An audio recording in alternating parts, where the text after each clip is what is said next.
Seems like a good place to start up, don't you think? And yes, nature, I'm getting dommed. I mean building dom. You'll see soon enough. And yes, the little kitty does wag its little tail in its sleep on the intro screen. But yes, don't know why I keep coming to the chat screen when we're gonna hop over to the build side real quick. But oh well. That being said, Guten Abend, yes, yes. Yeah. Okay. I might as well hop over there. Let's see, I gotta move over a little bit. But yes, there we go. All in place. But yes, tonight we are building. Oh, it's a little bit of a big box, but that's because I don't have a lot of room on my desk. But we are building the MS-09 DOMM. It is literally called the DOMM. Sometimes it's known as the Rick Diaz, which is a variant model. But yeah. But yes, the DOMM.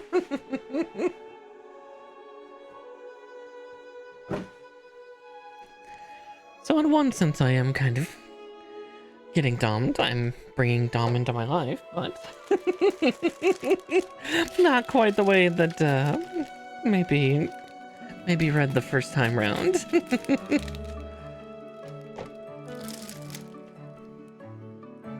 I'm just keeping the box off to the side tonight because it's a big box. It's funny. It's not that much bigger than some of the others, but it's just big enough where I just don't have a lot of space here on the desk. This is a big desk, but I've got a lot of crap on my desk. See, I think I will put all these pieces back in. I just need to catalog what their runners are. Yeah, he's a very thick dom indeed.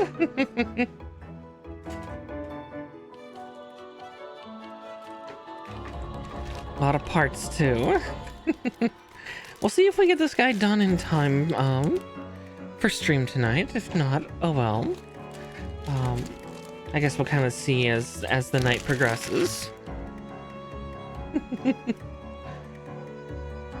Interesting. Still a few rubberized parts. Not that many though. Again, I'm just putting those runners off to the side due to the fact that they're yeah, big pieces, but just like a sheet of like less than 20. It's just easier to have it in the box next to me than it is to have it out.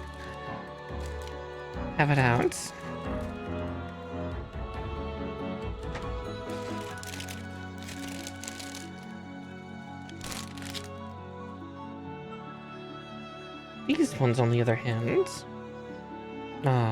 there's a bigger sheet of rubberized parts. Sad days. Guess this is an older one. Yeah, I believe Gundam, the original Gundam, did fight the 3 of these. They were known as the Grav Strike Trio.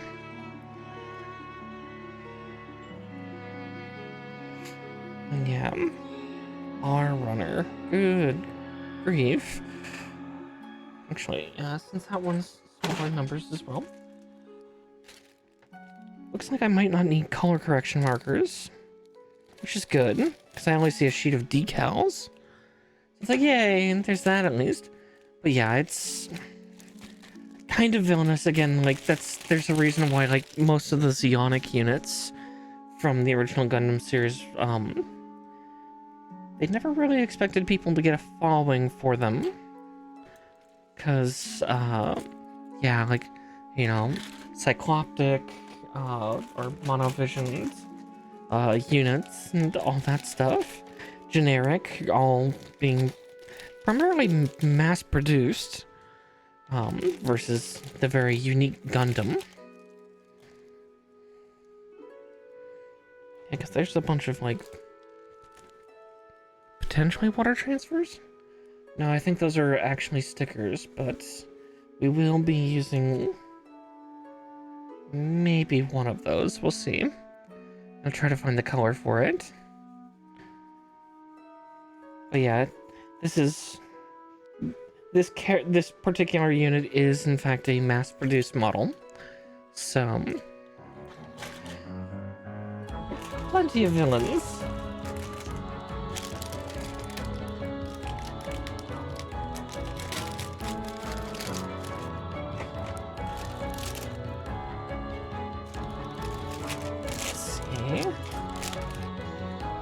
Still got plenty of runners to free.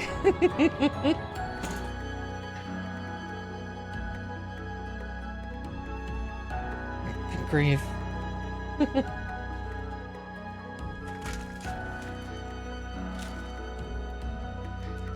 They just keep coming.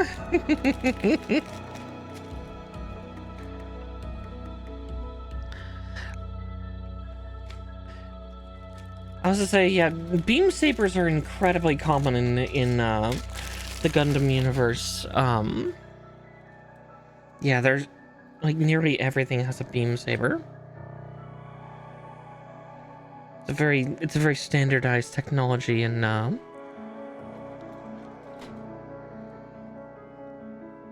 universe. I guess that's the difference, is they don't call them laser swords, but they call them beam sabers. But very lightsaber-esque, just, you know, built for something that's 50 plus feet tall.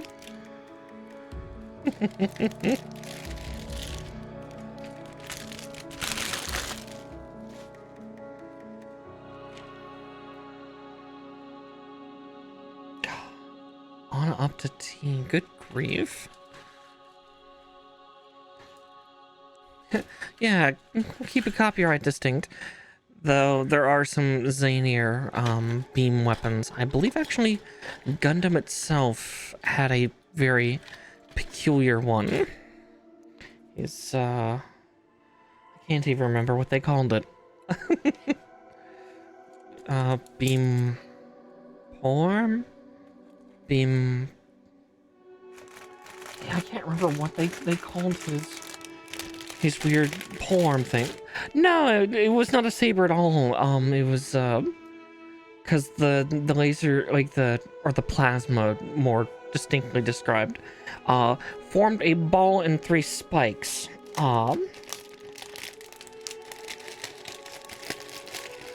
At the end of the weapon.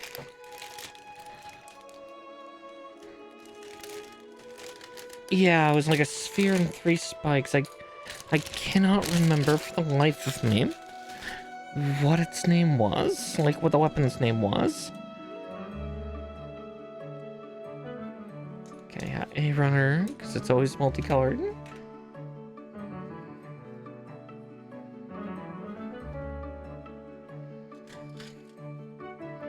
But yeah. The 3 spikes pointed upwards, but as I said, literally a sphere with like 3 spikes sticking up like this out of the top. But again, it was not hardware that made that part of the tip up. It was purely like a pink colored plasma.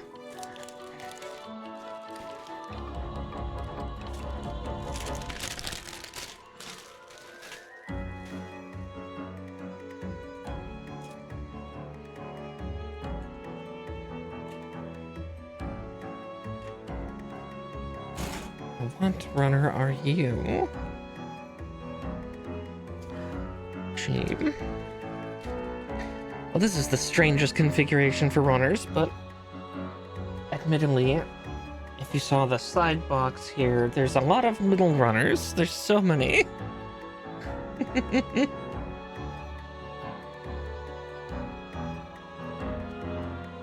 It was kind of trident-like, but yeah. It's really hard to describe without actually getting a clear look of it.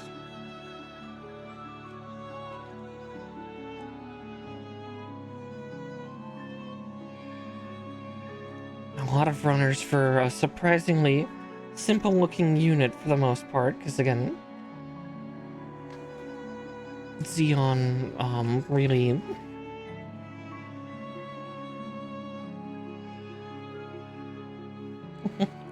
made a lot of mass production units.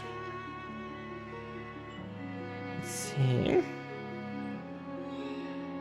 Oh yeah, because yeah, the head is kind of part of the torso too. Oh, we'll find out. Oh well, it is really stuck tonight.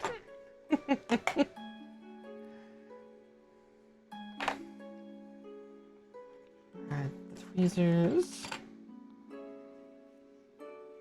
My nippers. The part separator. And a file.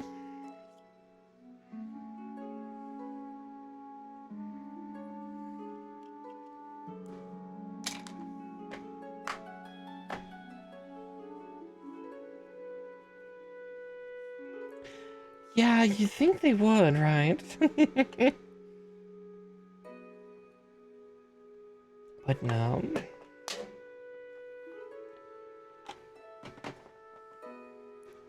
Went more magical nights for the Space Odyssey.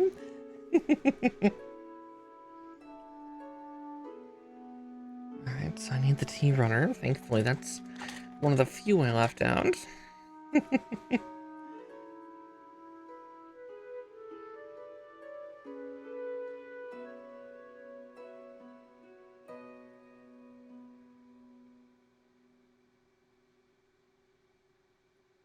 Cut out T2 first. Trying to find my orders of operation. I should not have taken that nap earlier. Discombobulated me more than I'd like. But oh well.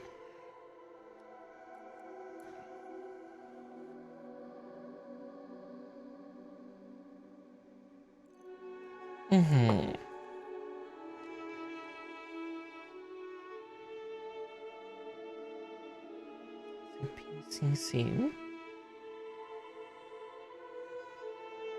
A sad day when we get this many preparized parts, but oh well, I guess this was an older kit. Potentially. Or before they started doing the manufacturing technique differences. Oh yeah. Yeah, as I say, either my voice or... Yeah, my voice has been kind of scratchy today.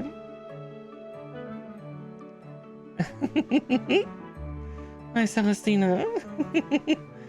Go ahead and exclamation point lurk. There's a lovely little command for you with that. That way then I'll say I leave you be.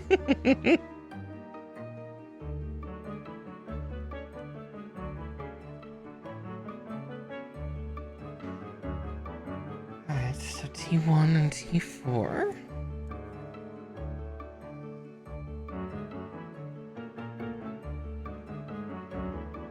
Oh, I gotta build this twice, don't I? It doesn't say it there. Oh, I see what...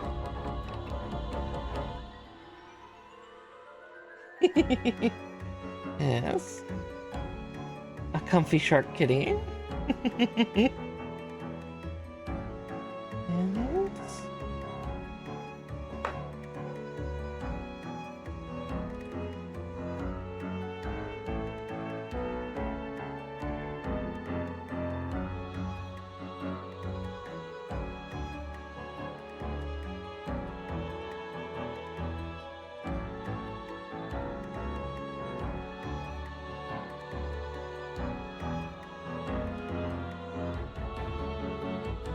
So they're not annoying to work with as you're building.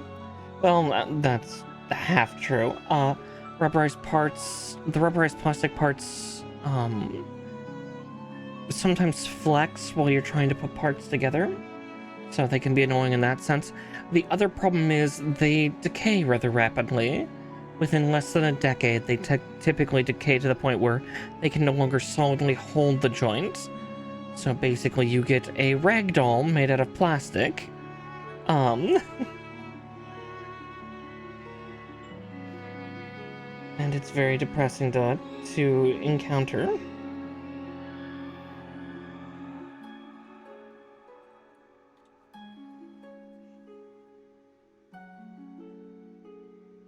It's funny, like, even if the kit's older, it's once it's put together that timer starts, because eventually the rubber starts to warp and conform to whatever's been socketed into it. So like right now, even if this kit was like 20 years old, the rubber would still be relatively okay, but it degrades so quickly once it's like constructed.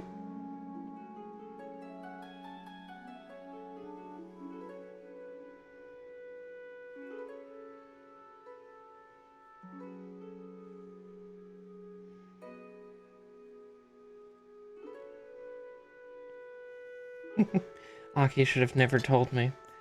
Otherwise, I wouldn't be so aware of it. Oh well.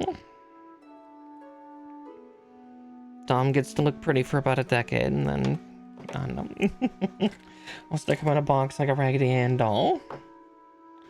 Yeah, in about a decade, maybe he'll start to slump, and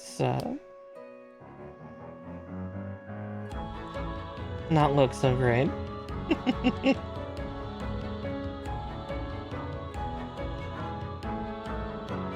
There's one. Then we gotta do that all over again with the other one.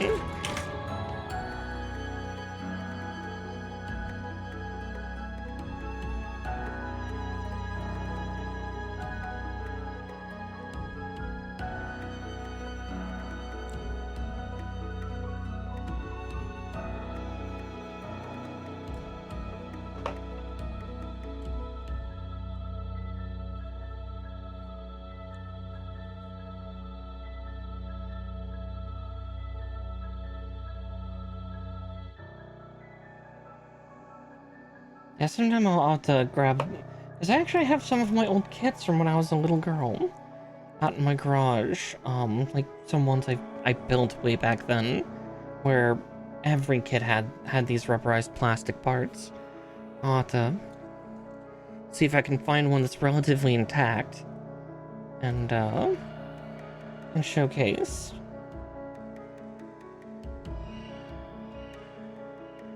Like the limbs won't stay in the joints, and what ones still are there very loose in their joint, and yeah. Oh, we can see Mallow a little bit. Yeah, get up in the tree, dear. Be cute. There's a good kitty. There's a good girl. Yeah, Mallow has finally reassumed her position in the tree.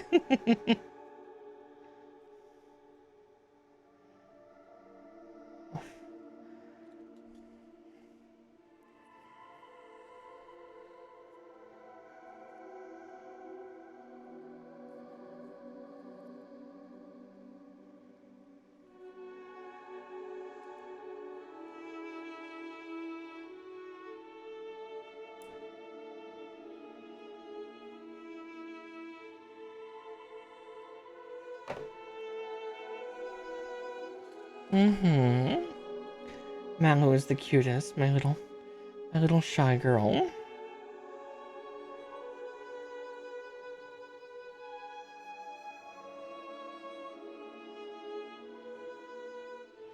Or I guess I should say my shyest. 4 of my 5 are pretty shy to most everyone else other than me. I'm their witchy mama, and that's about it.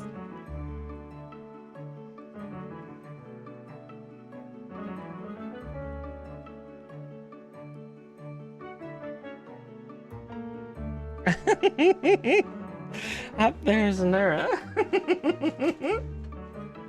I'll come right here then, dear.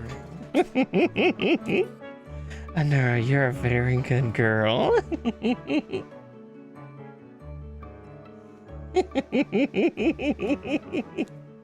Listen, Dom does things to people. Myself included. 10 and 7.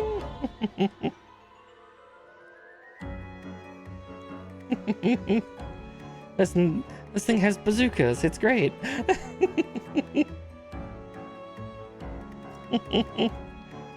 Thanks. And then U17. Ah, there it is.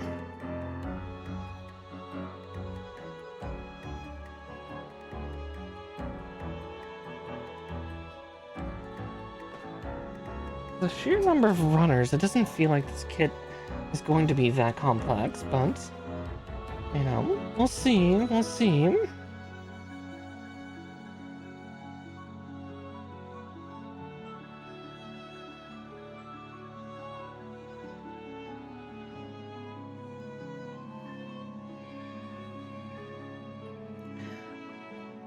Quintessentially, again, most of the Zeonic units are. So, again, that's pretty much anything that's cycloptic. For the most part in the original Gundam series. So the DOMM, the Zaku, the Zaku 2s, the Zagaks, Akugai, every last one of them are kind of that thing, because, like, you know, Zeon is basically kind of painted to be, and they really are, space Nazi, quintessentially, to put it very simply. Wanting liberation from the Earth so that the colonies can have their own peace, but,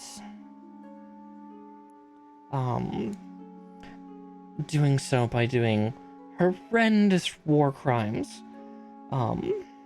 to achieve their goals, like dropping one of those said colonies on Australia, destroying half of the continent.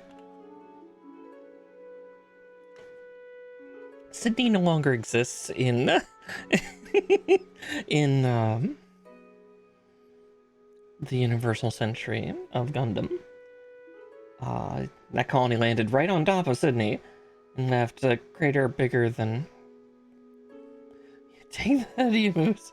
Listen, I get that emus are creatures filled with hatred, but we don't need to nuke all of Australia.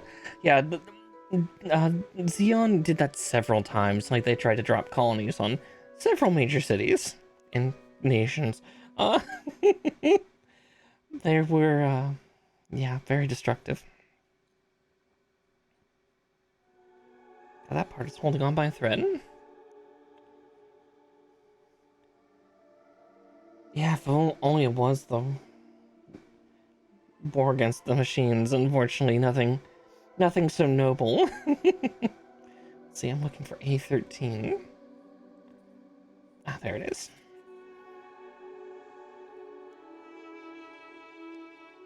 Yeah, it's funny how many, like, and that's just Universal Century, because then you get stuff like Turn A Gundam, where it's quite literally a harbinger of a form of apocalypse.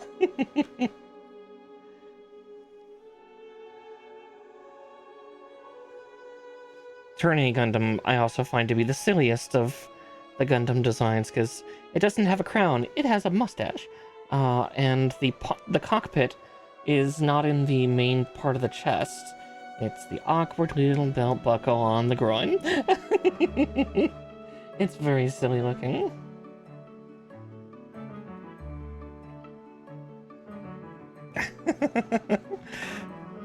That would probably be G Gundam. I can't remember Neo Australia's Gundam.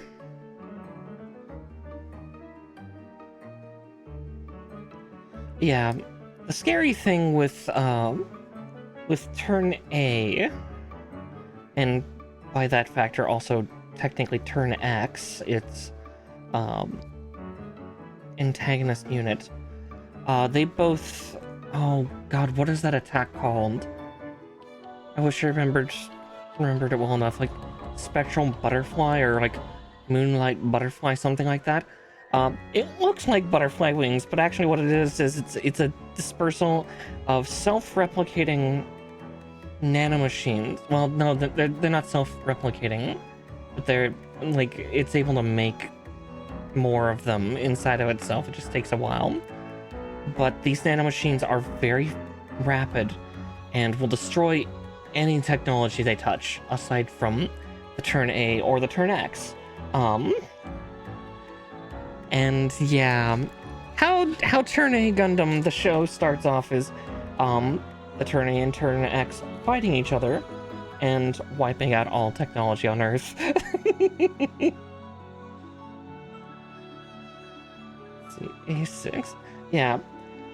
And so the main story of the Turn A series takes place a couple hundred years later, where technology has returned to roughly about the 1920s, back to industrial age, but with some sci-fi elements tossed in.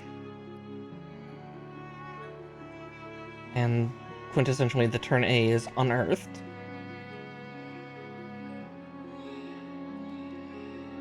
Not long after, the Turn X is also found by an opposing faction.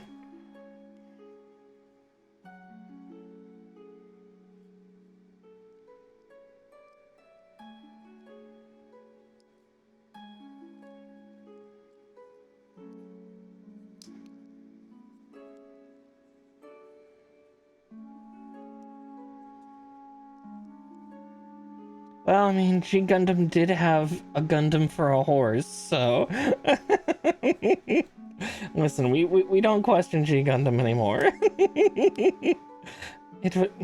Much like Camelot, it is a silly place. Yeah, I was saying... It's like, oh, it could be an artificial intelligence. Nope, an actual horse. Okay, got it. Cool, great, awesome, wonderful. Thanks, G Gundam. Gods.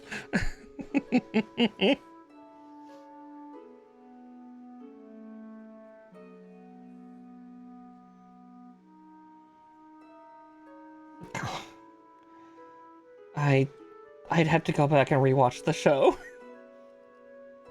be perfectly honest, because I'm scared to find out.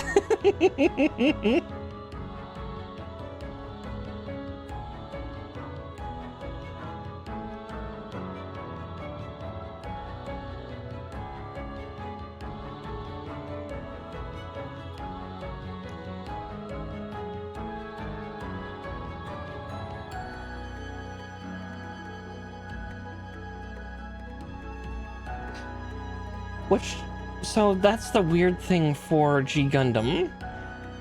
G Gundam, there's no war. G Gundam is literally all the nations, all the neo-nations and all the space colonies have made peace in that alternate century. And they determine every 4 years which nation gets to run the world, via a tournament.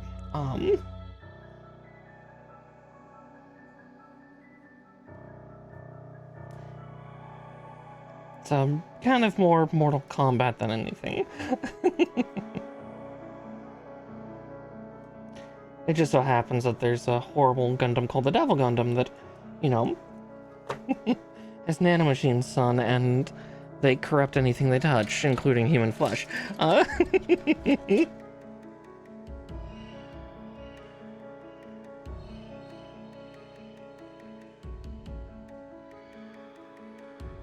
Yeah, the G cells are terrifying. One of Neo Japan's secret projects gone horribly awry. The Devil Gundam was very bad.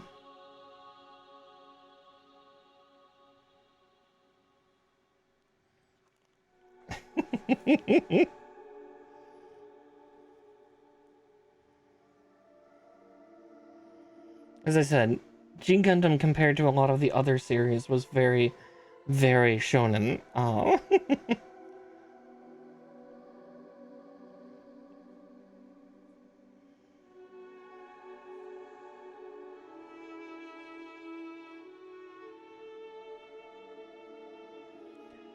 Oh, definitely. Again, if you are wanting something more kind of silly, kind of, funny, I would definitely advise, G Gundam. God, trying to think of what would be a good series to start. Yeah, probably one of the alternate centuries, just because, you know, they have one, maybe two seasons, tops. Oh, G Gundam is campy as shit, yeah. It's so campy, oh god.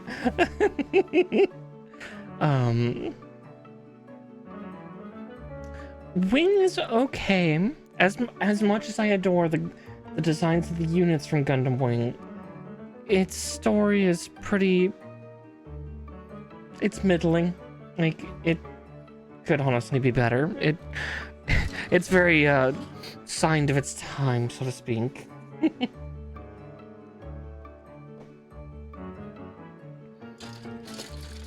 A2.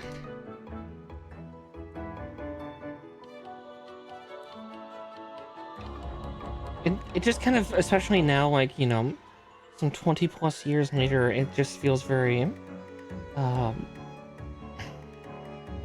can't believe I'm using the word generic, but yeah, it's... I hate saying that for Wing.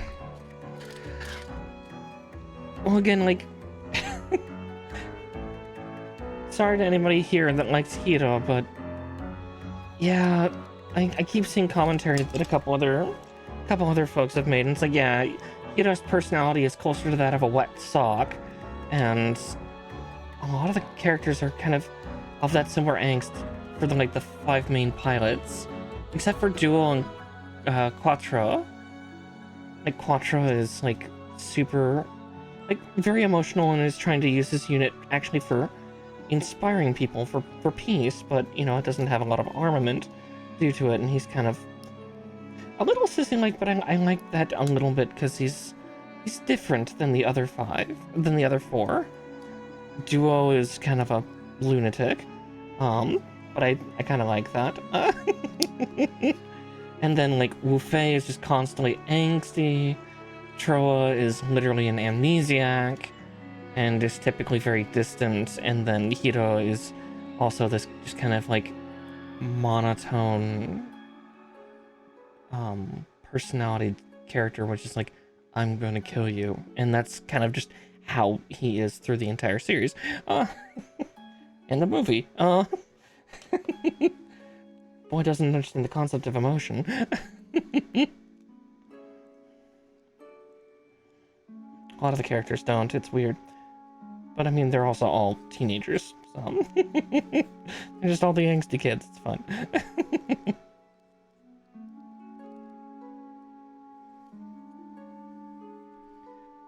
Let's see.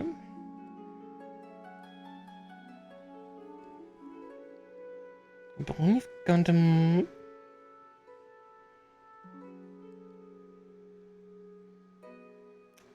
that's what it really feels like, that they tried to make him kind of the self-insert character. But yeah, he's just... yeah, watching some of it back now just kind of almost hurts to watch from the amount of it.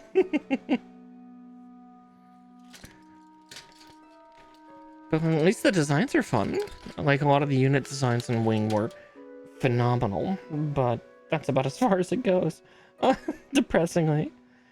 Like Scott McNeil for the English dub did a beautiful job for Duo Maxwell.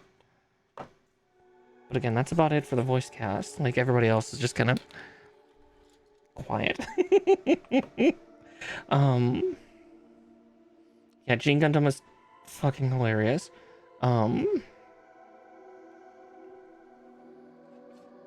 Let's see.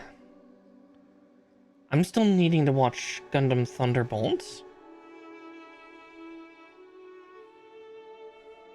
Yeah, it's just... it's kind of a shame. I feel bad for ragging on Hiro so hard, but at the same time, not really.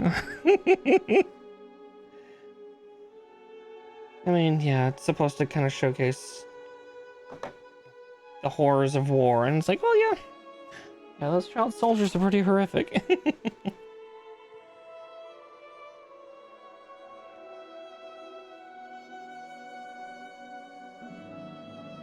But let's see. I'm trying to think of a series. Like, I would say probably at this point, Witch from Mercury is a good one, just because, you know, it's so recent. B, lesbians in space. Let's go, lesbians. Yeah, it's not interesting. Like, at that point, if you're wanting a more kind of personality thing like that, Iron-Blooded Orphans is also a good series. Again, I would advise some of the more recent ones just because I feel their aesthetics are a bit better. Even some of the original creators of Gundam have admitted that, like, by comparison, a lot of the older designs were very blocky, where, like, some of the new ones were getting these more, like, Gundams with snatched waists and more narrow or even animalistic builds. Yeah, if you definitely want something that has kind of a, where the unit almost feels more animalistic, Iron-Blooded Orphans, 150%. Barbatos is a terrifying Gundam. Like, I mean, that is one thing that a lot of people took note with Gundam Ariel was that thin tapered waist, surprisingly thick thighs. I think you even made a comment of that on the kit when I was building it. Either the full mechanics or the rebuild or the rebuild variant.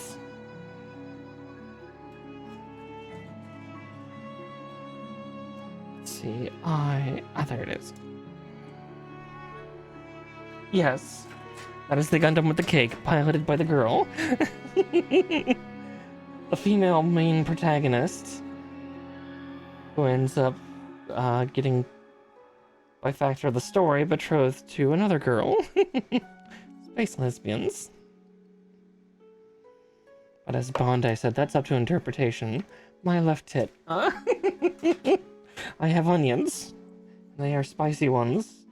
Because Bondi didn't want to admit at the end. It's like, oh yeah, they're lovers. It's like, nah, they could be friends. They could be, they were roommates.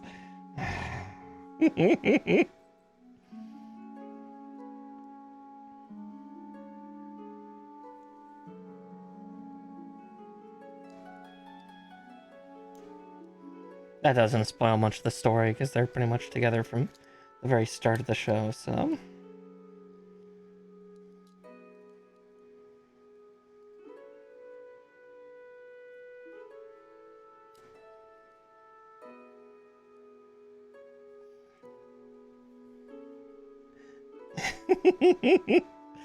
Oh great, now I have that line from Otacon stuck in my head.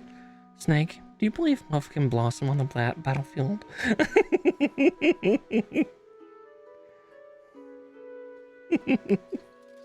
Oh dear.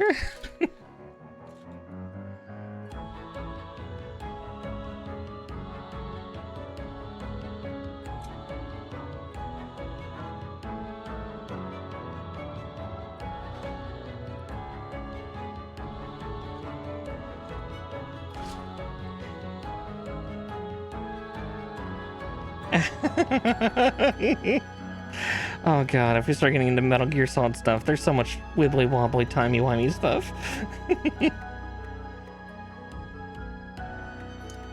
It's like Twin Snakes is like supposed to be about present time of the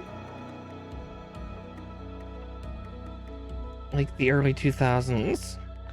Snake Eater takes place in the 70s.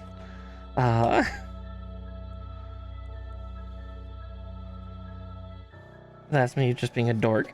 But you know, yeah, I would definitely say two of the more recent shows would be good ones. Thunderbolt would be a fun and interesting one, just because that one is very artistic and in a good way. I feel like the music and sound direction they took in that was very clever.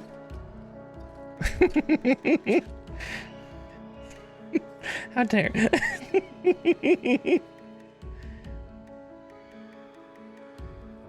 Yeah.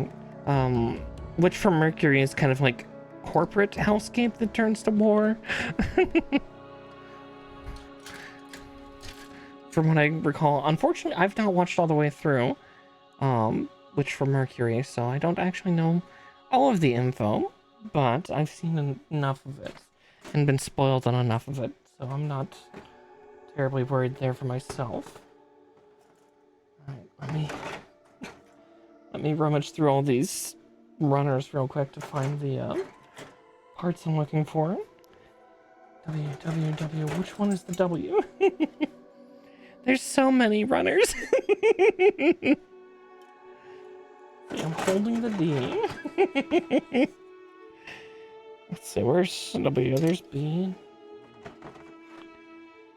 H.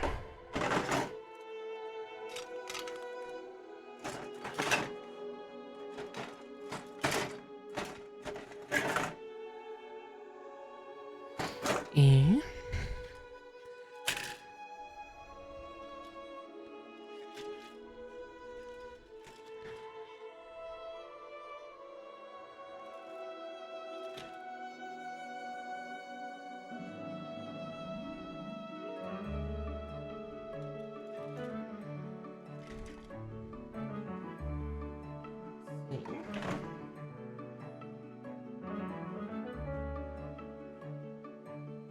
So many bits here.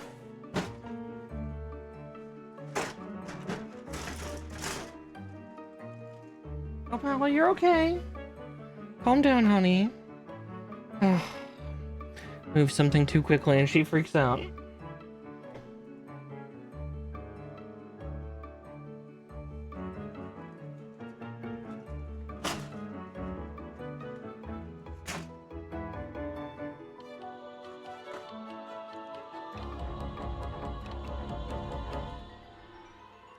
Yeah, so much plastic.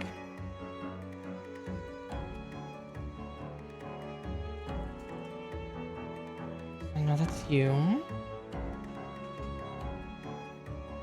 Well, that's H. E. R2 and R1. What is this W runner? What does it look like? Booklet. Are you, like, are you gaslighting me into believing that there's a runner that's W? I mean, I have T runners, but I don't have the W runner. Oh, I'm an idiot. This one. Small and it's clear parts.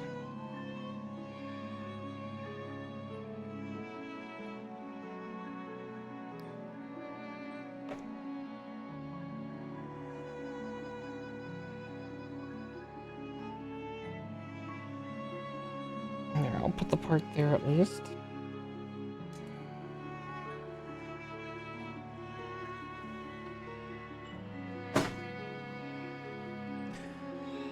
Sorry for scaring away Mallow, though.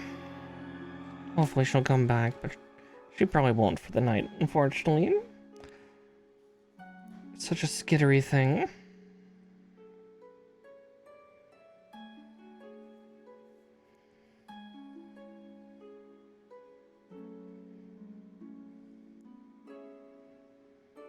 There we go.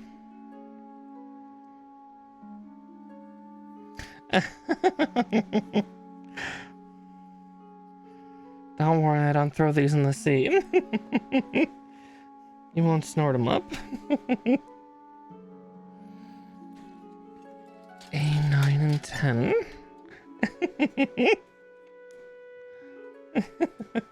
As I said, I'm not throwing them in the sea. I keep them in. I keep these in the boxes and just kind of hold on to the runners. I've seen some people do some fun recycling with them.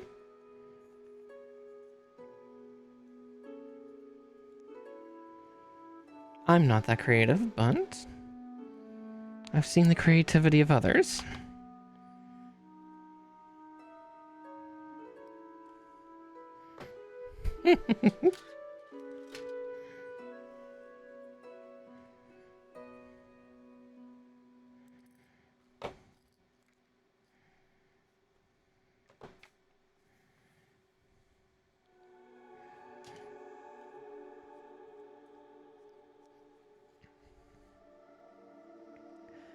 Some people do that, actually, yeah.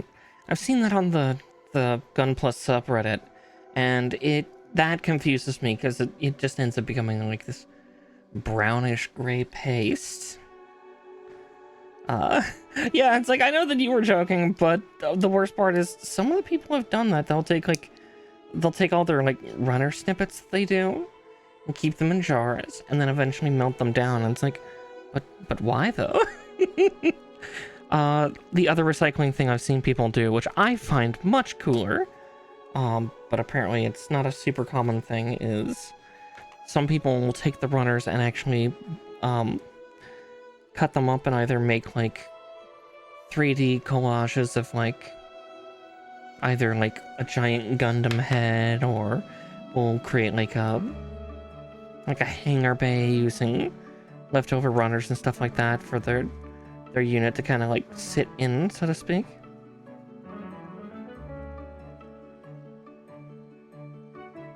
Yeah, it's like, some people are incredibly creative, but yeah, I don't understand the melted, like, I made coasters out of all my snippets. It's like, it looks like a mixture of, like, like some kind of, like, horrible amalgam gray-brown. It's not pretty looking. It's like, you think this is a good thing? I'm just making sure here, because,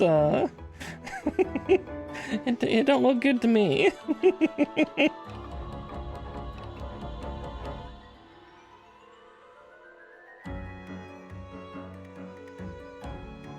Okay, F1.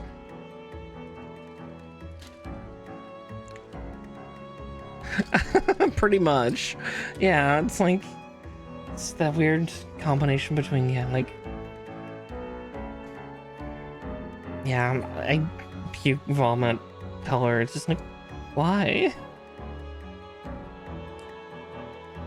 Someday I'm gonna get the Gunpla subreddit mad at me. Someday. I mean, it's Reddit. I'm gonna piss somebody off there eventually.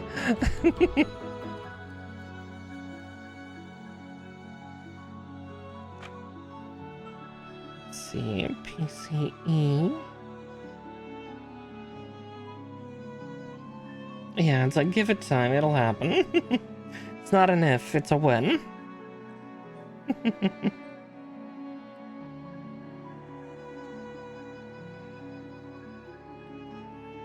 Not as bad as 4chan, but not by much. Let's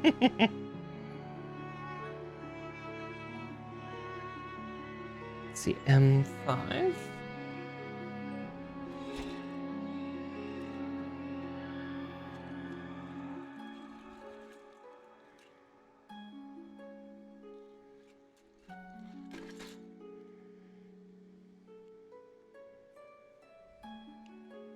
Yeah, no, absolutely the same. But let's see, it said M runner. Let's see what that runner looks like. I think I'm gonna do this for visual reference, otherwise I'm going to get myself lost in this kit. I mean,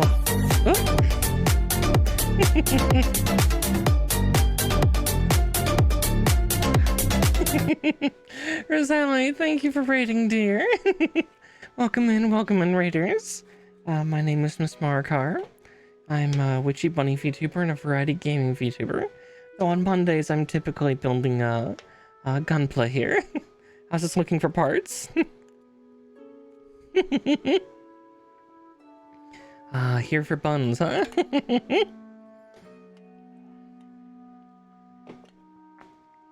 There is, exclamation point SO and then their name.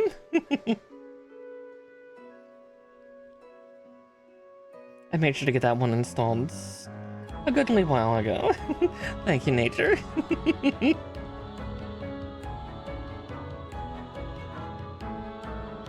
Let's see. M runner is tiny.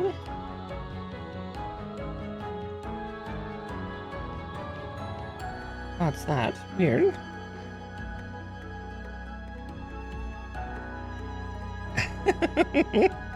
No, I appreciate it so much, nature.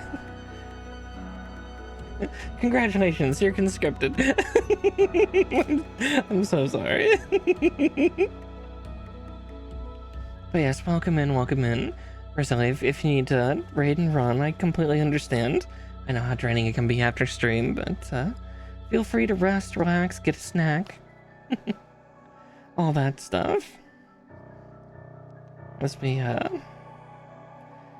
get this kit going.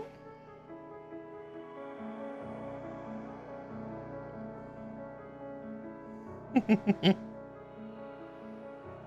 see.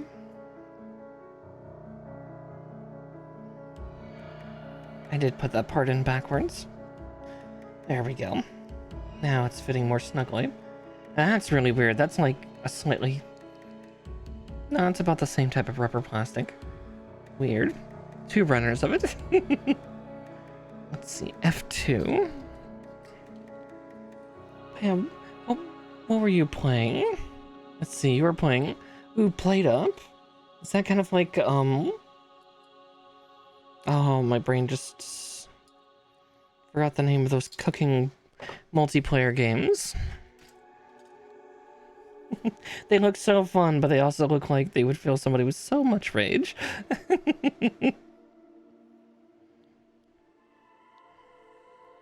Or some folk, I guess I should say in general. I don't think I'd get particularly mad about it, but... Like overcooked, yeah, there's the words. Nature helps me find words. See, and then the pilot goes in here? Okay. I suddenly see why the DOMM pilots, none of them survived their fights.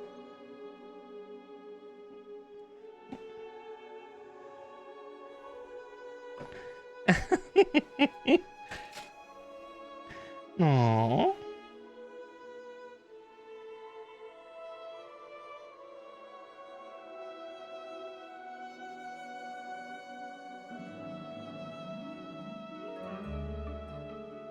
If you ever need help finding your words, nature, I could certainly help out.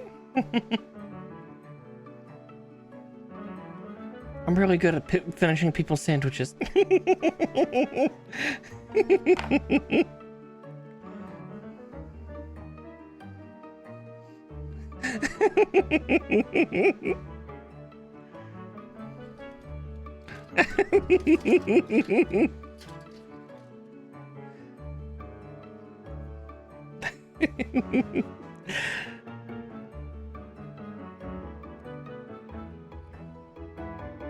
Yes.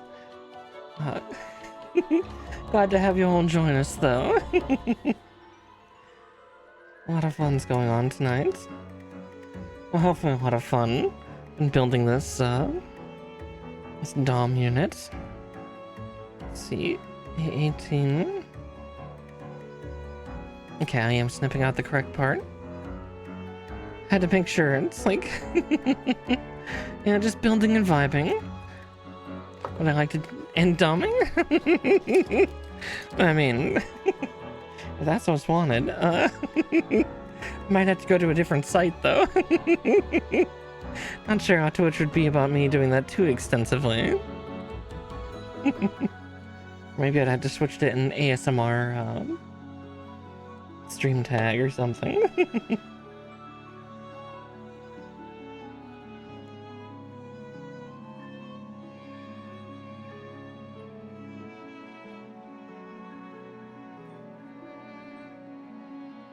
It's not always lewd, no. I mean, yeah, if we want to go the obnoxious route of mommy dom. Clean your room. Why are the dishes all piled up? Make your bed.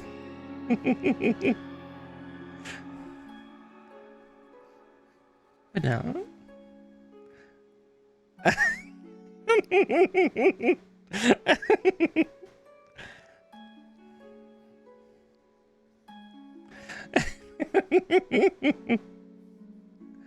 But no, you're absolutely right. It doesn't always have to be lewd. Domination is not always paired with sexy times. A lot of times it can be, but you know, punishment and reward.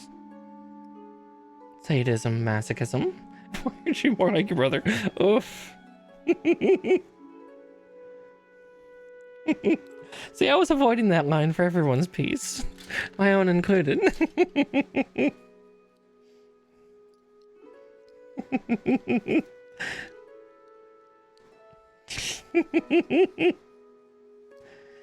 I have a very talented younger brother, or at least he's not super successful in the sense of, like, I think how any of us expected, but he's doing well for himself.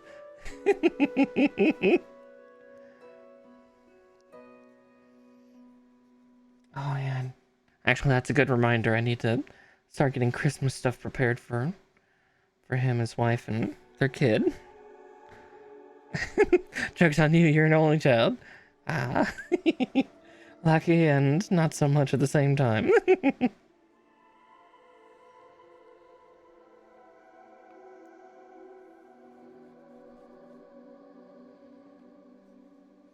Yeah, I am the eldest of two.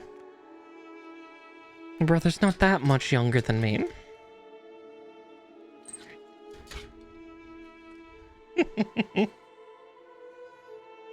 See, I think we're building the head now. Okay, I believe that part's done then. So F3. I keep fondling the piece with my hand, so it knows where it is. It's like, it's right here. It's right here. Come on, eyes. Catch up.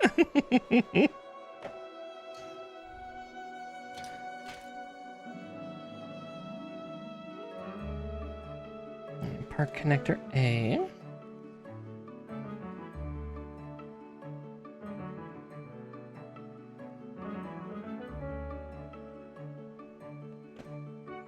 But yeah, this is also the other way that why I don't like the rubberized parts. Just that amount of flex is a lot, but you can see that even doing that, it doesn't restore completely to where it was originally.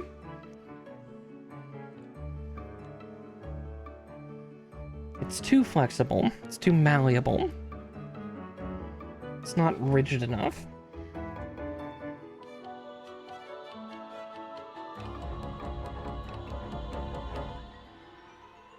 It is part of my complaint. It's not as bad as my hatred for stickers, but stickers, they are my true enemy. Speaking of, I'm going to have to do one because I don't think I have a pen in the particular color for the eyeballs. But that's okay.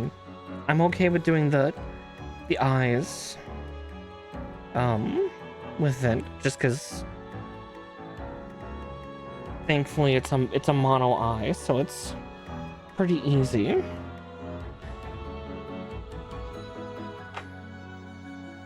But we'll get there when we get there.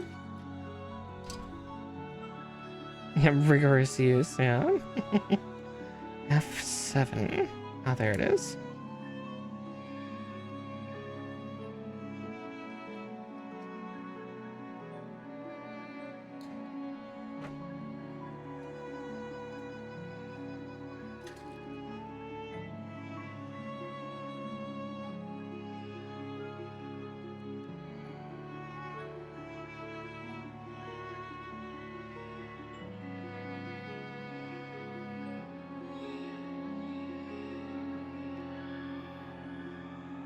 Alright, there's that. F14. Let's see, where's that? Oh goodness, it's right there. At least the plus side, due to the fact that this is a mono eye, it's less technically worrisome as the Gundams. Since the Gundams, you know, have the intricate dual eye look, and the crowns, the antennae crown, typically. Most of the mass-produced units here don't. Let's see. So at A8. Actually, I might not use a sticker. I kind of like that kind of clear, dull pink here.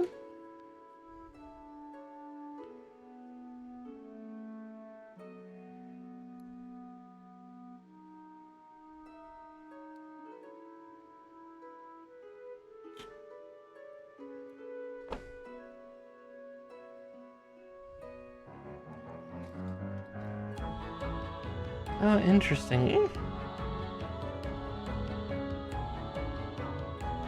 Oop.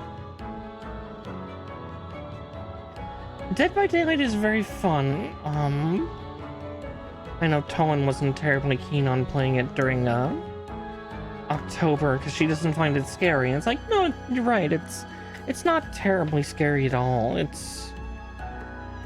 But it's got spoopy themes. Not all spooks are spooky. Let's see, there's the M connector.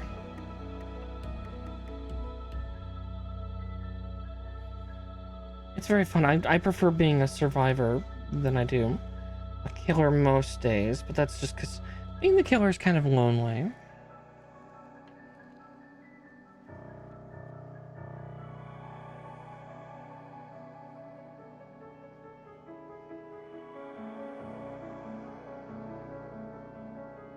Yes, Michael is, yeah, and Scream is just because, yeah, he's stealthy.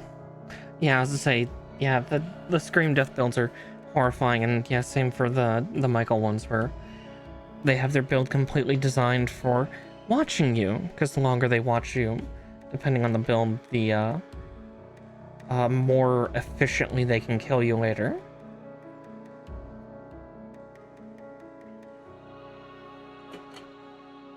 It's like building hate or something. Where's Bunny when I need her? She knows the words. She knows the pretty words. I don't.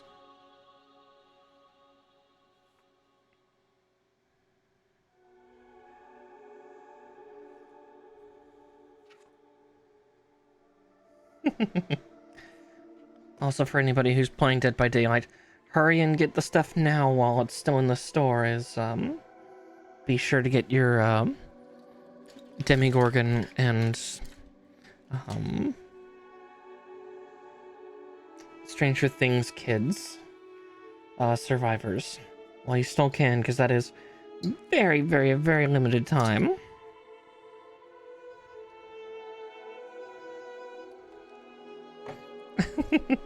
What? Why am I pretty? Oh god, what did I do? Oh no.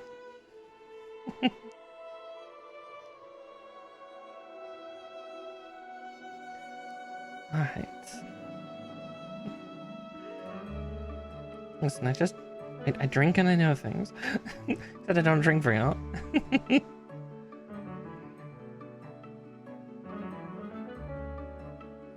Yeah, I don't know the name of like perks or anything at all. I've played for like half a year now and I still don't understand it.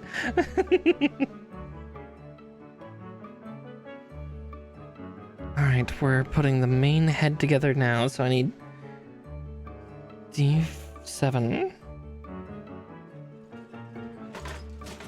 Remember correctly is... Yep, the red runner here.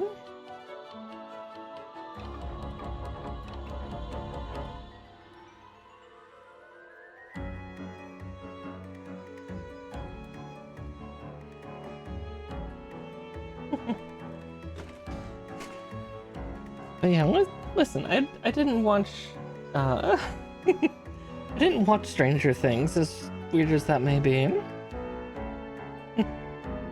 Admittedly, I'm terrible at watching television shows. It's hard to get me to sit terribly still and watch anything.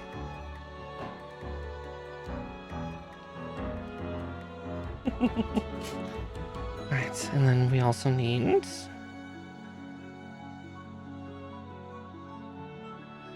So it was only D&D, yeah, D&D-ish. They literally just named the monsters after D&D characters because all the kids played D&D, but like the Demogorgon was not the D&D Demogorgon at all.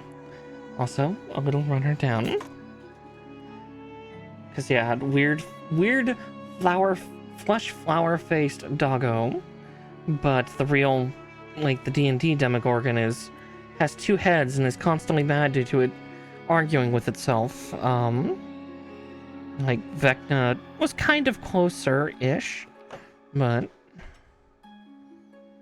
yeah, two giant baboon heads that are constantly arguing and fighting with each other, having driven the both of them mad. All sorts of magic and stuff. But yeah, it's... At least we got a good D&D movie. Or at least I found the Dungeons & Dragons movie that recently came out with Chris Pine to be quite excellent.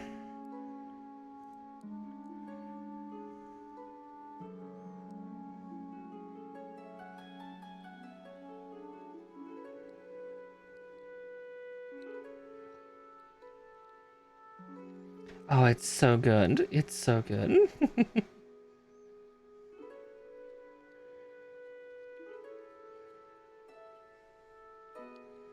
I'm just gonna go...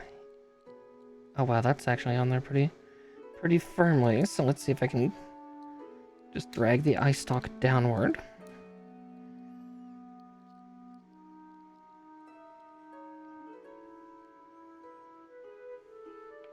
Actually, that'll be good.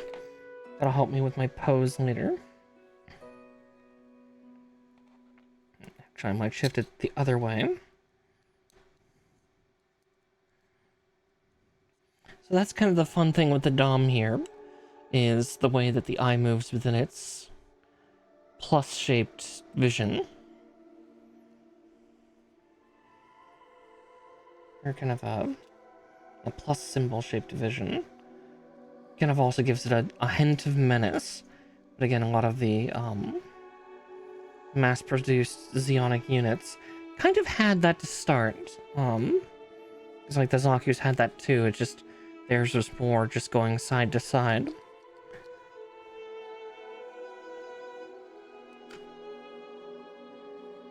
Yeah, there's the main torso so far. Big thick boy. I think that's the other fun thing for the DOMM is typically when I think of them and yeah, a little bit. I can't do that, Dave. But yeah, the DOMM unit here and the Rick DS and stuff like that, while sometimes they're shown as running, 90% of the time they don't. They actually, I think Armored Core has penned this term, thruster drift. Basically they have their thrusters kind of running to create a frictionless system for them. So typically these things are actually, despite their thickness and size, are rather fast, because they're you know, technically not touching the ground, just barely hovering over it and just sliding that way. Which is kind of a fun thing, I think. And 25, 26, and 27. Okay, there they are.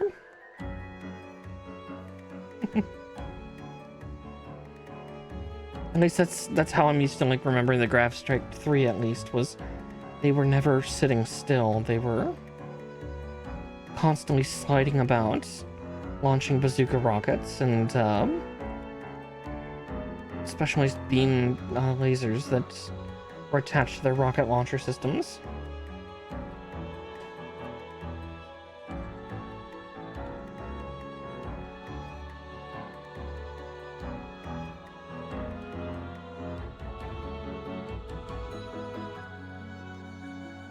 About to get another drink of, I'll drink in a second.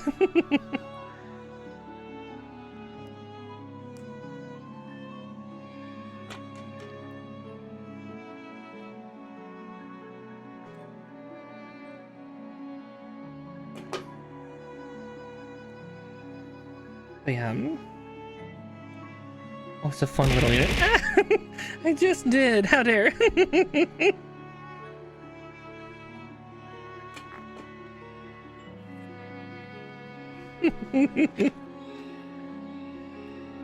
I'm trying to hydrate, I promise. I know it's an energy drink, but I promise it's hydration. I need the caffeine. I'm a tired bunny.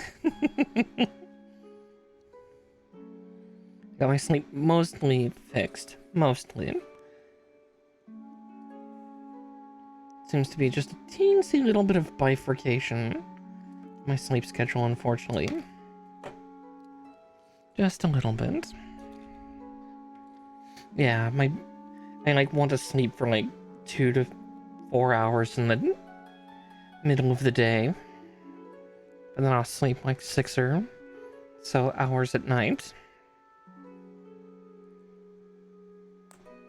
As I said, my body, much like my sleep schedule, is a mess. Let's see.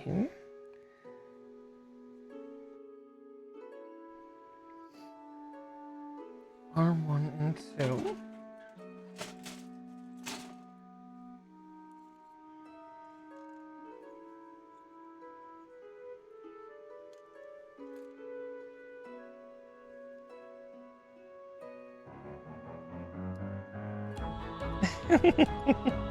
I'm glad you think so. Ooh, something trying to catch my throat.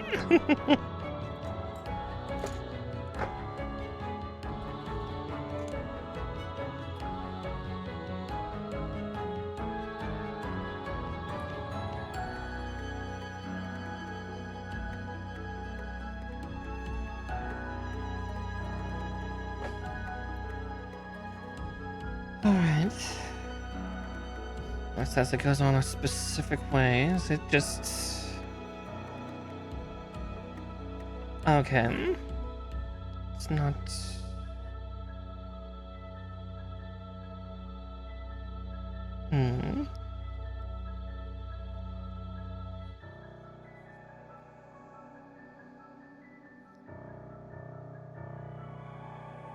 Oh no, I actually put it on correctly the first time. Holy shit. I'm a genius. Oh no.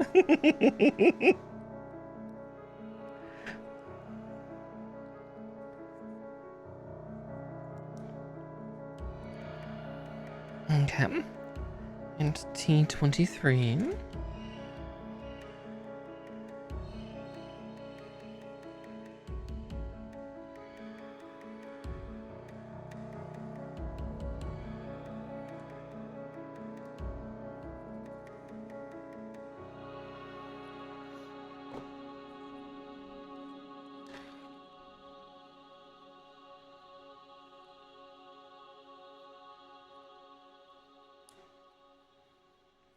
There we go, that locks that in place.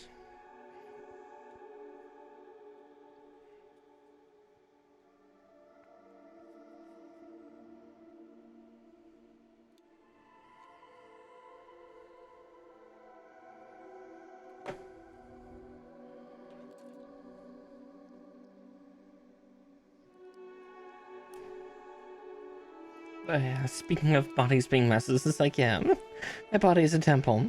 It's a shame it's, well, not a shame, but too bad it's, it's hell, but... Not the Christian hell, mind you, but the goddess of death and magic in, Norse mythology. If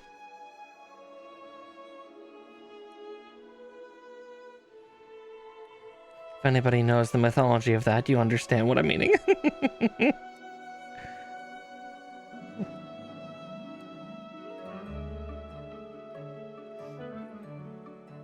Some days I wake up really feeling like that.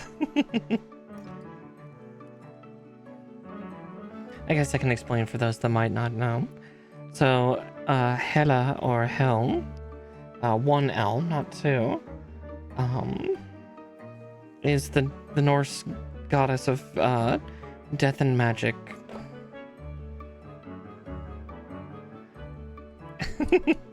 Yeah, but Hell is known for being bilaterally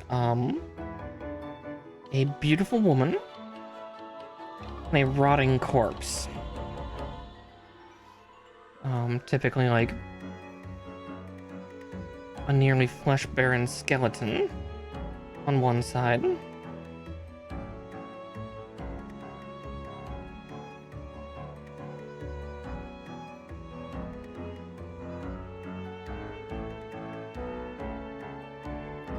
Well, yeah, the Viking raiders liked to plunder, and yeah, they took out a couple nunneries that were hoarding treasure.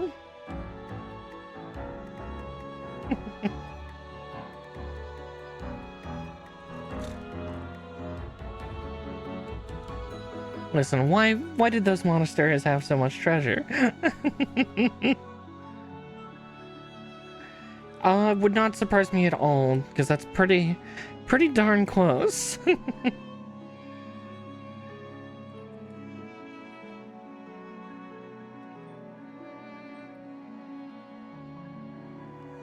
Hell, one of Loki's many children. Loki's had a lot of weird children if you get into Norse mythology. Still, his strangest one would have to be his son Sleipnir.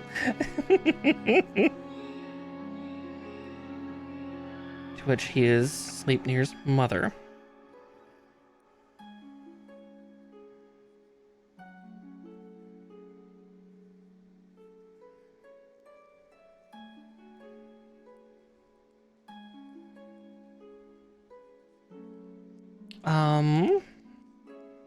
No, Hel is one of Loki's kids.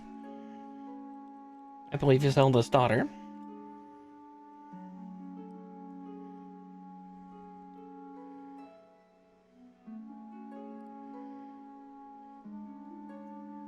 I can't remember with who he had her with, though.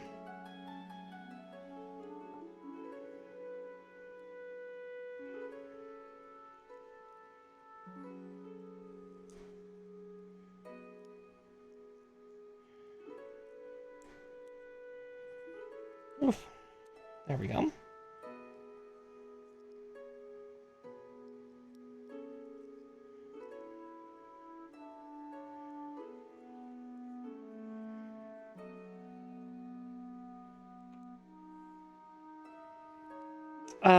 No, Sleipnir is, a six-legged horse that, that is the mount for Odin.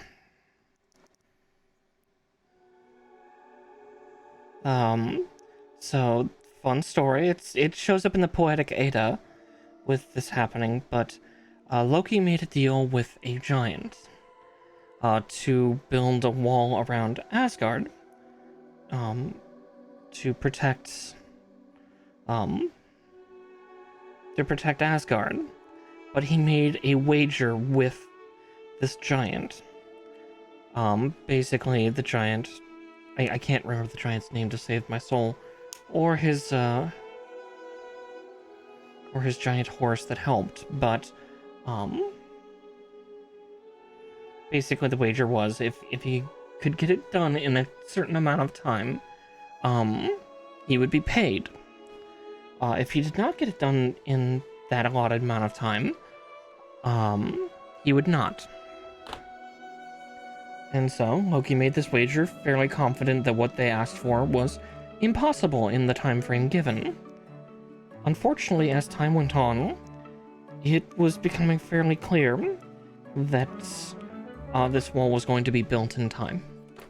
In fact, it was almost certain, so Loki tried to find a way to to keep that from happening, so Loki, being the shapeshifter that he enjoyed being, took on the form of a giant mare to lure away the giant's horse, and lured it off deep into the forest. Well, that giant ended up putting down his tools and searching for his horse because, you know, it ran off. It left.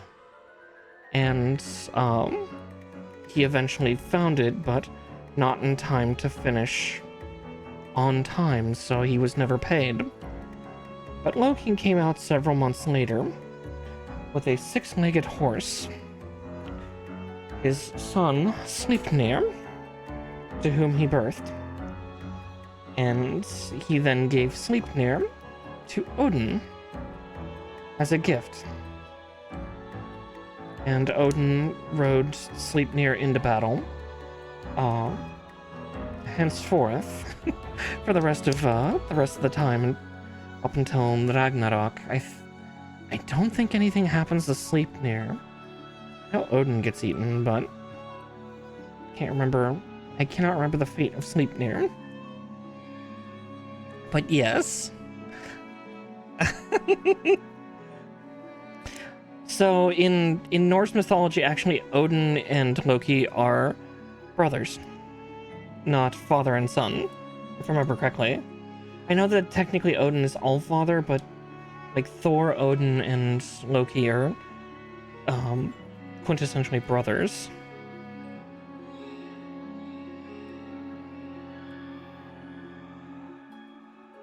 So, hey brother, do you want to ride your new nephew into battle? Don't ask why he has so many extra legs. What happens when a horse breeds a god?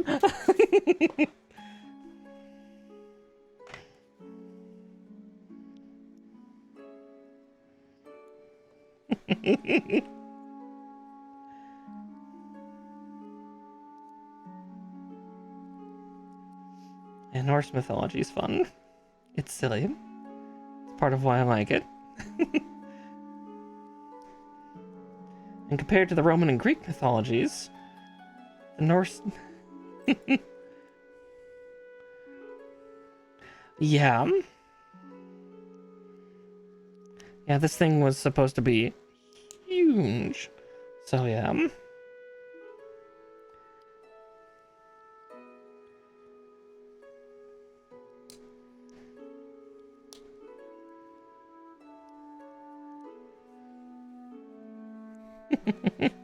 Loki does all sorts of things like that throughout all of the Edda. It's rather silly. I keep putting those 2 runners away despite the fact I'll need them. Let's see. 4 and 5.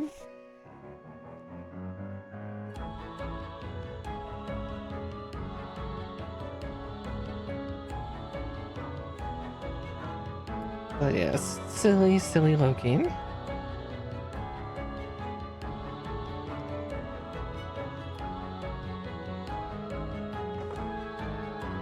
Oh, exactly, yeah.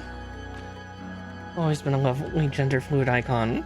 Whether, you know, the religious version that is that Loki, or even the comic book Marvel Loki has also been a wonderful gender fluid icon. I love that that fan comic that somebody made of like all of Loki's various forms.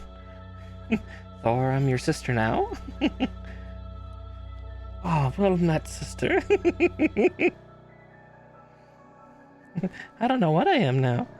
And that's okay, Loki.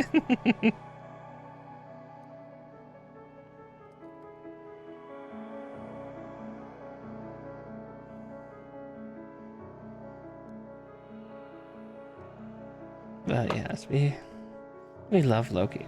It's got a chaos and gremlin mischief, but sometimes that's what you need.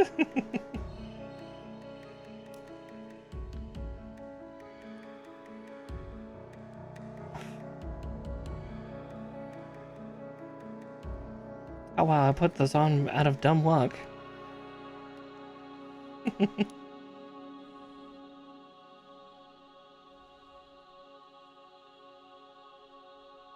Yeah, exactly. It kind of kind of a similar form. I know I tend to have that kind of respect, or sometimes frustration being also true. I kind of do that from time to time of sometimes when things start going wrong around the house, just be like, Loki, put it back. I need that. Wherever you put it, give it back. So, yeah. J-runner.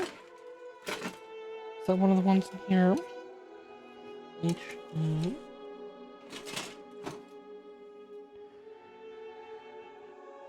B.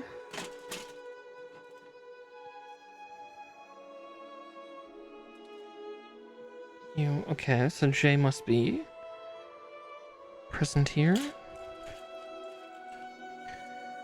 Ah, these are J, right? Okay. J6.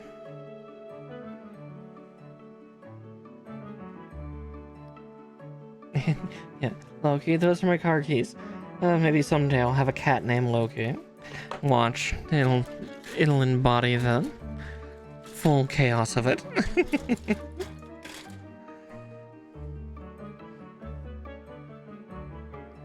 But yeah.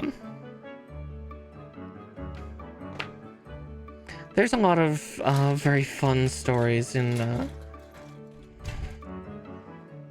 Ada, because now I'm remembering some of Freya's stories as well, and oh goodness.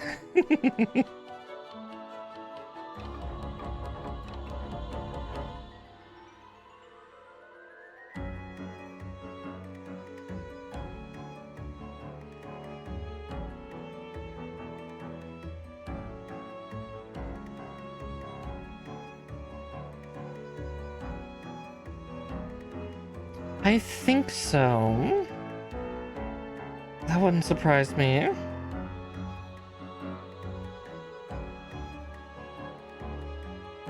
Or like something that Freya herself would do, because like Freya's animal tie is cat. Typically Norwegian forest cats, but cats nonetheless. Those are just big foofy fuckers that are, you know, rival the size of like a Maine Coon for the most part. Just hers were gigantic and pulled her chariot. Yep, she had a cat chariot pulled by like, I believe 2 of them.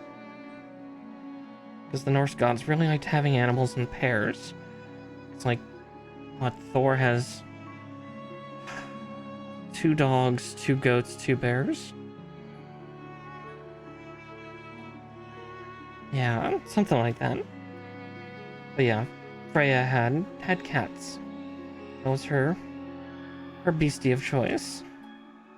The goddess of magic and lust, technically.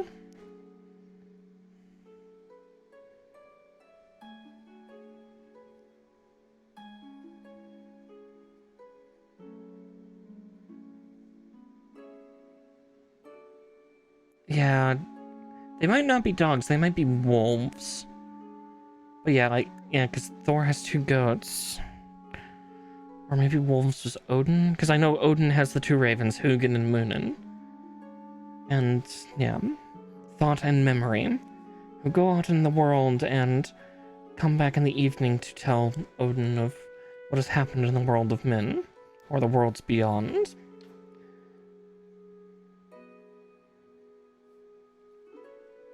CK.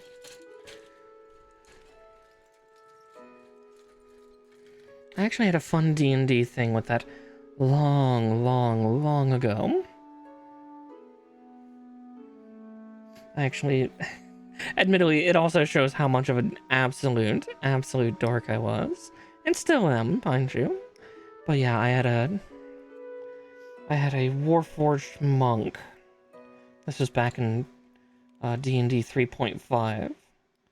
He used an adamantine Warforged, who had, like, made a magic that kept him in a constant state of large size. But,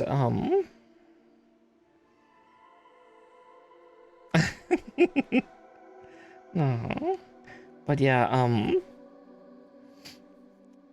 again, for anybody who ever watched Star Trek The Next Generation, I kind of based Hugin and actually gave a hook to my DM, who kind of ran with it a little bit, of creating a second Warforged later on named Moonin, who was supposed to be like, kind of my creator's crazed attempt to try to recreate, or Hugin's creator's attempt to recreate his first machine, who had become fully sentient, went mad, and, you know, existential crisis and everything, and,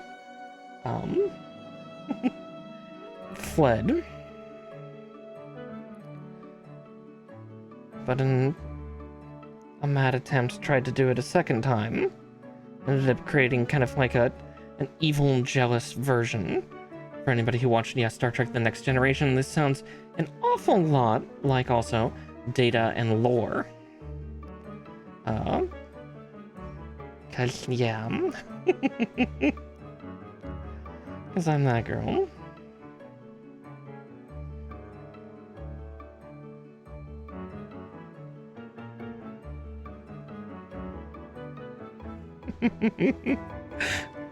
I'm telling you, I'm a dork. But yeah, Hugin was not allowed on certain,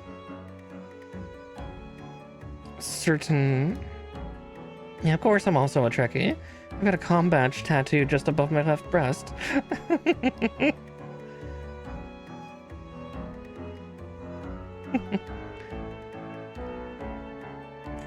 But yeah, Hugin, my character was not allowed on certain buildings and infrastructure, because if anybody remembers the weight of adamantine in the D&D universe, it is 8 times denser than iron. Admittedly, it's super hard, and the problem was Hugin was in a constant large state, so he was about, God, what is that, 12, 15 feet tall? So he was about the weight of like a semi-truck, at all times, so, he was not allowed to walk on bridges. Cause, yeah, he would damage them, he would break them. On the plus side, you know, he could wade through a river and not have to worry about being swept away, because he was just too goddamn heavy. And since he was Warforged, he doesn't have to breathe.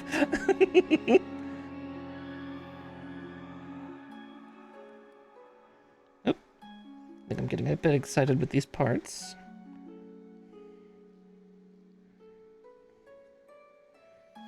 Don't think I seated the armature inside properly first. Oh, this is made harder. Yeah, like, Warforged could definitely do it. I know I technically recreated that, character with a campaign that Tolan ran years ago now. Back when 5e had just become new. Or when 5e was brand spanking new.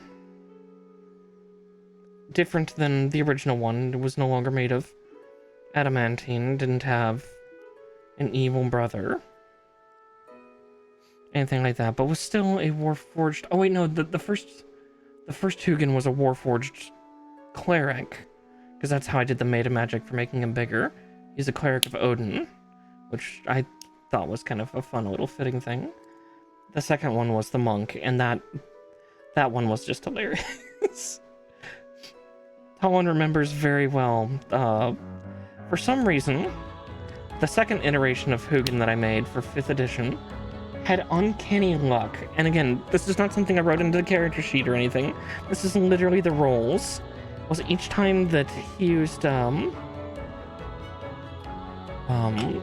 rope to tie somebody up, it just was the weirdest coincidence that he would get natural 20s. And so it was kind of the running joke that how did I phrase it? How did I phrase Hugin saying that? Master Shibari taught me well. Exactly. Yeah. Back at the monastery, there must have been a Master Shibari, and helped Hugin with really being able to do his knots.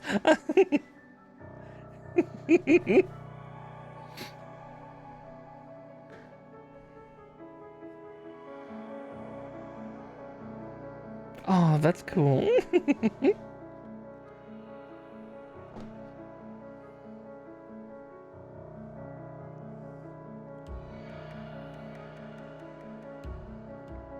Thinking to psycho things. Here comes the fun part, these little spidery parts.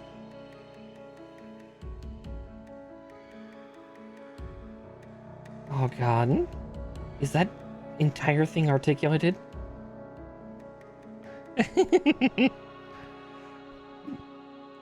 Oh, yeah, I see it right away. Saint 𝗙𝗻𝘁. Let me guess, this raven was called Poe? Can't get past the goth girl on it. Alright, which one am I cutting out?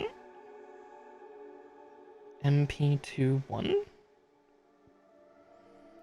Alright, you ready for some madness? You're gonna see something super crazy with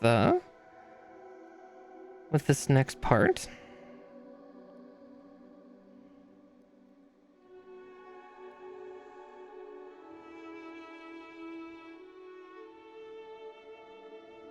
Oh yeah, you'll see in a second. So these splayed out spider things that I'm cutting out right now are the hands.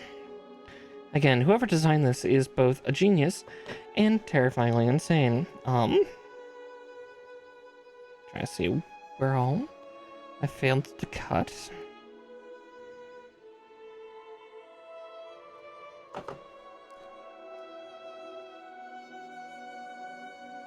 Still holding on.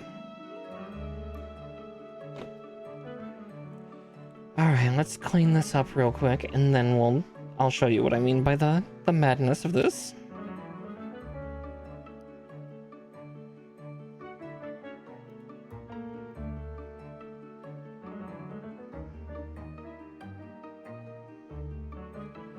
And watch me break it.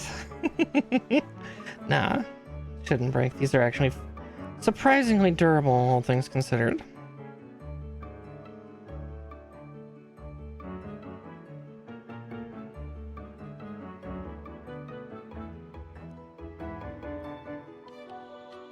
This will also be like the fanciest hand I think we've had yet to date in our Gunpla adventures. I think. Except for maybe one of the real grades had a fairly in-depth hand too.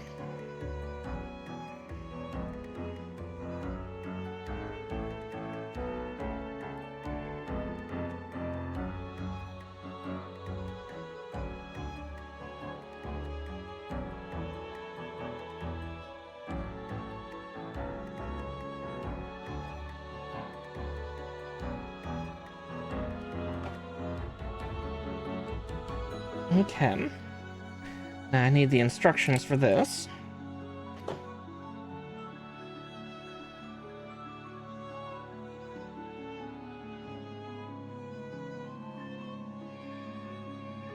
So, if I recall correctly, these are all already pre-assembled. So you twist one in, twist the other in.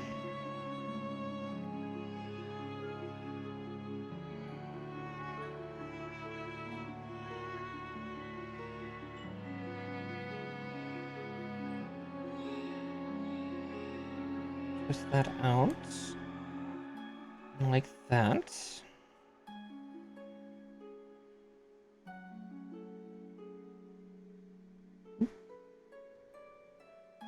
Yep, I was right. They are pre-assembled, but they can disconnect if you're not too careful, but it can be fixed pretty easily.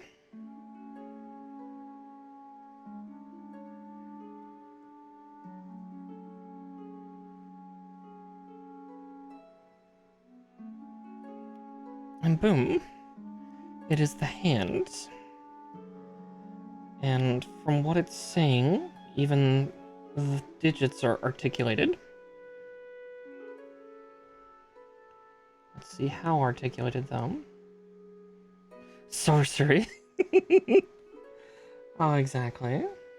Oh, and that can go. Lock into its home. There we go. I have fully articulated fingers, I think. Yes. Okay. So even that.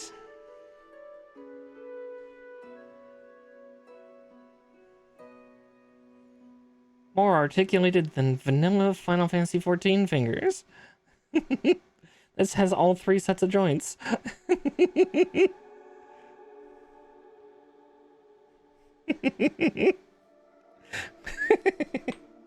I will always rag on 14 for that.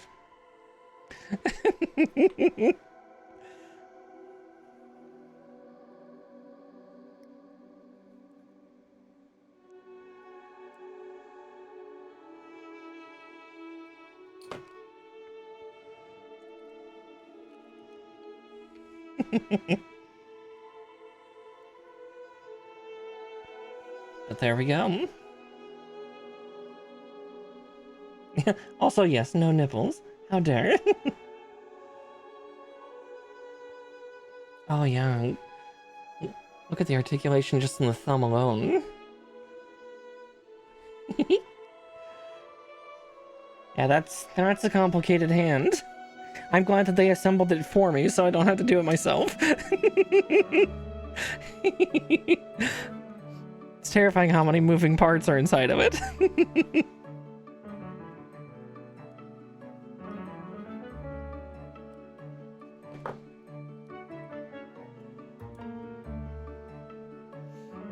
All right.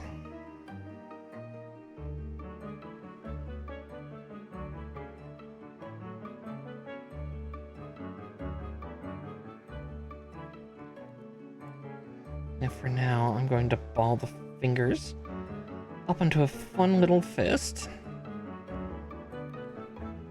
Yeah. Thankfully it comes pre-assembled and partially printed together.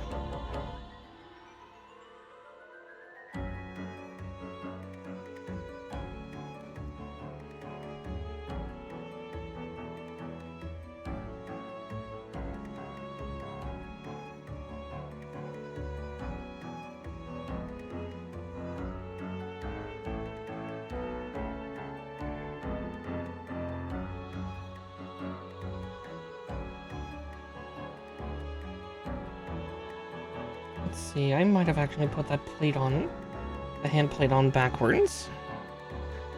Let's see. Of course, the wrist is super articulated too. Shit.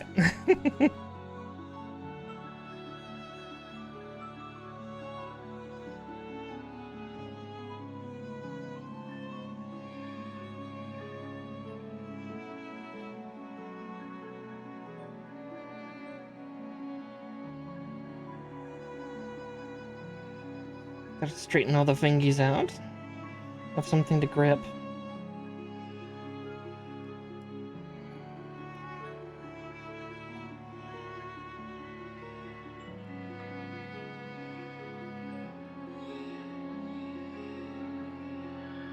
There we go.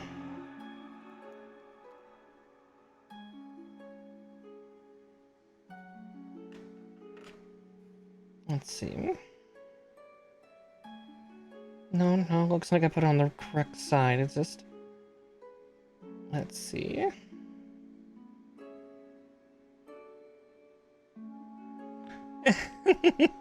Oh, how devious indeed, huh?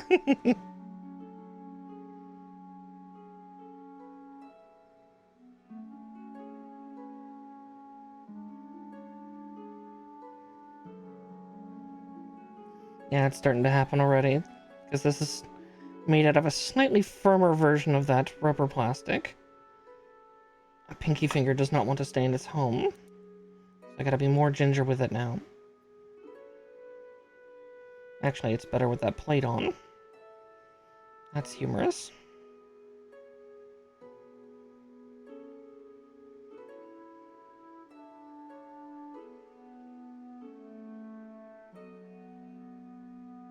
Ah, there we go.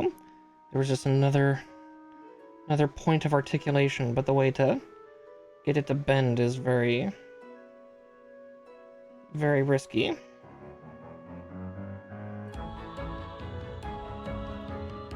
So we'll do this for a second.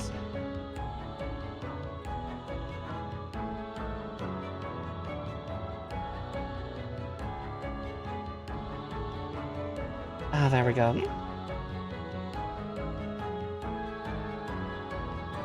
And curl the fingers all up into a nice little fist.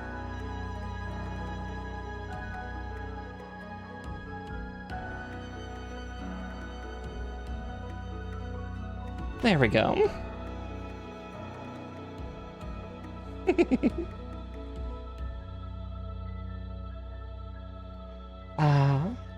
Articulated hands. The scariest thing on the planet. Oh, there we go.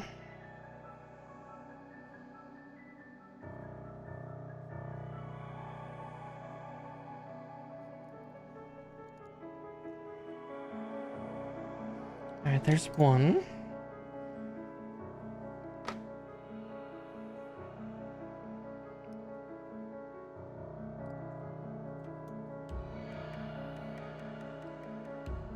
Let's cut that out for now.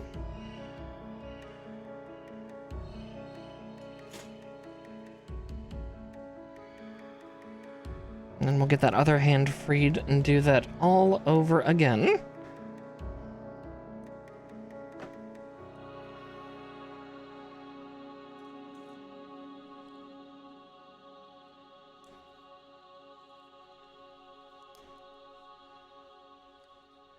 Yes, the most devious art, sir.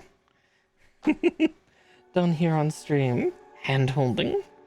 How salacious. But we will do it once more with feeling here.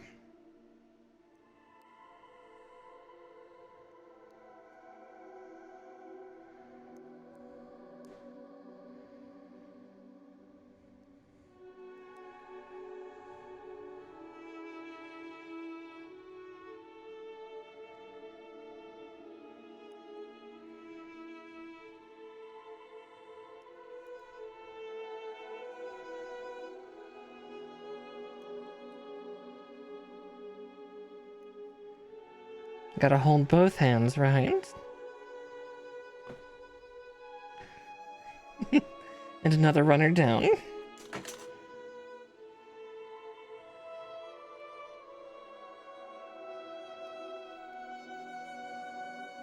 You should have all seen this coming. We're dealing with a DOMM.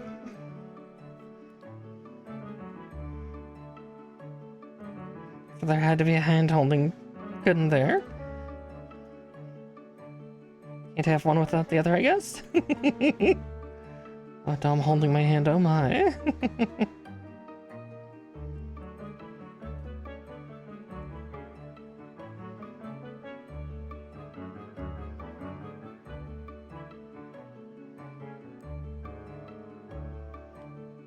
But yeah, that's the scary part for this particular kind of part, is that it's injected in place, so like one part's injected, then the next series, so the palm and then the digits are injected.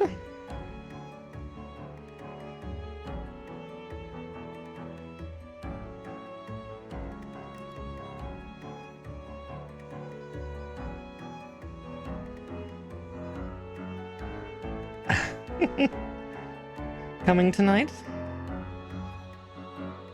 Hey, we don't know.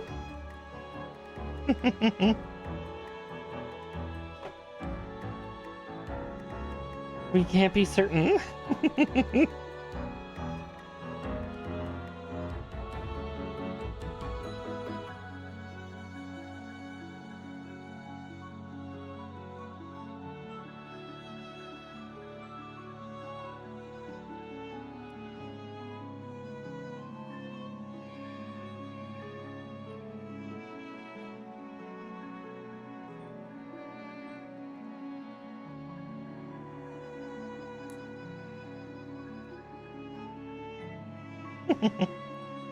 Let's see.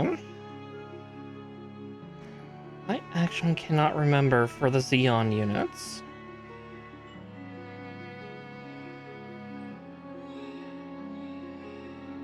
I know for the Gundam units. Oh god, there's 2 or 3 variants of what they call Gundanium. Like it's supposed to be a specific alloy. And one of the variants is specifically only able to be made in low or 0 gravity. Because I think there's like lunar Gundanium.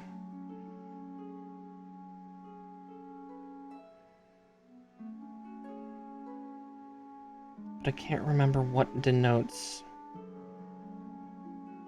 like the materials.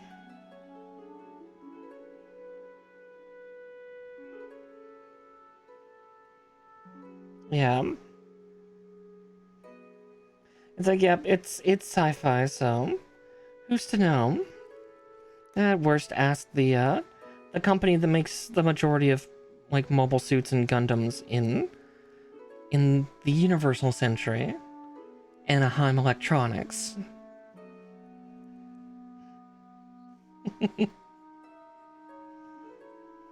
Though I say that they make most of the Gundams, they also make a lot of Xeon units too. Because nothing more profitable than war, apparently. Need the D runner again.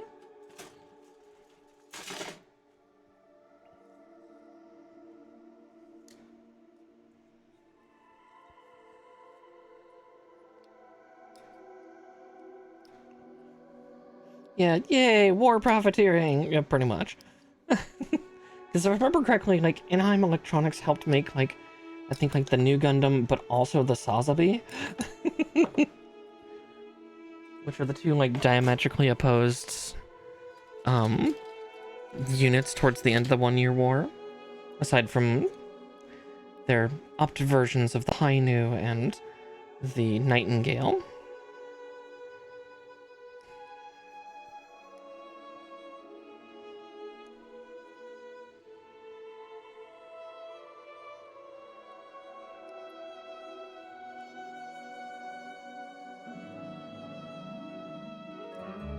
We'll see those eventually. I actually have kits, Master Grade and Reborn kits for those. So you'll see them in time. Because they're actually very cool looking. Or at least I find them to be very cool looking.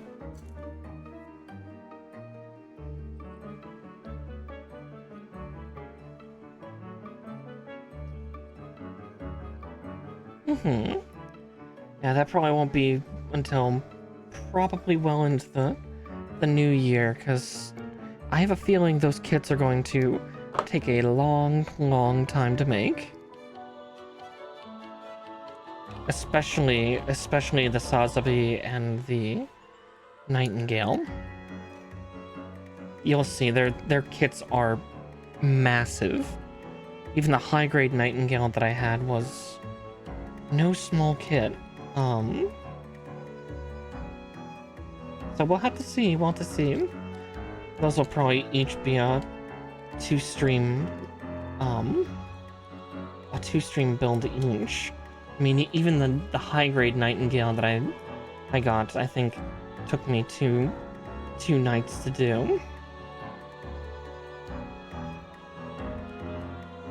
That thing was huge, so... And that was only 1/144th scale. Something about, like, the main Xeon, like, unique units, they're gigantic. Cause, like, the 𝗙𝗶𝘃 is, like... my god, 25, 30 meters tall. The biggest, like, Neo Xeon unit was, like... oh god, how big was the Neo Zhong?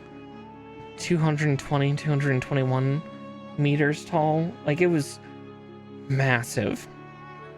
No longer a mobile suit. At that point, it's a mobile armor. But... yeah.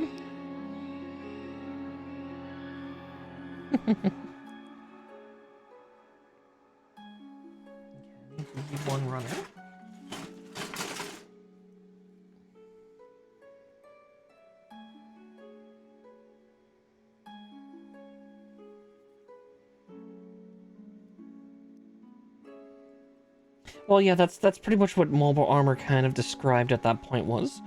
Kind of fortress-esque. Because, I mean, look at the Big Zam. The Big Zam was the very first of the mobile armors. That thing had, what, like, 3 reactors, a beam array that should have been able to glass a planet. Yeah. And that's pretty much what a mobile armor kind of is it's significant, it's far too big to be considered a mobile suit. And so they end up calling it a mobile armor. Okay, there's one T20. I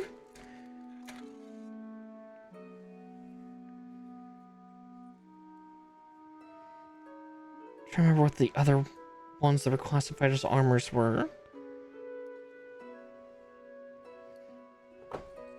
Because, yeah, the Neo Xiong was definitely considered one. Though the original Xiong was not. The original Xiong was not considered a mobile armor. It was quite a bit bigger than a normal mobile suit, but I guess it didn't reach the power classification of that a mobile armor typically does. The Nozel, I think, was also one.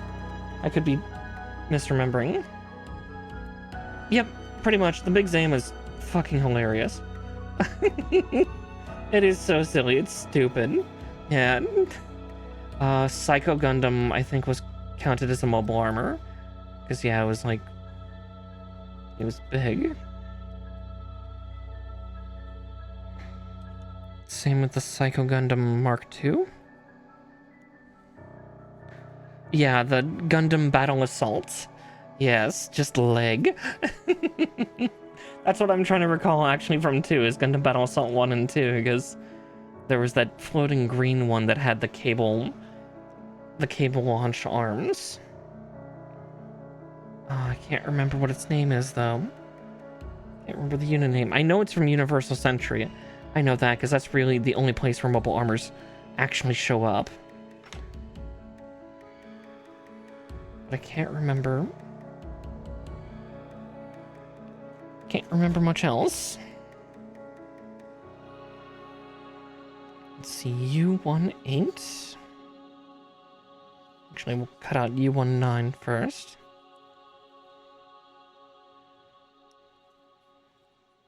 So that looks like it's the part that gets all the connectors attached to it, so... Let's keep that runner right there, though. Alright.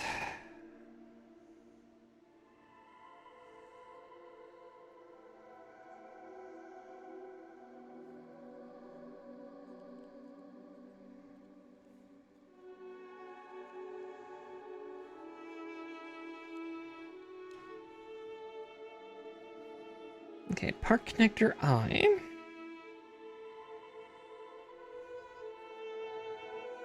There it is.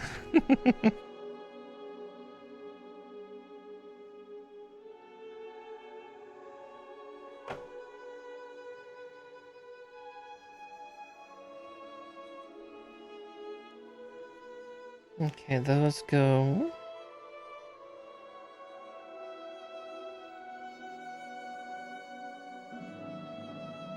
Because that's where the hip plates will go eventually. Once we get the legs built, of course. Though we are building this in interesting order. At least compared to the other kits we've done of late. Usually we don't build the waist until after the legs. Might have been the Apsara?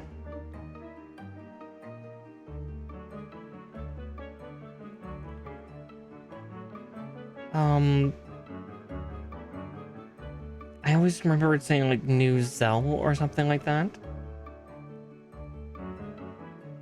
But yeah, I can't remember to save my soul.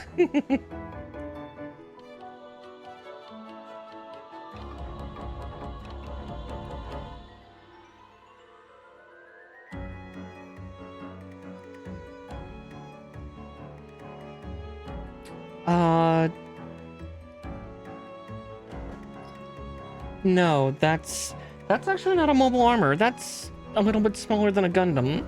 That is a mobile suit. Oh god, I'd have to look up the wiki to... Yeah, the 𝗙𝗵𝘁 is not a big, terribly big unit. It's actually quite small.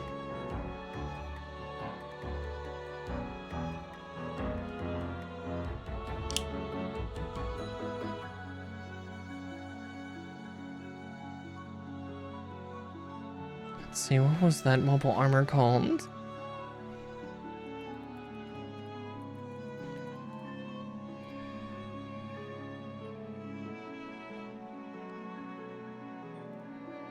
Well, now I need to remember. Ah, there it is. The 𝗙𝗶𝘃𝗃. 𝗙𝗶𝘃𝗃.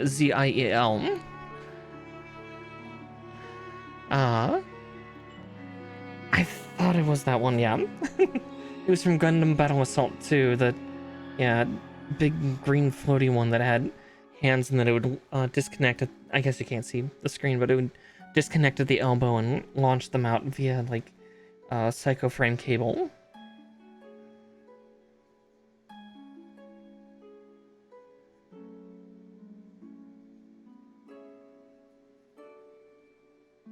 Let's see, M3 and M4.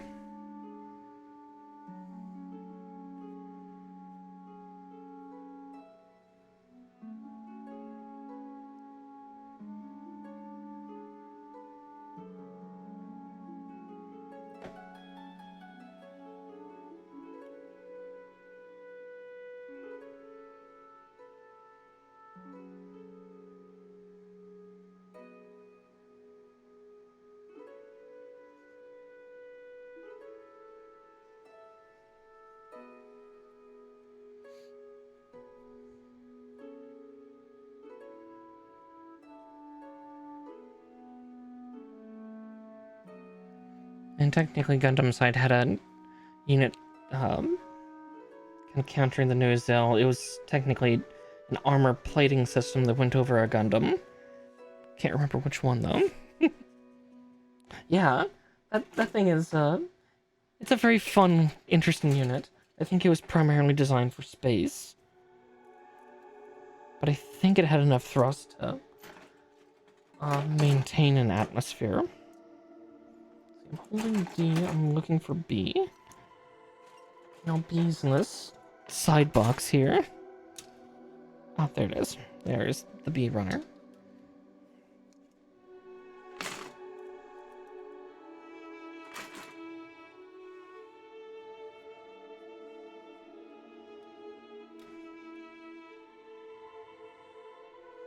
Yeah, a little bit. A little bit. The color certainly does not help. But yeah, it kind of strikes like one too. The hands move awfully fast.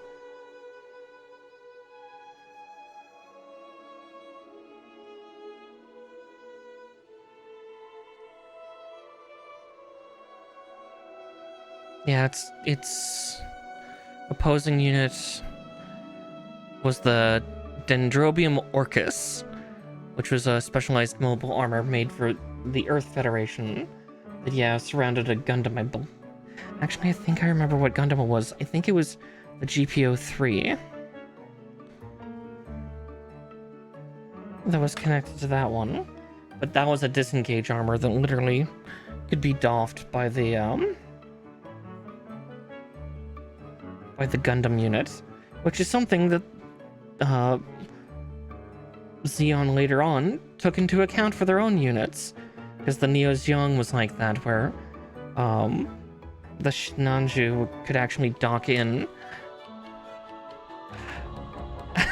Yeah, no, it's a high velocity like weapons platform that just wraps around a Gundam.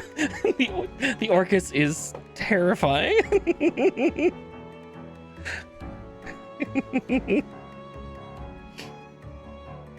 Let's see, 5, 6, and 7.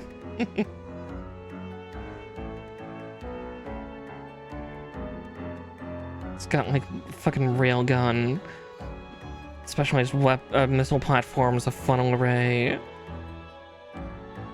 No, it might not have a funnel array. It might just be a massive missile array.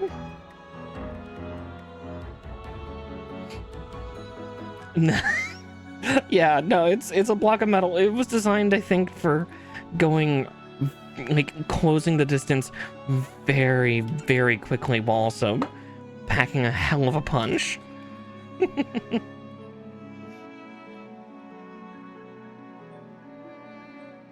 Also, why it could also be disengaged if it took too much damage or was no longer needed was good for getting in close, bad for maneuvering once close.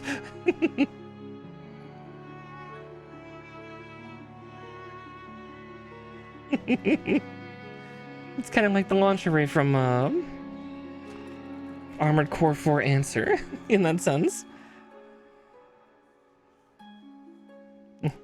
Long range and distance closing operating system. Or armor system. Oh, if you think that's stupid, oh god, what the hell was that earth defense weapon called? The super hyper mega bazooka? Yeah, if you think that's stupid, then look that thing up. If I remember correctly for lore, it could only fire, like, once or twice. And then it was good. Yeah, the name alone was already just so stupid. But just that much worse once you realize that it could only withstand, like, so much launch, because I think it was like using a colony's reactor for its power source.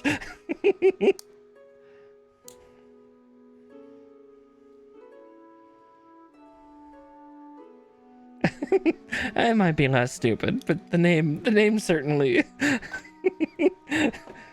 leaves a lot of things to the imagination. Not by much, no.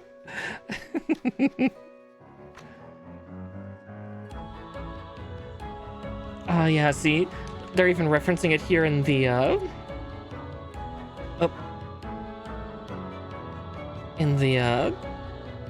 booklet here.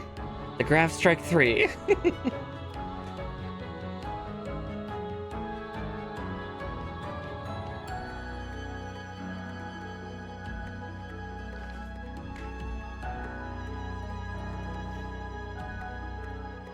Just 3 of these fuckers rolling around.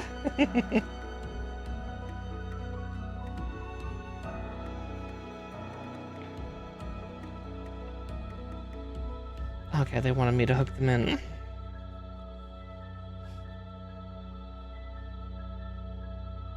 Yeah, it's not as silly in its in the design for size, but it's more the fact that it's just it's limited use. I mean, it's not as bad as certain things that happened in, like, oh, Gundam Unicorn. I think the Banshee unit had a system for replacing its arms, because it was firing a rifle that was so strong that it actually would damage the arm that fired it, because it was basically taking the entire energy cell from a rifle that would normally, you know, keep you through most of a dogfight and dispensing it in one shot. But the recoil was so hard that it would damage and destroy the arms, so it actually had an array of spare arms so it could keep firing. Admittedly, those shots would take out starships, but, like, you know, carriers, but, yeah, there's a lot of very silly weapons.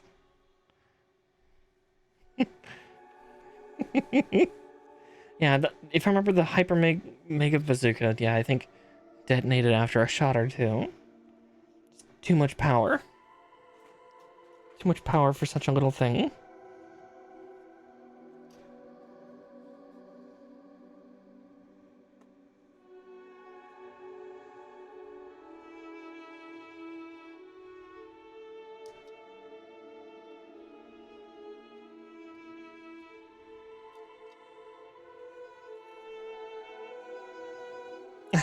Right? That was kind of my thought too. It's like, at that point, yeah, dampeners.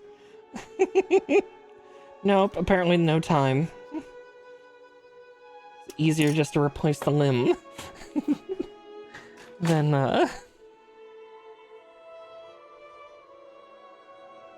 do it. Because yeah, the gun was definitely over-engineered.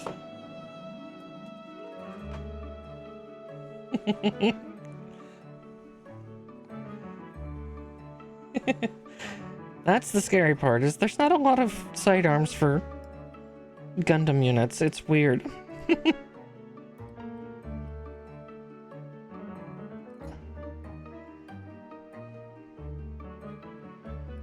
That is the sidearm. Or maybe the Vulcan cannons attached to the head or something. Oop. The part didn't come off the runner until it went back in the box.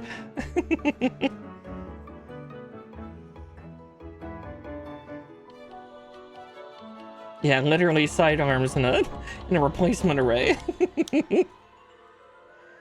But I mean, over-engineering has definitely been something that a lot of, especially Universal Century, has done, which is, I find it highly entertaining. Like, not in a bad way, but it's funny, because like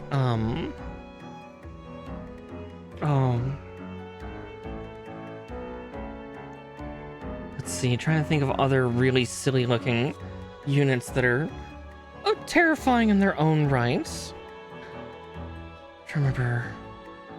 Well, there's another one I was just thinking of other than the Byerland Custom. Well, the Byerland Custom is pretty hilarious. God, I can't remember what the other one I was thinking of was. Yeah. I would definitely look at the Byerland Custom. If you look it up on YouTube, you actually get a special treat. I believe it's Byerland Freebird. Somebody does like a 1 minute like music compilation of the Byerland just annihilating all sorts of other units just to the guitar solo during Freebird.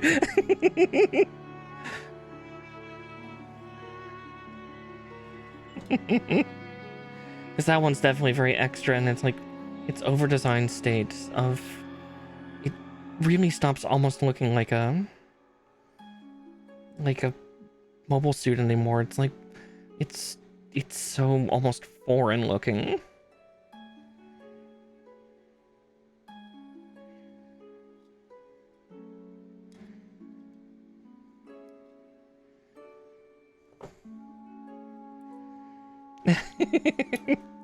It is strangely entertaining. You're welcome.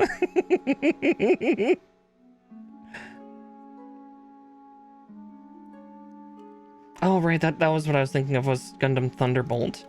Was the over-engineering of, yeah, the Thunderbolt Gundam full armor and the Psycho Zaku. Was, yeah, they were so extensively over-engineered too, with all their like secondary and tertiary weapon systems and shield systems and all this stuff. But they were at least very appreciative of, a lot of times it was needed, because those things would eat shit pretty quickly.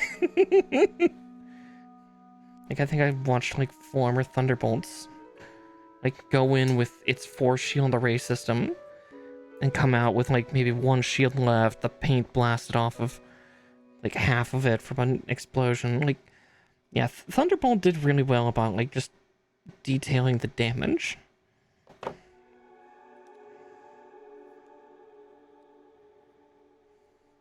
But yeah, the Byerland Custom is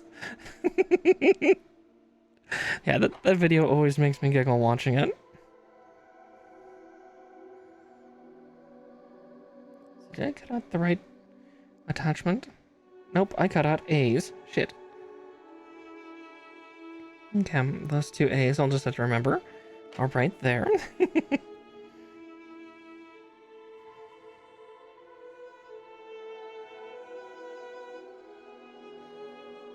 Yeah, the Byerland's weird, overextended arms that are way out past the shoulder unit.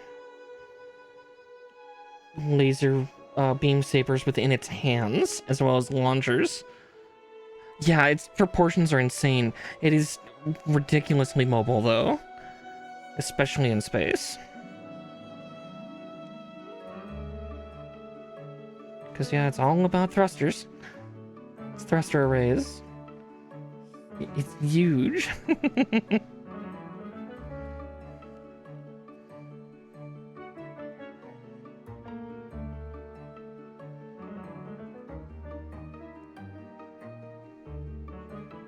Yeah, it's funny. The the Earth Defense Forces made the Ireland, which is so ridiculous in its shape, and then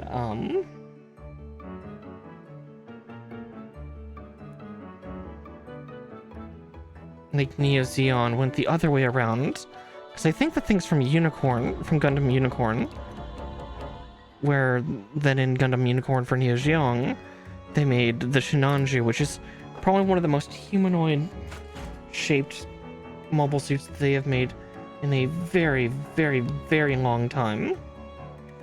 More humanoid than anything they've really ever made.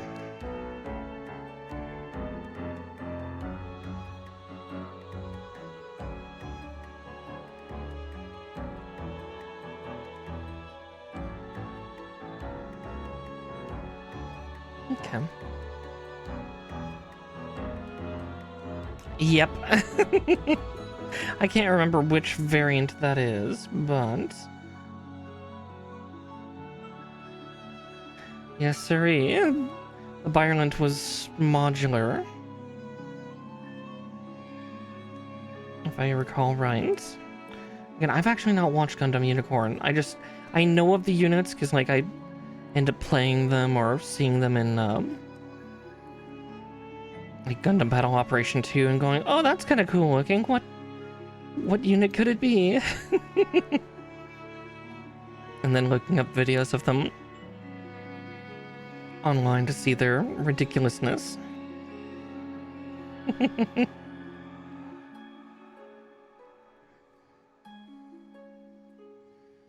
All those poor units in that facility, though. That video is so dumb, I love it.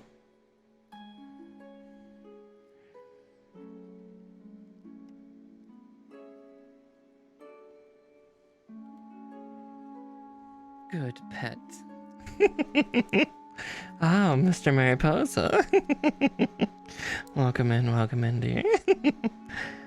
Good pet.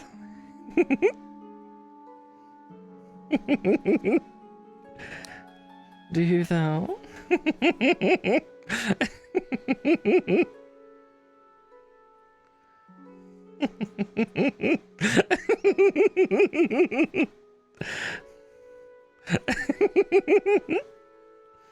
Oh, so cute though.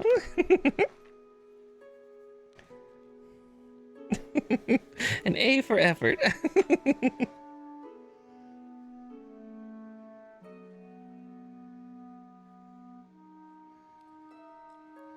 Okay. See, this part's actually a little more complicated. I kind of appreciate it. Oh, I can hear Sherlock screaming behind me. For what does my noisy child need?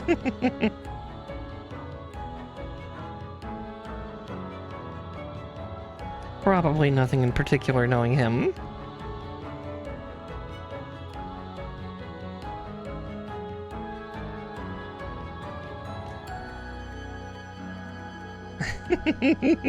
It's true, guys, gals, non-binary pals. I'll melt them all.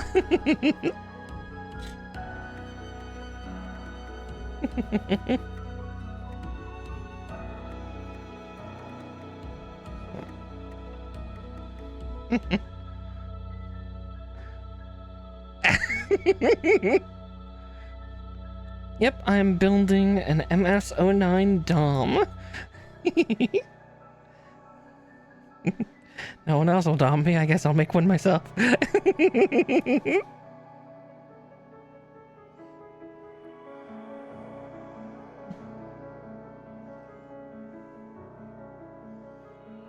Master grade.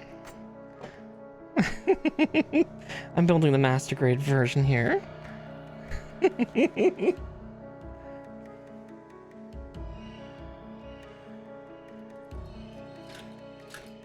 Alright, let's get these parts cut out.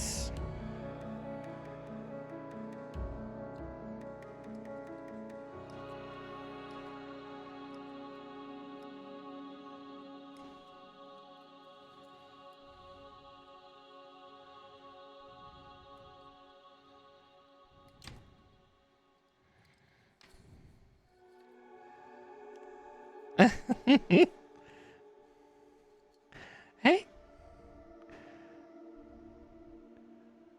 Yeah, it is the older one, unfortunately. Nothing wrong with knowing your units. Trust me, I was a little sad to see all the rubberized pieces.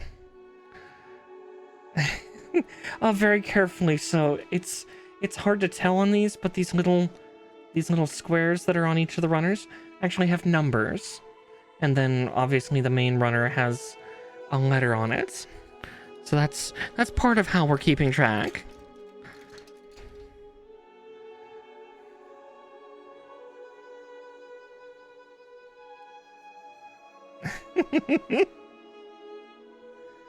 I am. Let's see.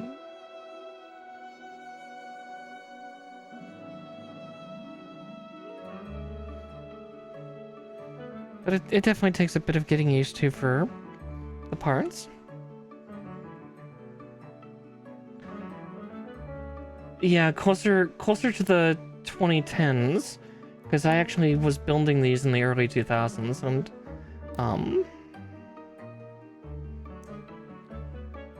yeah, they were using rubberized parts up until, like, I stopped building initially around 2007, 2008. And yeah, I was still getting rubberized parts from the... Yeah, at least it's not wood, yeah. Depending on the wood, though. Take that how you will. Dirty or not, there's no way escaping that one.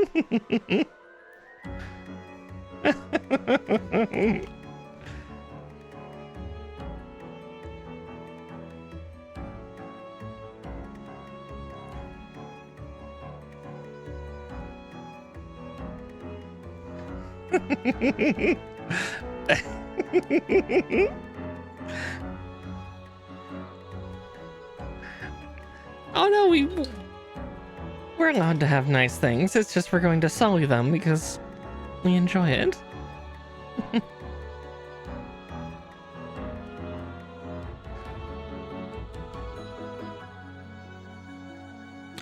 Fair.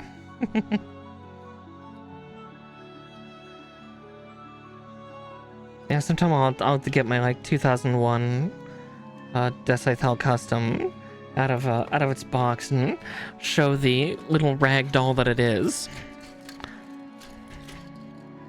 Because that poor thing is not doing so hot. Okay, I can't just force these ones in. Because it's actually a D slot.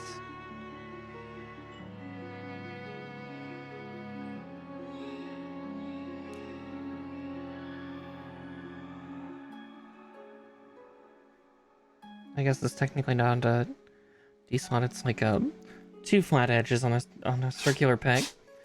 Oh.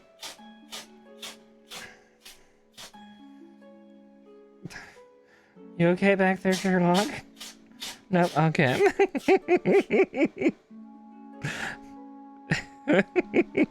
Not sure if you can hear that on mic.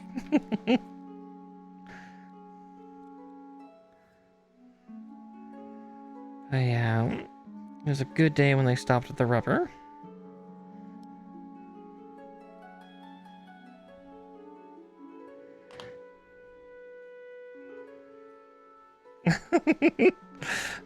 Everyone make fun of Sherlock. Sneezy boy, sneezy boy.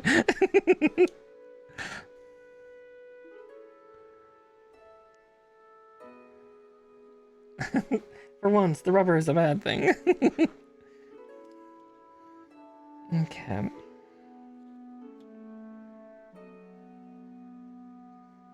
So, I11 and D3. We'll cut D3 out. Since I'm holding the D runner. May as well. And 2. I dislike them just because of their deterioration. Like, don't get me wrong, the hard ABS plastic has its own challenges. It's more the assembly process that's the haphazard part. But I do prefer it over the rubber for posing, just because the rubber parts eventually just degrade so quickly, given the fact that, you know, this is supposed to be a figurine that's supposed to stay in a single place for years and years and years, and it just doesn't. That's my main issue with them. Oh, exactly.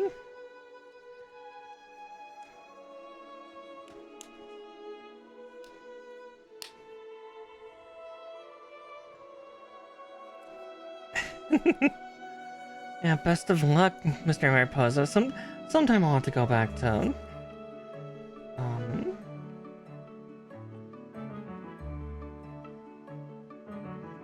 that game, but because I was stuck on that 𝗙𝗵𝘁 weapon for New Game Plus, and it's just like, I'm tired. There's other things to play now. My attention jumped to other things.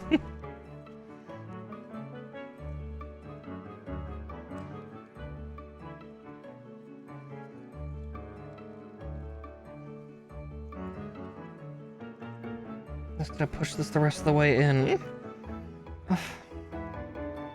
There we go. Get in your home.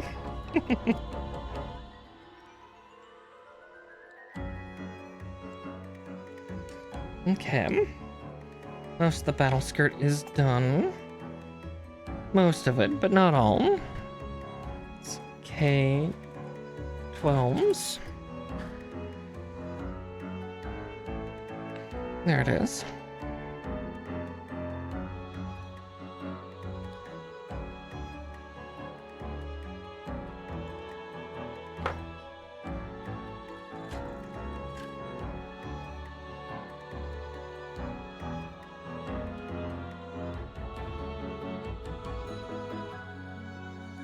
Yeah, I can't remember what year this particular kit was made in. Cause I got this at a con.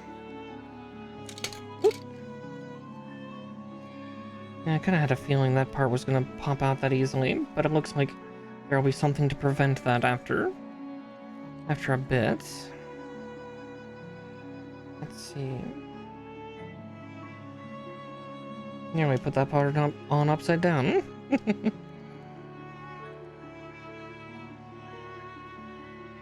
Okay. And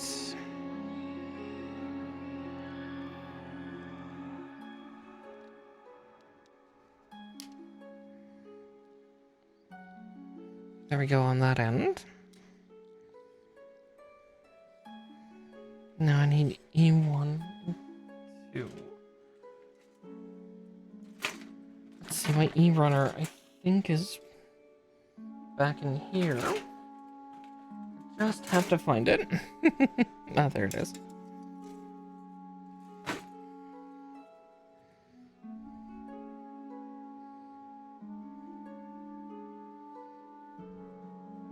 Yeah, God, that 𝗙𝗵𝘁 is just... Oh, it's pain. Just Spain without the S. Constantly.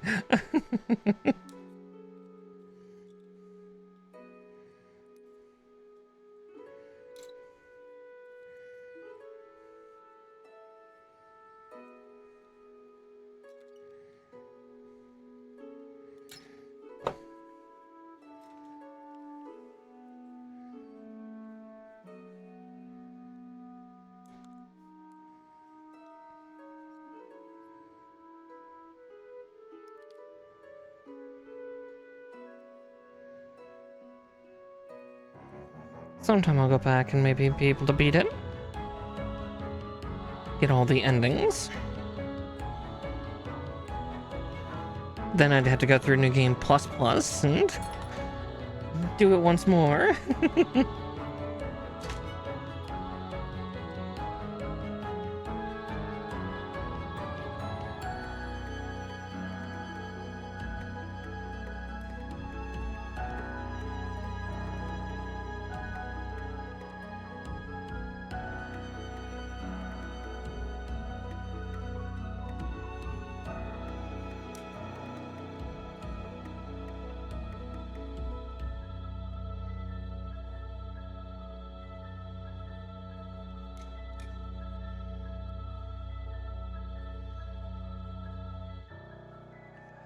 let's see. Well, I'll have to see about next week about, actually thinking about things about what my schedule is going to look like since, what, next week is the week of Thanksgiving, yeah? No, that's, no. Yes, next week is, I think, Thanksgiving. At least for us Southerners.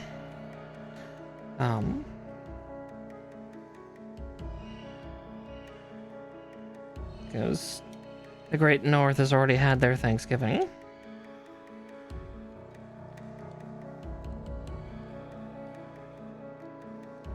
I might be down to three streams next week, just to have time to prep and cook. Like, that just means, you know, keep an eye on the Discord, keep an eye on Twitter or X and Mastodon, and maybe if I can get a code to it, fucking Blue Sky. I'm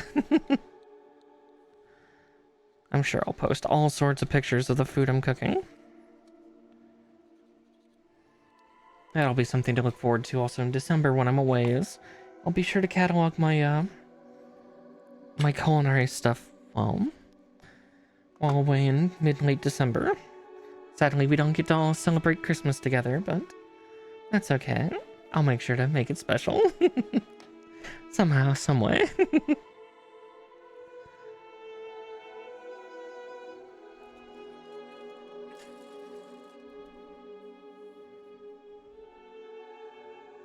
Oh, absolutely. You'll get to see my cooking flourish in full.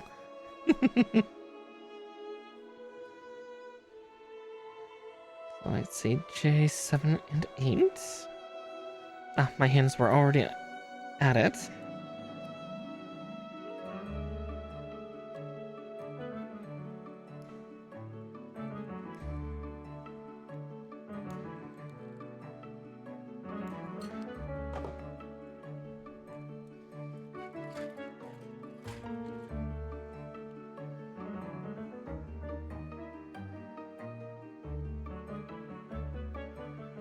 Okay, part connector J to H.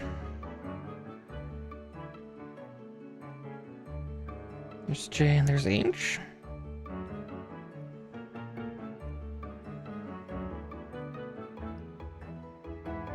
It's because I'm building two of them, so I may as well pop them both out.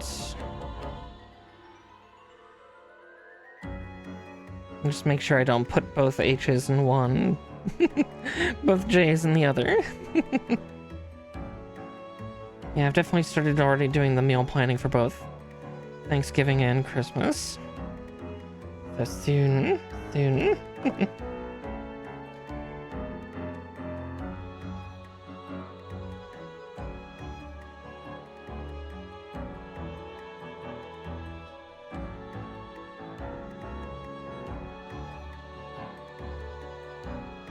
Soon, DM. Exactly.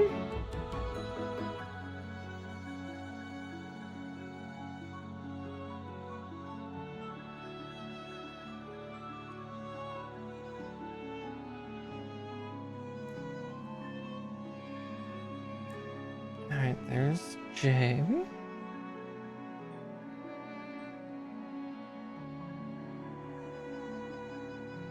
And there's H.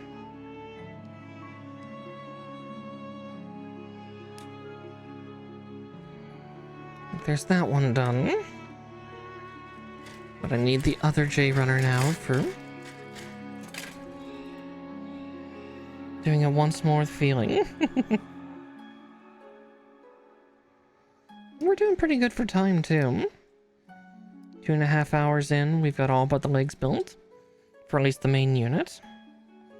After that it would just be the armament.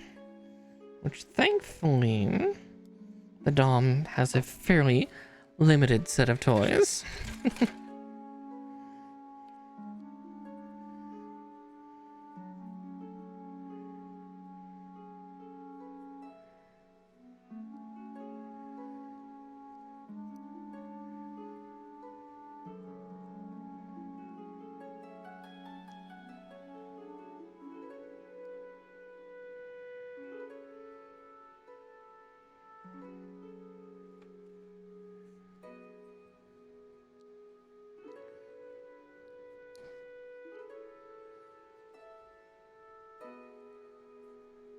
Okay.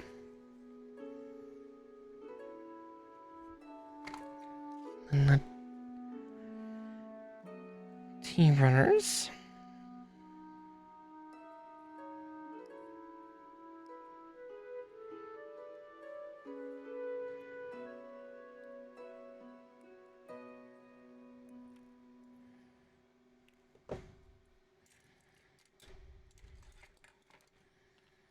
Let's cut out both the Ks while we're here. Now, 2 of the Ks, I guess. There's 4 of them. Cut them all out. No. I've already accidentally cut out 2 part connector A's, and I don't know if I'll actually use them.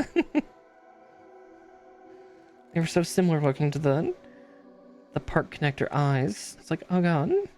But I see that they're already going to be in use a little bit later, so no need for me to fret.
Okay, there we go.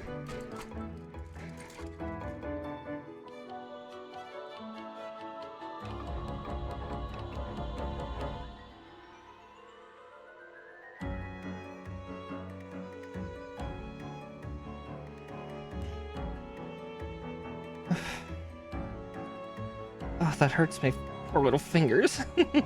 My poor thumb.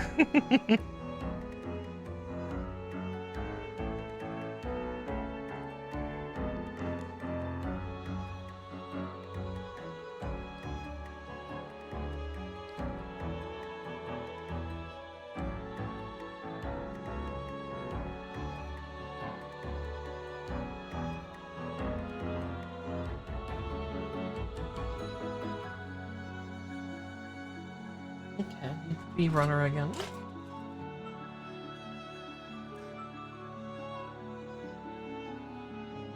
We'll trim out both the 9s.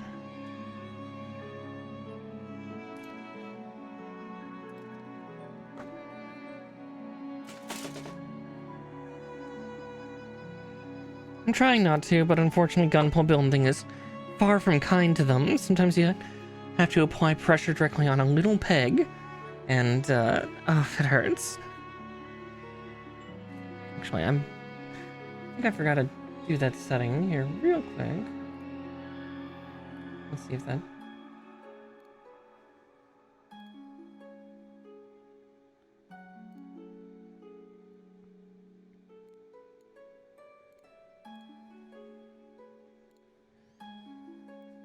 Ugh.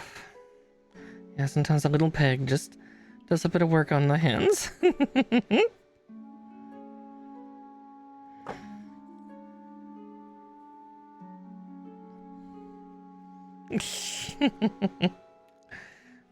There we go. Okay. What else was I doing? Sorry, brain wandered. J3.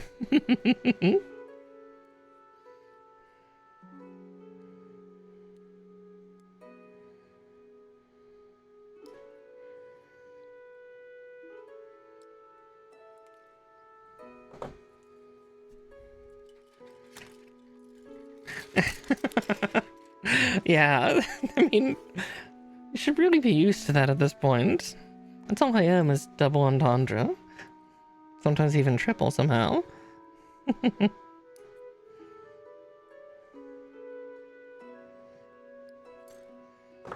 Not that all double entendres or triple entendres are dirty, mind you, but...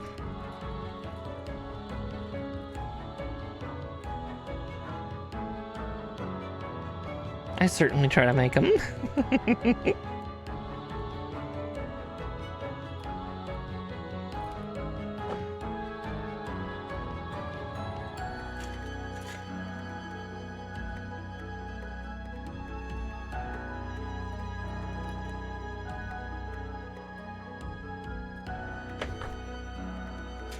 Alright. Let's get these kneecaps assembled. Because I'm guessing that's what these are, is the knee guard.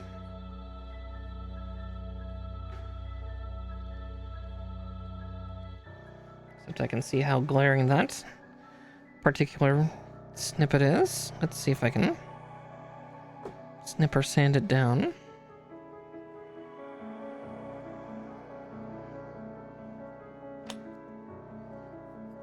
Oop. Part tried to run on me. How dare it?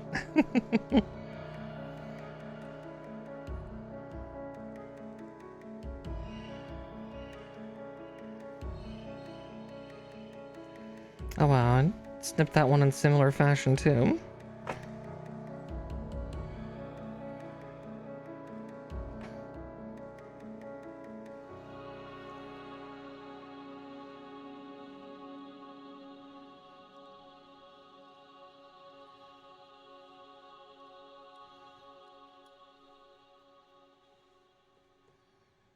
Okay.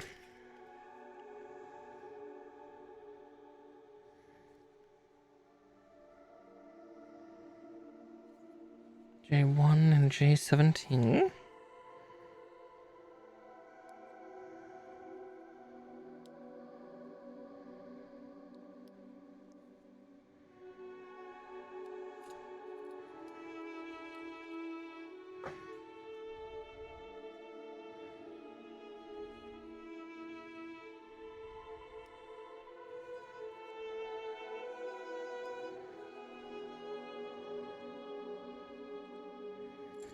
Don't know why I trimmed that one like that, but we'll take it.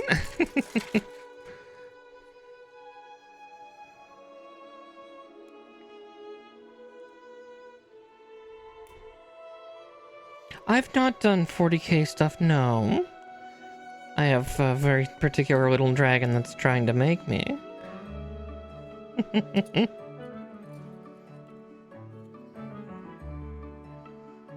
Yeah, it's...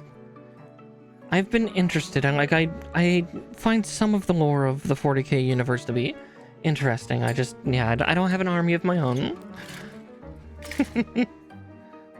It's okay, I understood what you meant.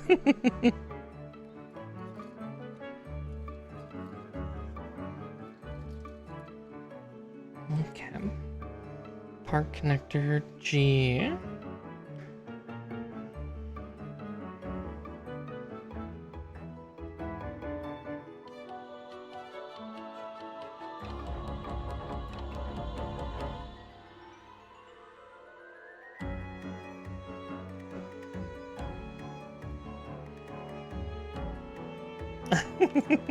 Yeah, I was to say, Talon's very persuasive.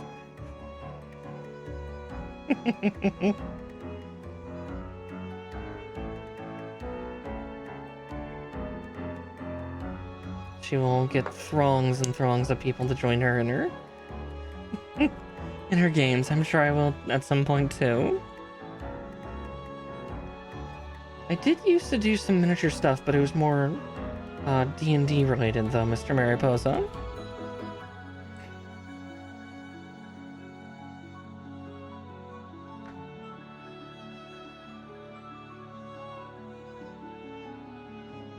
Yeah, that's pretty much where I'm at too, is like, I enjoy the, like, online games, like, Vermintide, Darktide, things like that. But yeah, I used to paint miniatures, and, I was trying to 3D print some, but sadly my 3D printer is very dead. but it was a little cheap one, so I really shouldn't be too upset at it. Tortured the poor thing enough.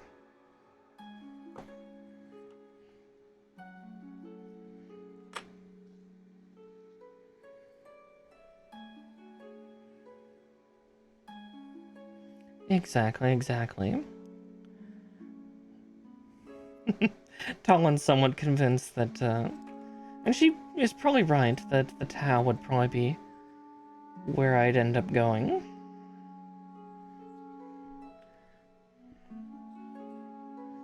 The 𝗙𝗵𝘃𝗱.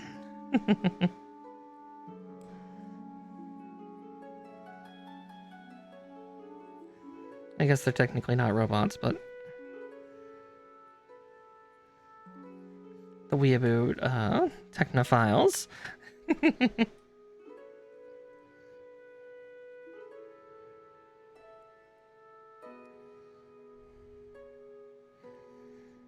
Ah, I am envious. I love landscapes. That was one thing I was really hoping to do at one point, but or like 3D print my own landscapes, but I sadly never got around to it. The type of printer I had was not conducive to trying to make terrain. Though honestly, there's cheaper ways to make terrain, because yeah, I've seen how to do it, but again, knowing how to do it and being able to do it are two different creatures. So your friend is incredibly talented. yeah. Oh, the gun. Yeah, no, I think that's part of why Talon's trying to be like, Tau, it's right up your alley. They're like Gundams. It's like, yeah, okay, honey.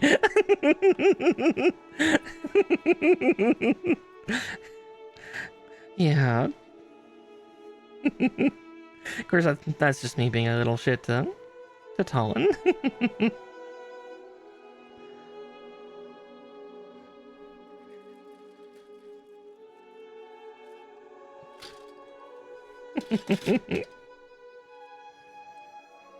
Watch, she's gonna appear out of freaking nowhere at this point.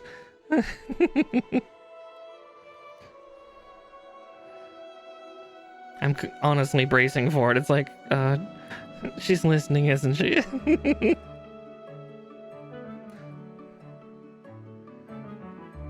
Nah, I actually know what she's doing right now, so I'm safe for now.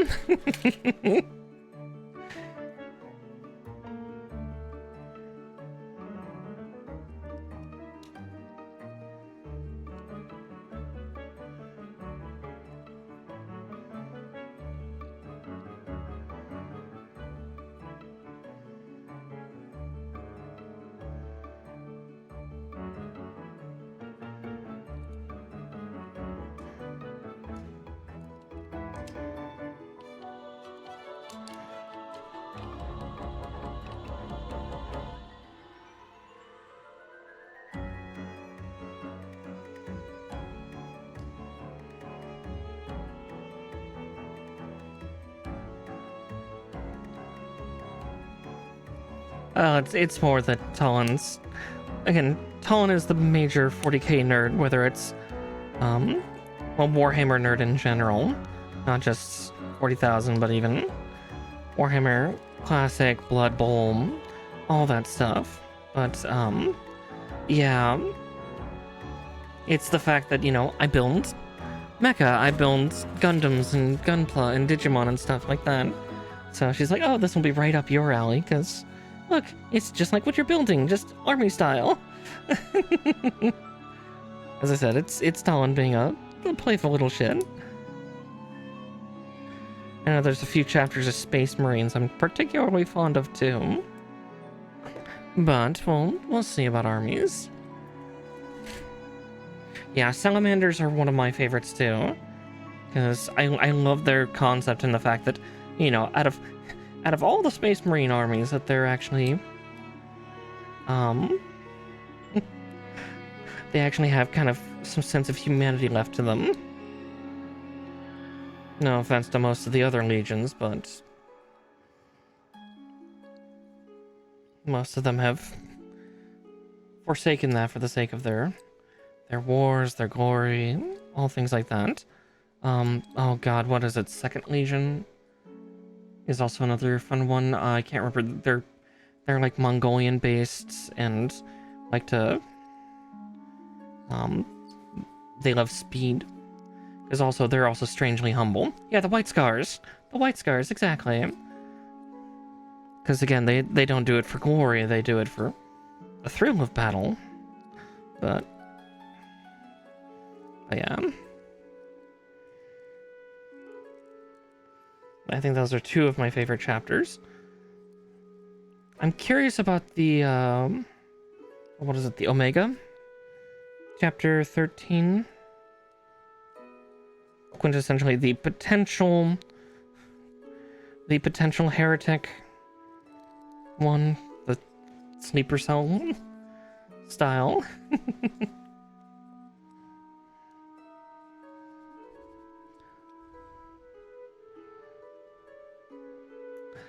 Yeah, Adeptus Mechanicus is fun. Yeah, the orcs are hilarious and terrifying. Their technology scares me.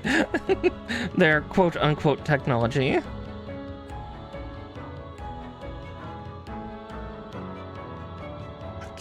Red means it goes faster. I'm sorry, what?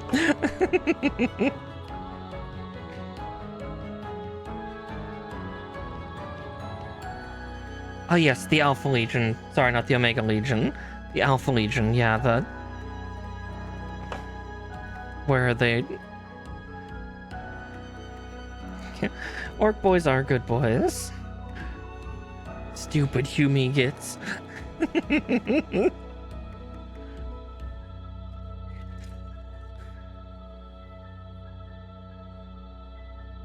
Yes, I'm probably thinking of, yeah, because they're led by two. The Blood Angels are also another chapter I'm fond of. It's more that they have such a tragic story.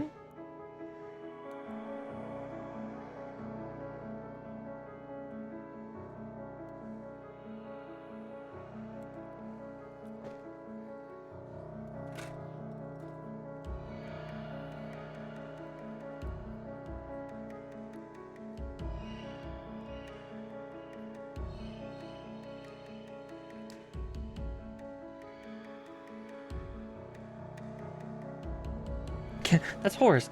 See, exactly, yeah, Bricky. In Bricky we trust. That's how I know the majority of my lore for especially the chapters is thanks to Bricky. Yeah, Bricky is wonderful. I have his creator cup down the stairs. Don't get me wrong. The cup is heretical, but that's okay.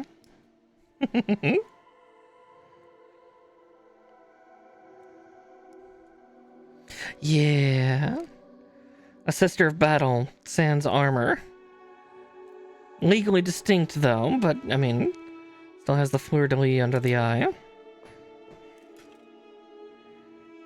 Yeah, the Sisters of Battle are also kind of a sub-faction that I'm interested in, fond of, because girl power.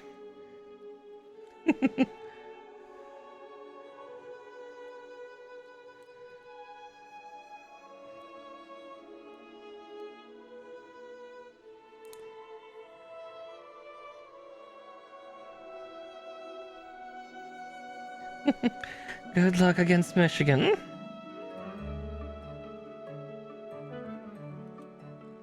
Okay, 2 J4s and a J5. Oh, these runners are starting to run out, though. That was a bad pun, I'm sorry.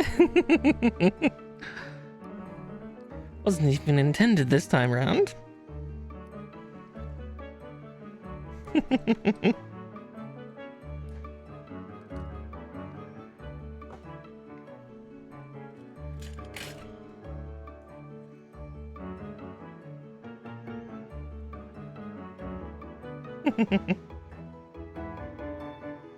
Yeah.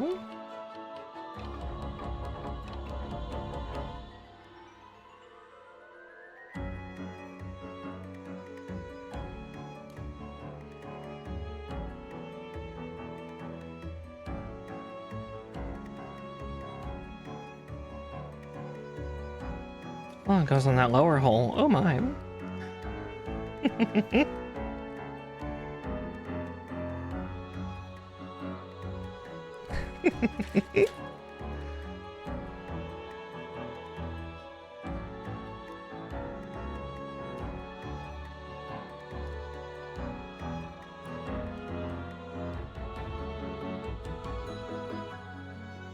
Yes, a little bit. There's like some ridiculous power scaling and then just like general, like, just over-engineered ludicrousness or things like that. Like, yeah. The grim dark future has a lot of interesting things in store for the, well, frankly for all the people, but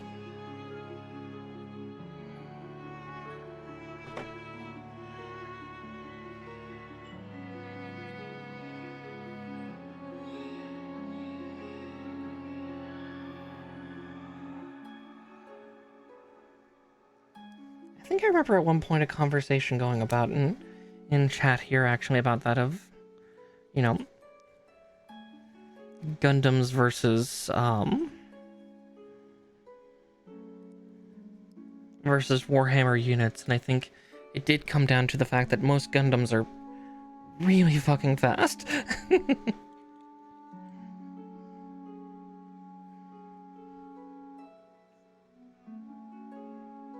See, 17 and 18. But yeah, their power's not that different from each other. Yeah, I was like, what? No. I think I also remember like somebody at one point being like, Digimon versus Gundams, which would win? I'm like, I'm so sorry, Gundam fandom. I love you, but Digimon. That person, if I remember correctly, that conversation, somebody had some very interesting theories on how Digimon would go about fighting, and it was like, oh, okay.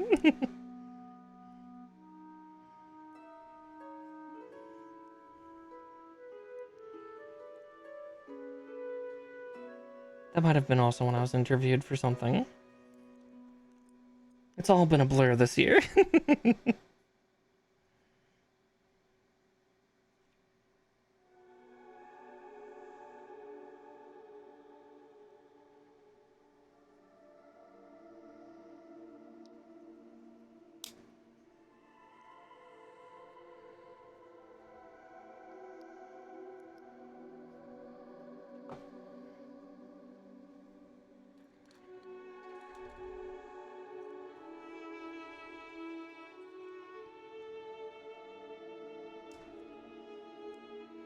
But yeah, you're not wrong on like some of the power stuff and some of the ridiculosity of a lot of the weapon systems that are in Gundam and are also in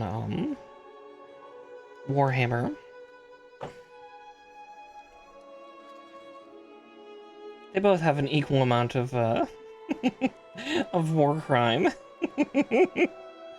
And that's a bold-faced lie. I'm fairly certain Warhammer wins in that department.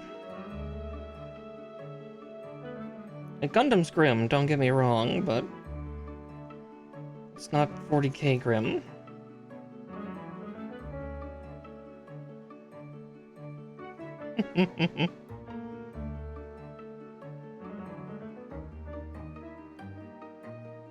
Come on, get in your home. Can't be too good for your home.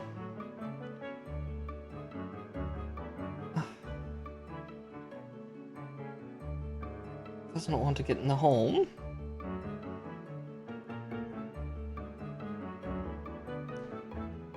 There we go. I convinced it.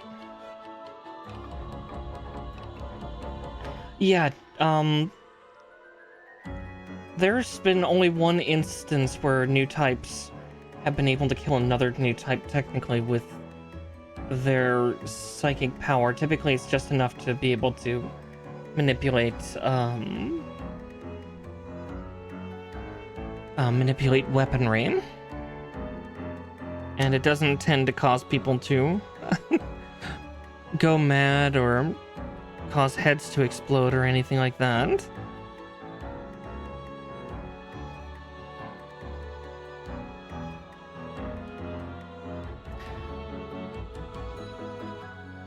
I know that's a point of contention to some people in the Gundam community. In spoilers for a fairly old Gundam series, Gundam Zeta. The end of that, Camille impaled. Oh, I always forget the name of that freaking asshole. He piloted the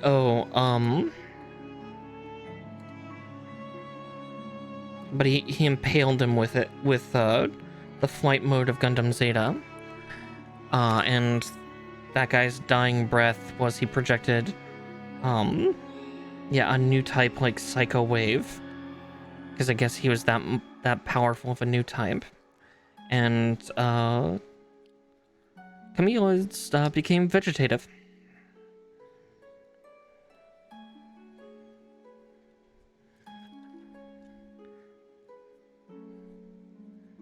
Yeah. So technically they're both dead.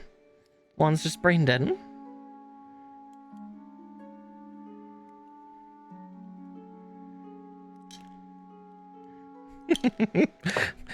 Dark trivia. Dark Gundam trivia with Mara. Yeah, some people when that happened felt like that they did Camille dirty. It's like, yeah, a little bit. I won't disagree there, because yeah, that seems so weirdly dissonant with most of the rest, but I think the only other one is potentially 𝗏2, who is a clone of 𝗏, killing 𝗏. But no, 𝗏2 died. 𝗏1 lived? Yeah. And, you know, for a relatively hard sci-fi, it was just a really weird, weird jump they made there. Yeah, not quite to a singular yike yet, but a bit of a yeesh. The council has awarded at least one yeesh.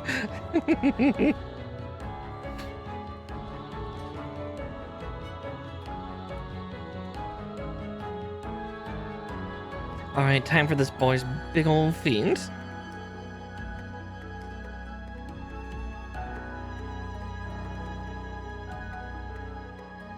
You know what they say about a dom with big feet? Better steppies.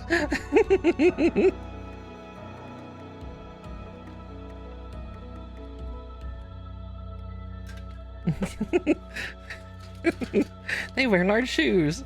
Oh god, try making a shoe for a Gundam or a mobile suit. Good grief. But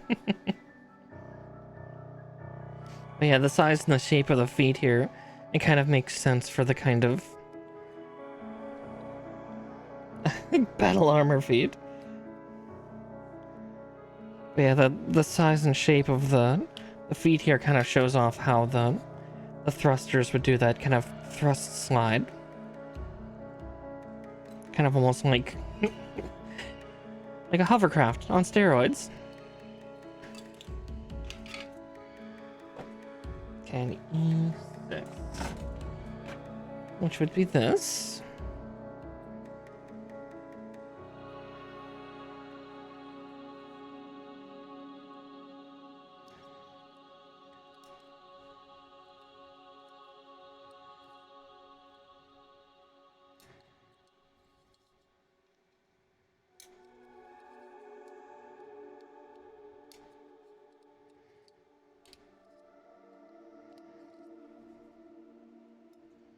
And snip.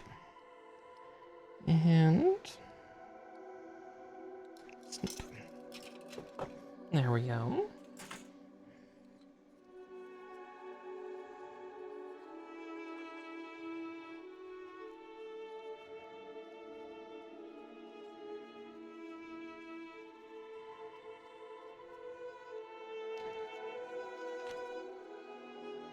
Oh, I snipped that one real poorly. Didn't even see it.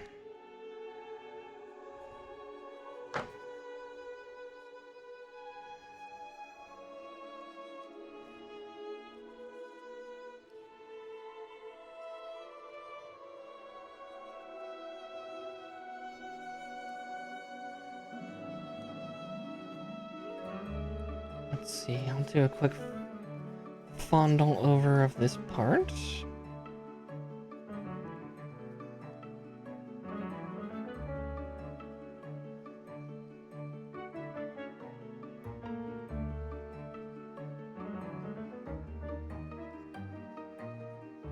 Interesting, I had a weird injection thing there.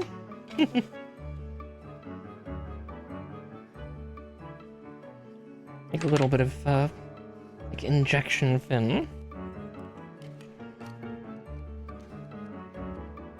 That doesn't happen too terribly often with these kits. Usually they're pretty secure and clean. Oop. That's definitely not on.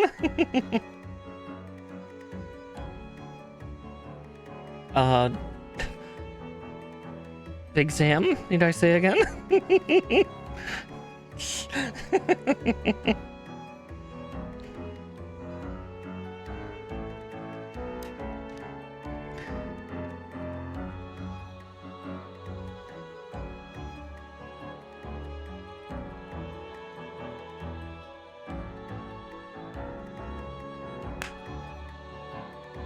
It's true, it's true. Just gotta hold up that multi-reactored unit. Oof. I feel like it's finding 1, 2, 3. Huh.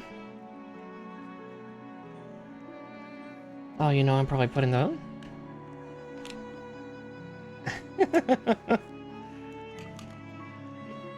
yeah, that's about as close, because, like, yeah, the Big Zam was designed really only for terrestrial combat.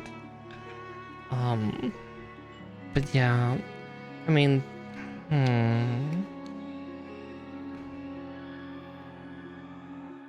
remember one with big legs, but it's, but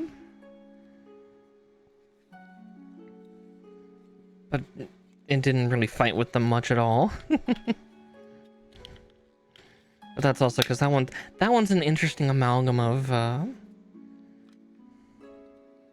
of things. Admittedly, it is a kit I want to get, but I'll have to find one someday. It's called Moon Gundam, if I remember correctly. If I remember correctly, it is part of Universal Century, which is terrifying in its own way.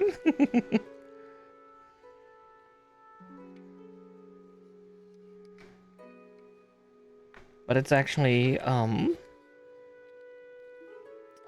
it's a very specific mobile suit that actually has the head off of Psycho Gundam 3.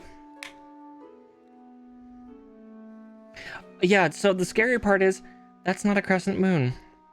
Those aren't moons. Those are assault plates from the Psycho Gundam. So with the power of space psychic goodness, those move around, batter, bash, and I think they have a laser array in them. I could be wrong in that they're just literally bludgeoning tools. But it's a really cool concept. Yeah. Yeah, so it's Amuro defeated the Psycho Gundam that head and those plates were attached to, and those parts actually collided into a space colony. And someone attached the head to a different unit, and the kid that happened to attach that head to that unit happened to be a new type, and it actually awoke those plates because they acted as funnels. And like, yeah, the very first scene of it is like him being hunted down by like 2 mobile suits and then just getting the shit beat out of them by the plates as they flew by, because these plates are huge. Getting hit by something like that, you know, going at what easily had to be a couple 100 miles an hour.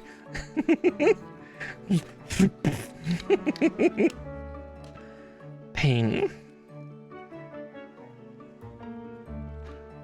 Yeah. I've only watched a couple snippets of that too. Again, that's kind of how a lot of my Gundam stuff is at this point, is just sitting back and watching like clips, like cool clips of these certain Gundams and mobile suits and their units and things. And yeah, that's a pretty badass moment too.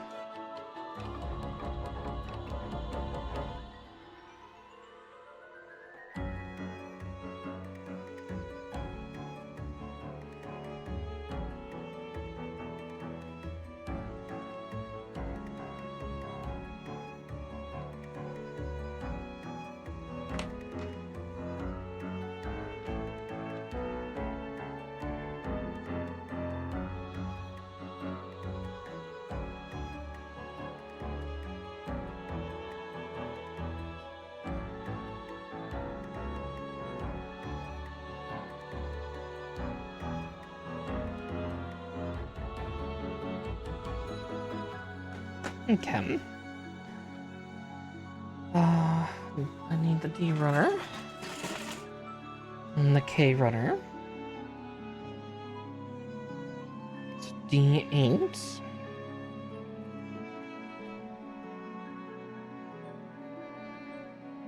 Exactly, passive observation. That's a great way to actually pen it.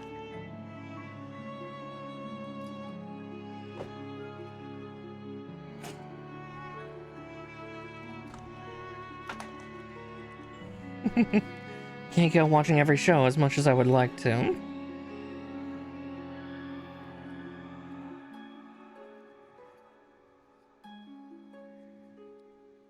I don't have the time.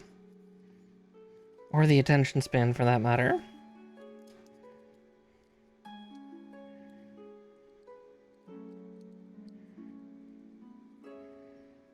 Would love to, but...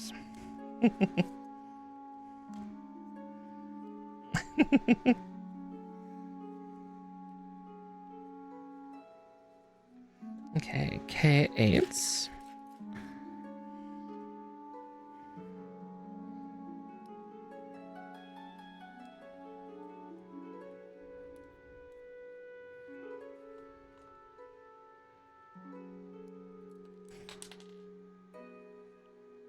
Attempted runaway. No escape for that part.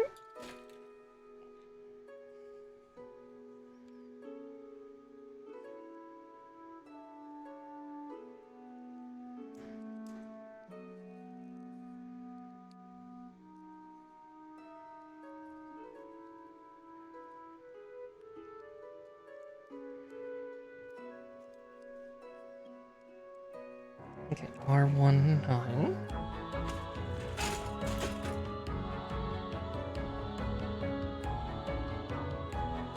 And R18. Okay. Oh, it's beginning. The great runner rundown.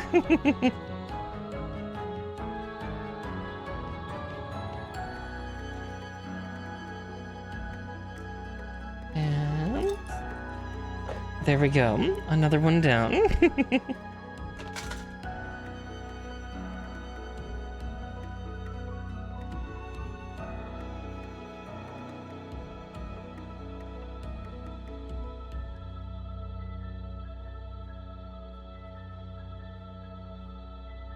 Actually, I think I'm holding 8. Yep, I was.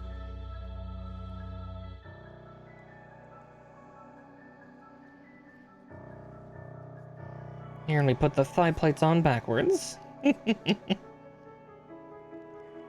not be the first time. Will not be the last.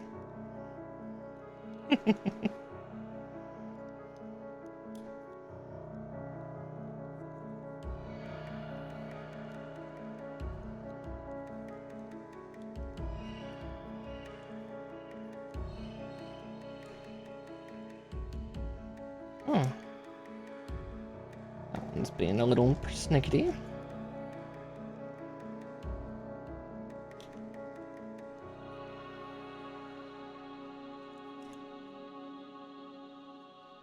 Well, there's 2 perfectly good holes to fill in there.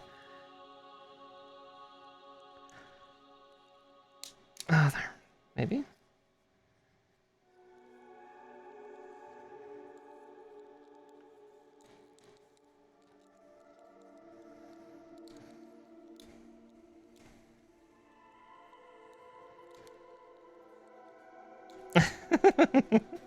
Shh, don't mind me. Don't mind me.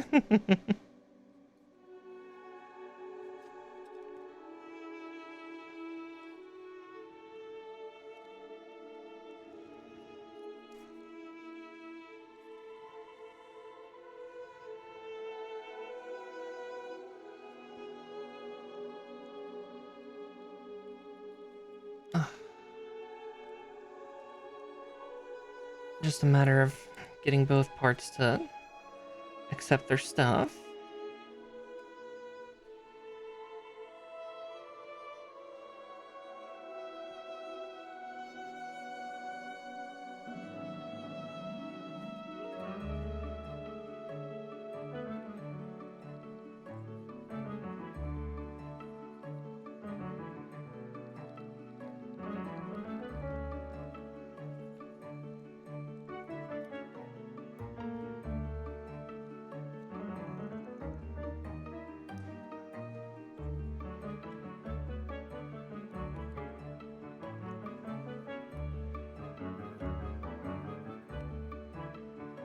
I was wondering if I was gonna eventually encounter a problem. Looks like I have.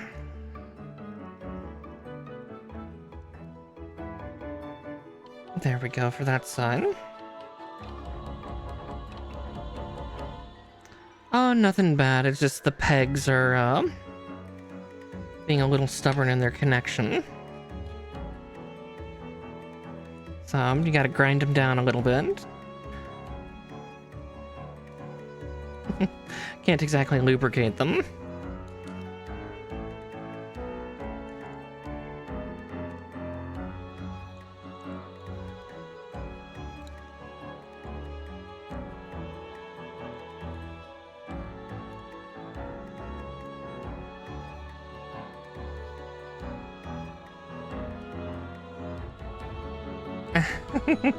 Yeah, the pegs are not pegging properly.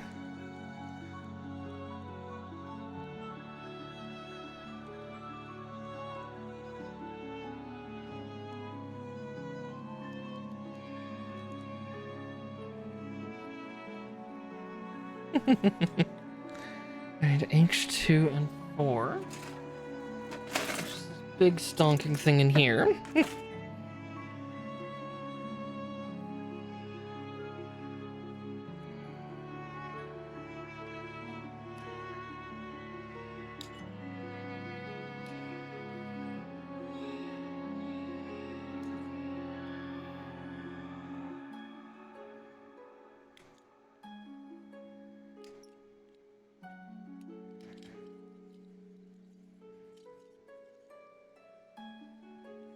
Then, there we go.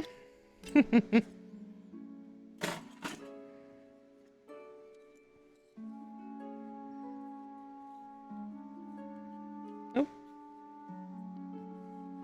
Suddenly saw an errant hair in front of my face.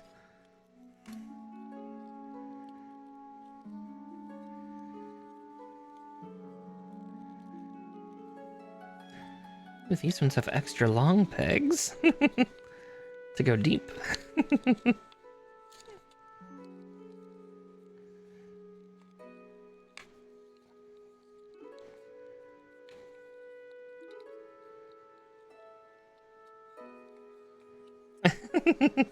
What?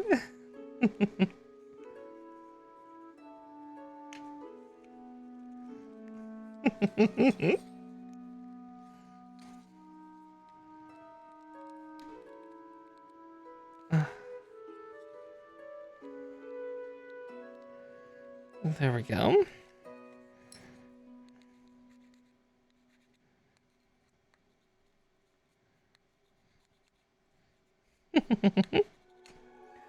Alright, K1 and 3.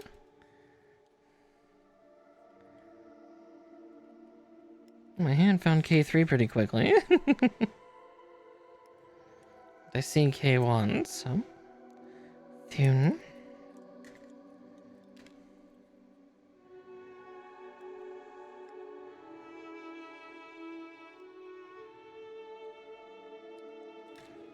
There we go.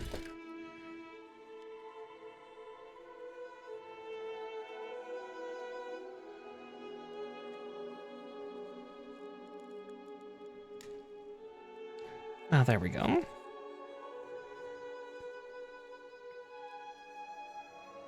That one had not quite pegged all the way in.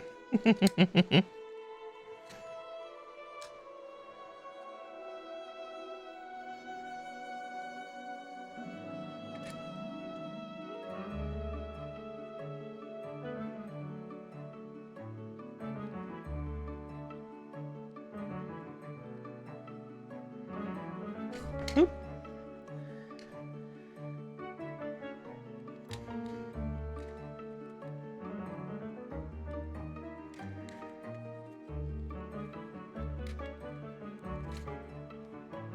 Oof.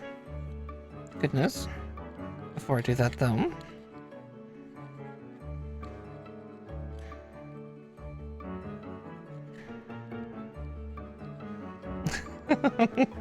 Hi, Mallow.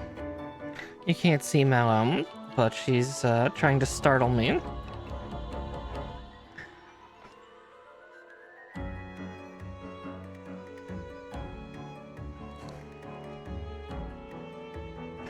Just suddenly feeling a pair of paws just touch the inside of my thigh, and it's like, oh! Like, hi, kitty.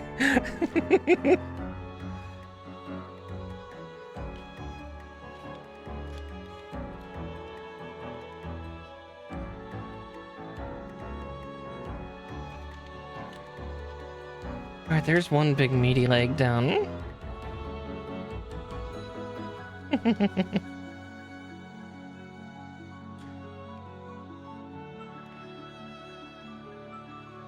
Now once more with feeling, huh? Oh, you're okay, Mallow. You're fine. Startled thing. Oh god, loud noises.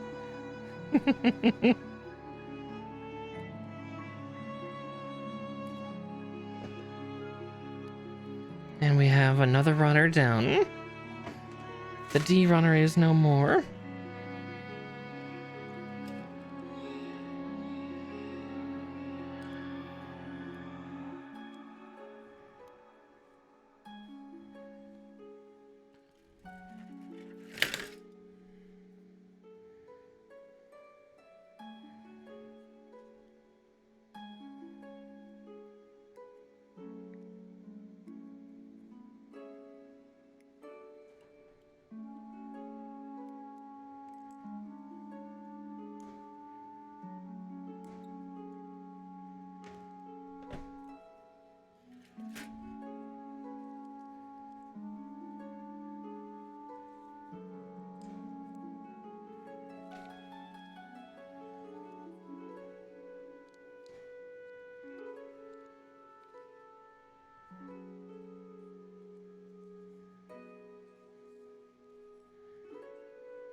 Nine and 8. Now to have that same argument, possibly with the pegs.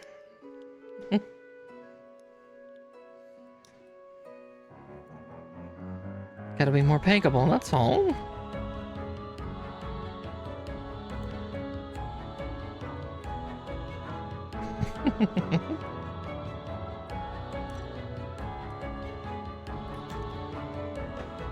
Another runner down.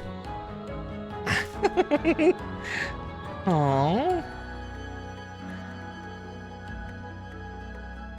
No need to...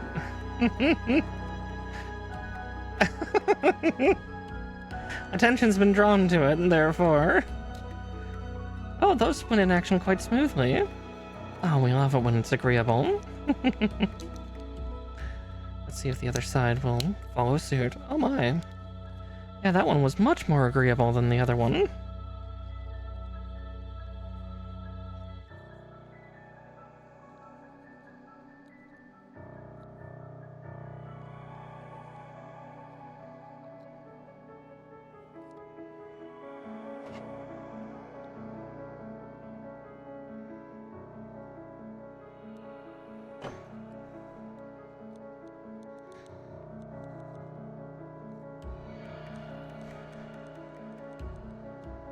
There we go.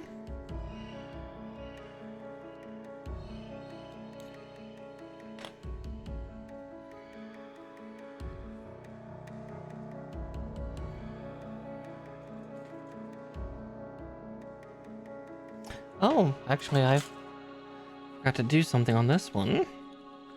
Just saw the part connector A request. That explains the little socket in the front.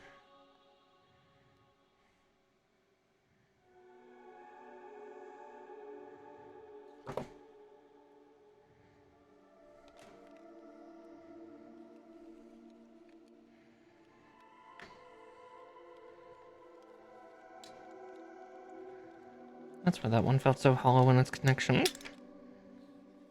So we can keep that on, but I just need to wiggle one of these out.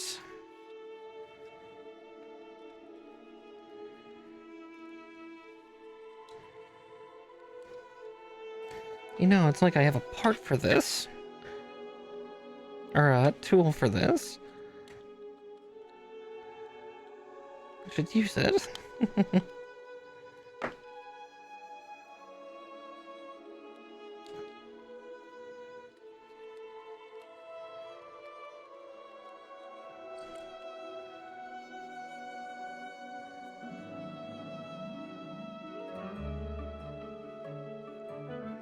Now, needs to go quite a bit wider. Goodness. Got so excited. So excited for a deep peg that,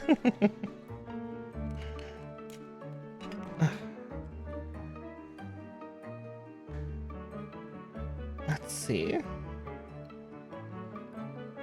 Oop. Yeah, we'll just...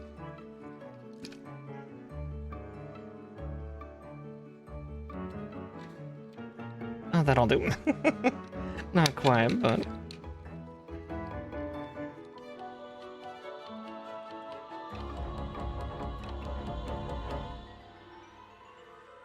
I'll just attach it to the part that came off. Now, back into its home.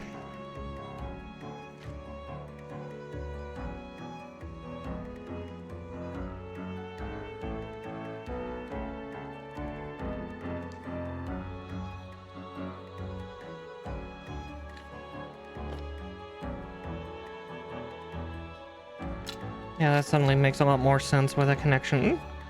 It'd be just a little tighter with, just a little bit of rubber.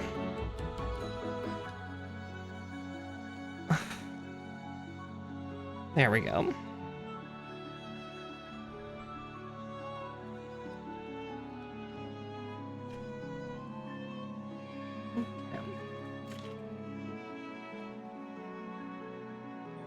Oh, with that squared away.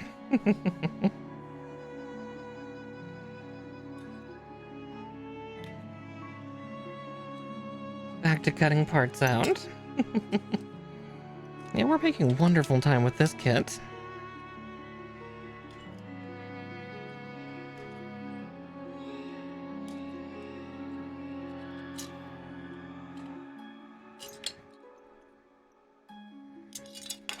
And there we go. And another runner down.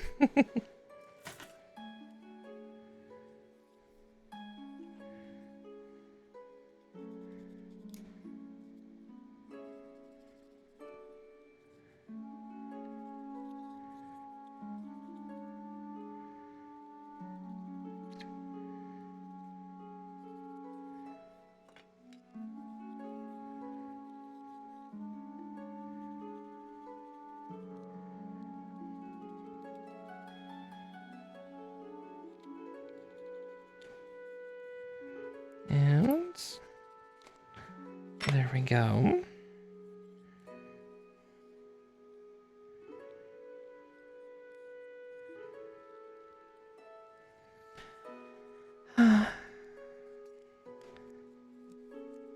Let's get that long peg nice and deep in there. Come on. There we go. And now from the other side. Both ends.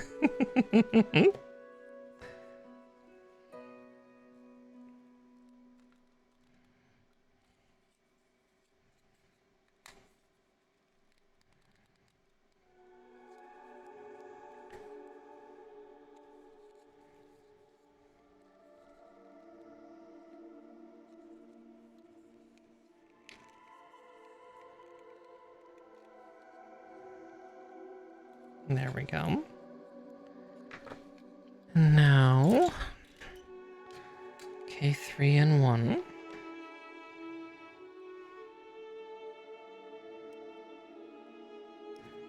I have a feeling we're going to have a lot of leftover parts. Just because I think some of these slightly different colored parts or things like that were either... Because this looks like it was a partial redesign, at least according to some of what the booklet was kind of saying. Well, it's mostly in Japanese, so I'm doing a bunch of guesswork here.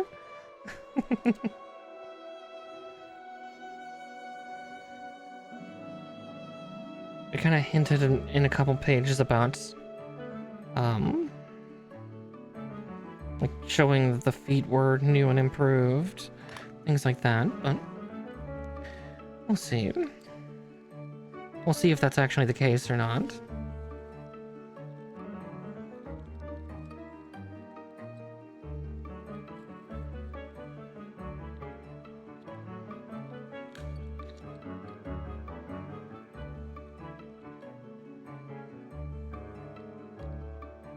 Yeah, what's to say? What the hell if I know?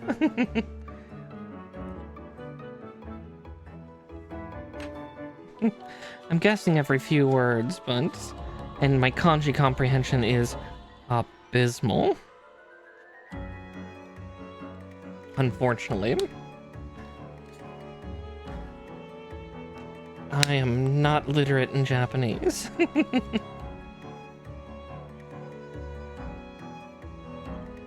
There's the other foot.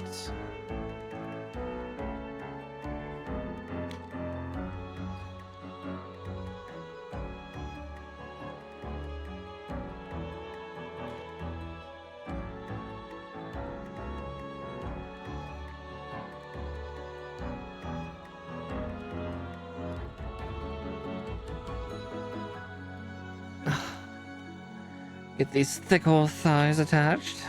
Thick old legs.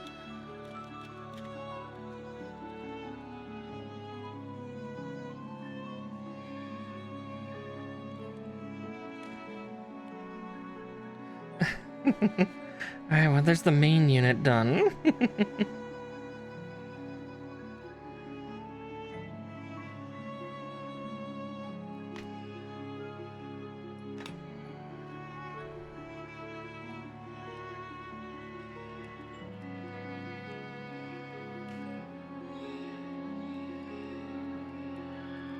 I guess we could walk the hips down just a little bit more to allow him that little bit of extra height.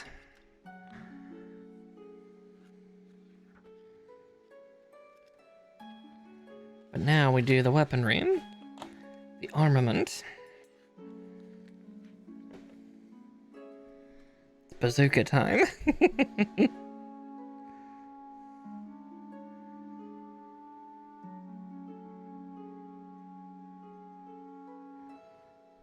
A gun. Have you and Talon been conspiring? That's what she said last week when I asked what kit I should build. Like, gun! I told her about gun tank.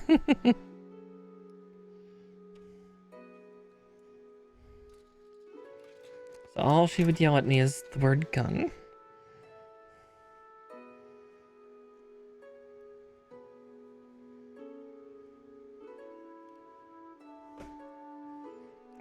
Apparently.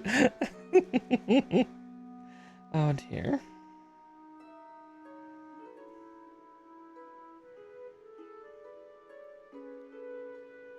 Now there's a small fiddly part. Hi, Mischief. Welcome in.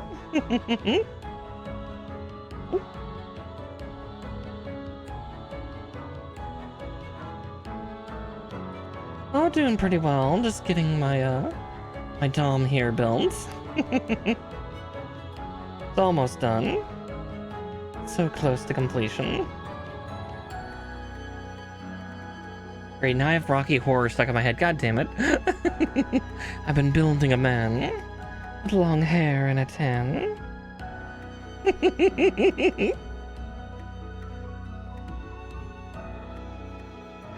Oh yeah, Rocky Horror is amazing. Love me some Tim Curry in general, but... So G14 and 13.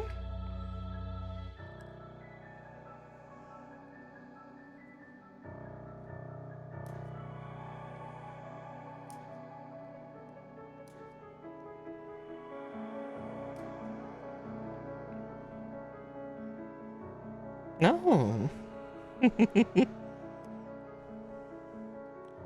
Oh, we'll have to... I'll do a viewing sometime. I'll just make sure to mute my own mic, otherwise I'll be singing along the whole time.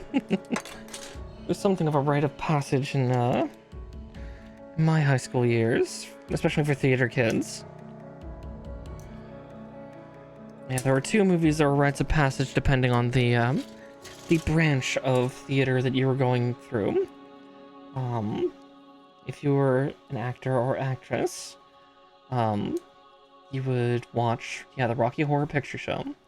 If you were a technician, you watched The Army of Darkness, which was a sequel of Evil Dead. I'm not super confident in my singing. Again, my musical instrument of choice, the one that I am the most trained with, is the bagpipes, so I kind of already consider myself kind of disadvantageous when it comes to music. I chose such a weird and esoteric instrument to learn.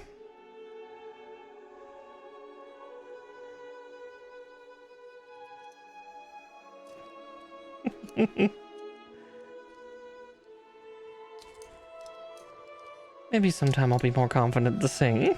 I know a lot of VTubers kind of take some of the idol route. I don't know if I'll go that far, but...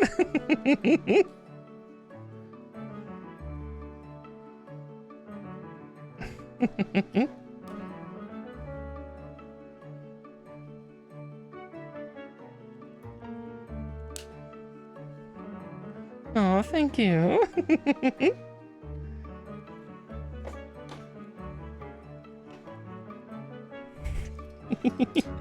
I always don't know how to feel when people say that. Like, not in a bad way, but just...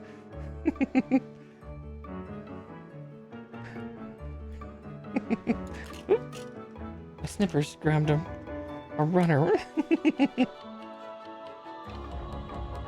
G12, G2.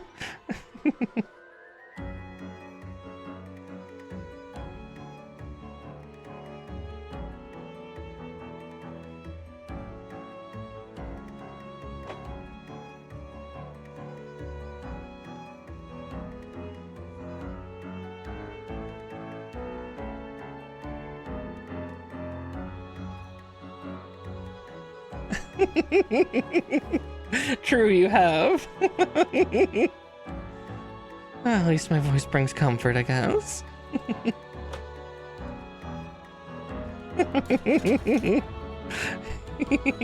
Right? He's adorable. No, it's because I'm bored. No. Yeah, how do you like it?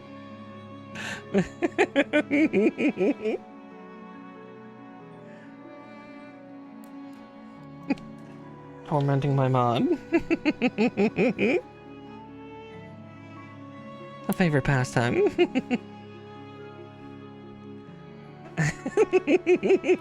Oh, you won't be hiding there for too long, I'm sure.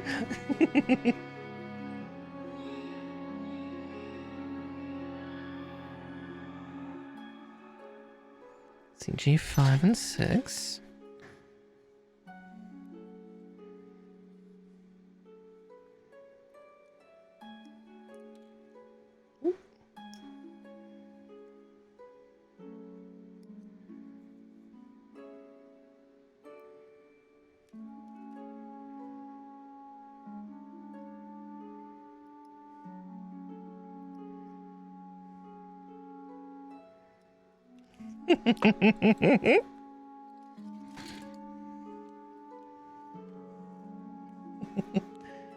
I only bully out of love.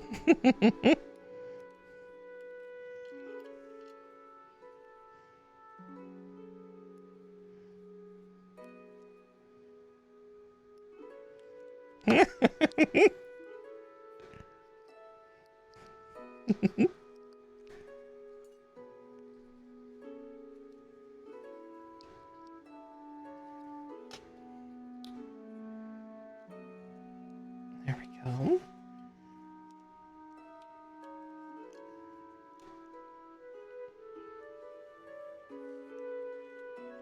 Alright, now for the blast shield. G17. And G9.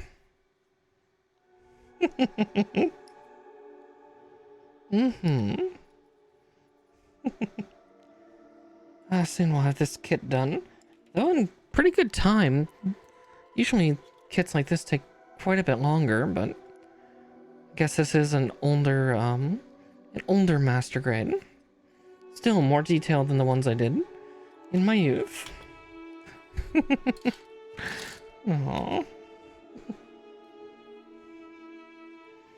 Cozy and laden with innuendo. You know, perfect pairing.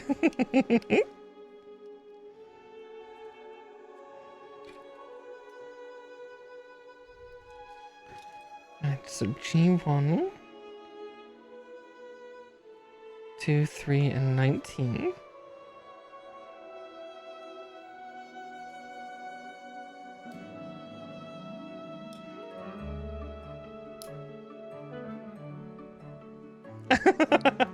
Oh my.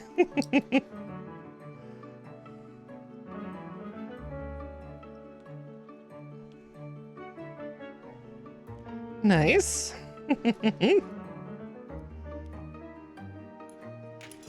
But at what cost? Definitely you tell me. What did you sacrifice? Everything. And there we go.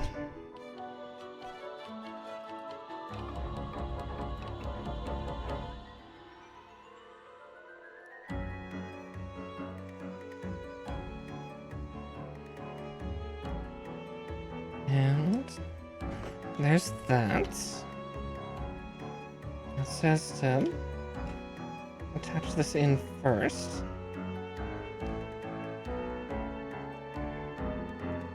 Yeah, the level of detail of these kits is a lot more than I remember from the Master Grades from about 20 or so years ago.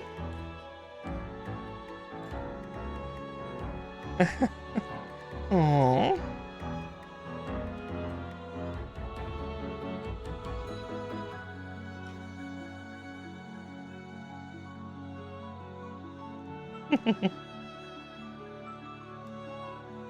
No.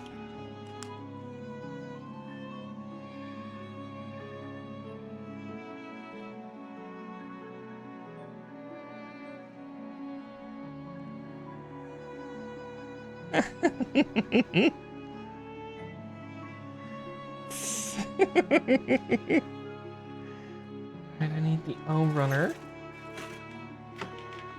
Where is the O runner? Oh, it's this one, isn't it? Alright, Bazooka 2, Electric Boogaloo.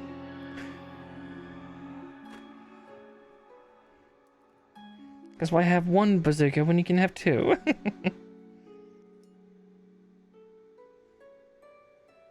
So, 05 and 01.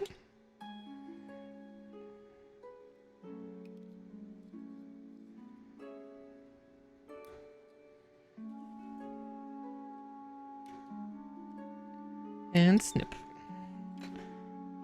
That's 01. Where's 05? Oh no.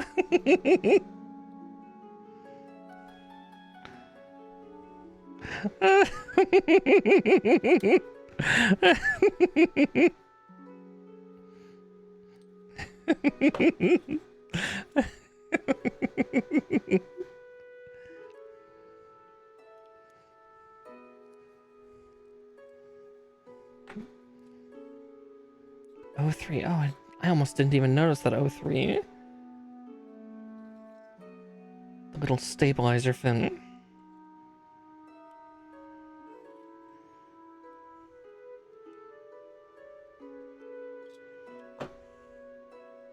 Oh, I can almost feel that. Oh.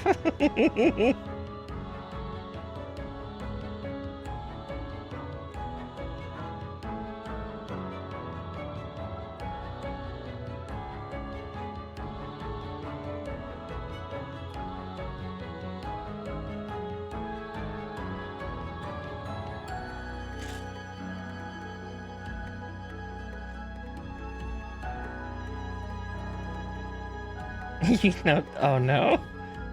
He's gone too deep.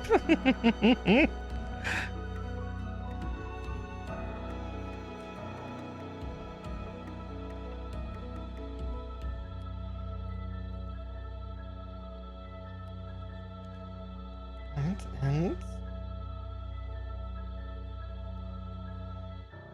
06.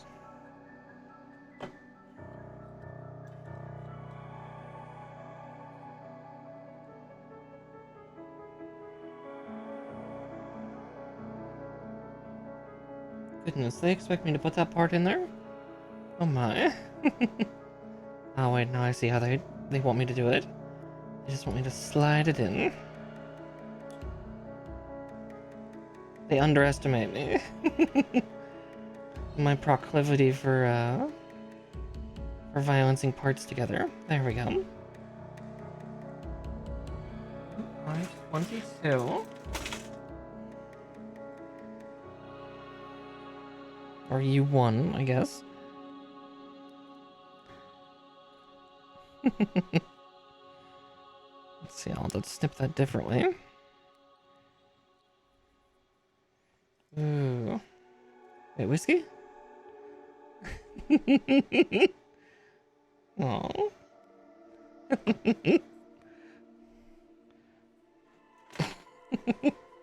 Aww.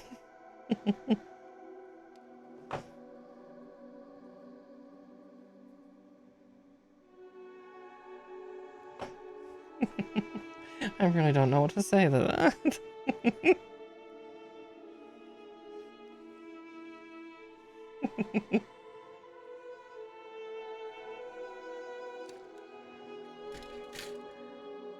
Let's see, 08. I'll just keep building.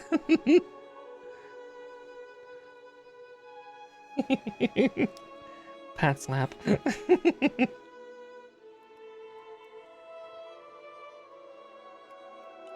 Okay.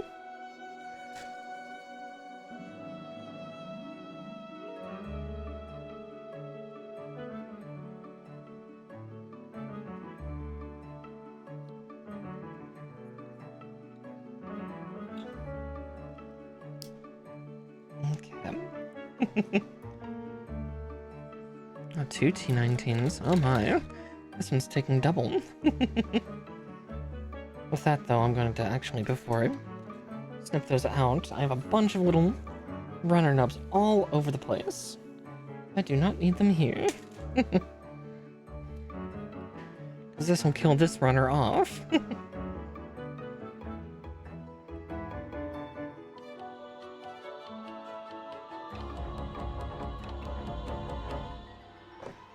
Another runner down. These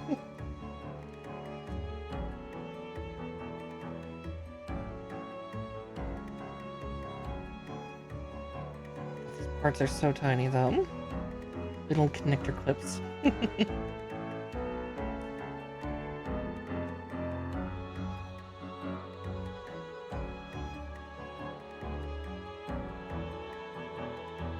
And there's one. Just one more to go. We're getting close, yeah. There's quite a few armament pieces, but... yeah, the DOMM, much like a lot of the Xeon units, had a lot of variable systems they could use. Like modular. It was very modular. There's the word. Words are hard. So,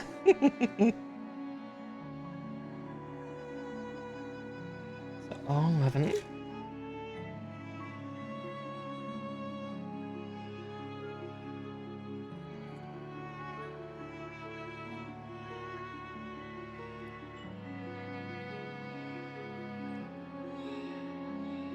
That was the major thing the Xeon forces had, was their ability to mass produce was terrifying.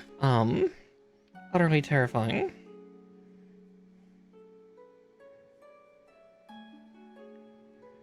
Considering that the original Zaku 1 unit was actually a construction machinery. Its ability to then like be mass constructed and designed was something truly terrifying. The Zaku 2 was then more outfitted for war.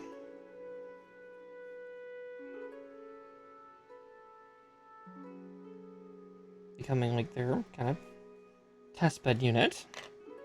Yeah, the Zaku 1 is very basic, and then, you know, it gets more complicated as you shift to the Zaku 2, 3, and 4.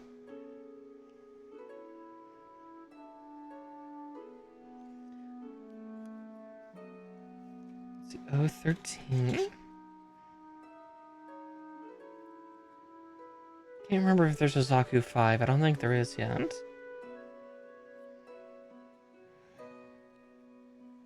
But yeah, each one was very heavily modular, and all the more so the further along in time that you went.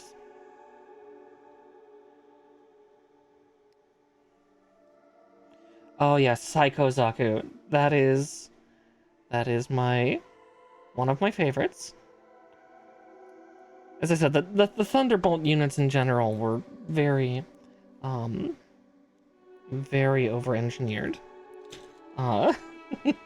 And just remember that is piloted by a quadruple amputee character. Yeah, mecha, exactly.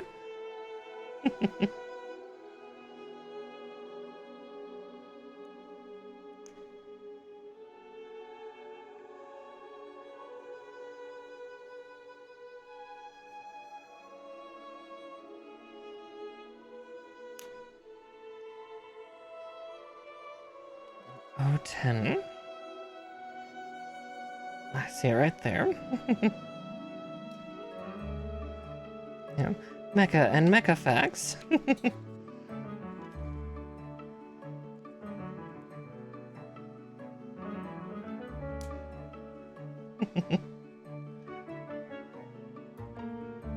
A little bit, yeah.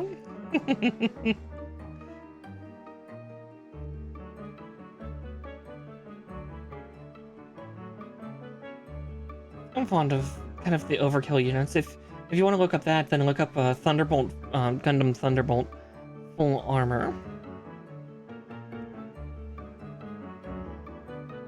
Again, to witness the over-engineered silliness of both of the main Thunderbolt units.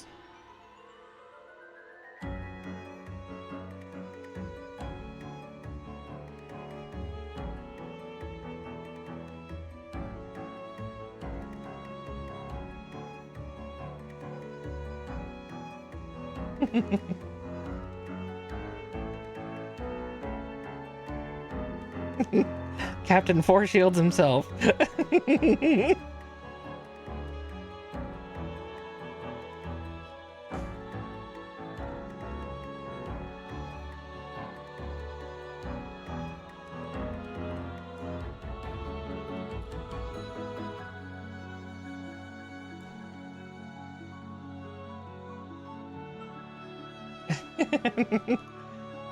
It's amazing how many shields he goes through.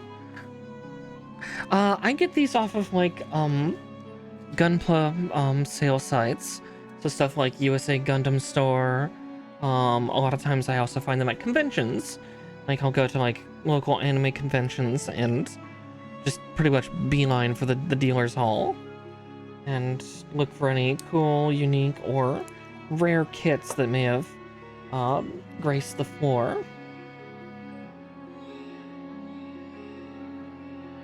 02, 04, and 015. Like this one I actually got at a convention. Along with a couple other ones I'm going to be building in the next few weeks. I've been holding on to them for quite a while.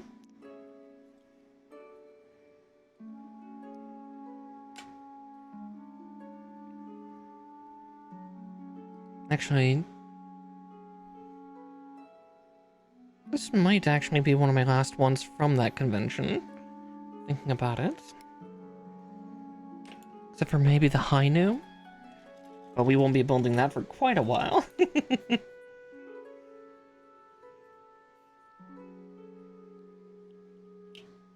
Just because that one I have a matching pair to build it with. Not a person, mind you, but I have another kit that it's like, here's the antagonist unit.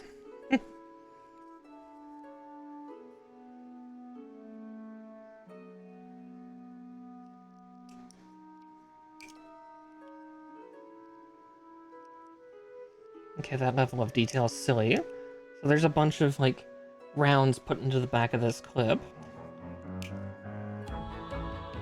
That then gets backfed into the weapon.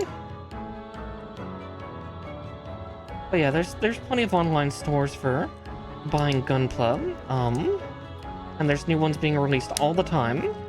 Like there's a new Strike Freedom one to go with the new, was it movie OVA that's coming out for it's coming out for that series. It's not a super old series, but it's been, goodness, 10 years or so? I feel since that one. Alright, there's Gun 2 done.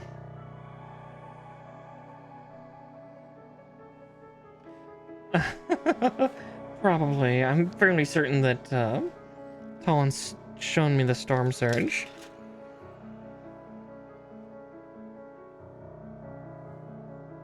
Three and 1. Let's see. Should be here.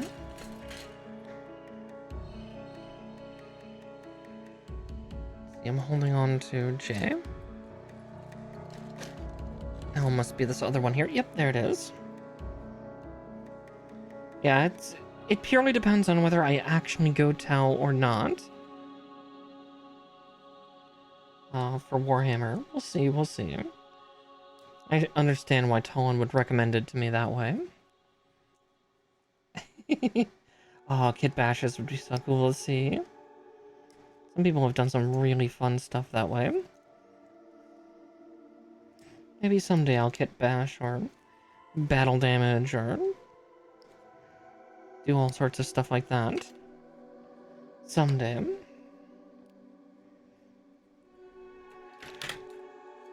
A4. Let's see. Oh, there it is.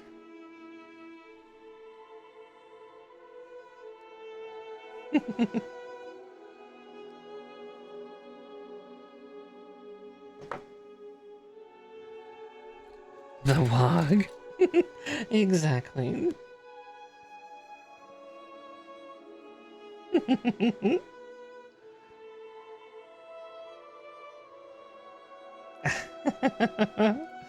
Just like the orcs.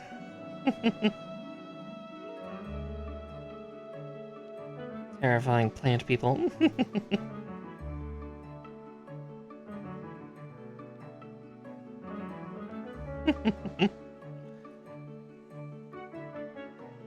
The power of belief is strong with them.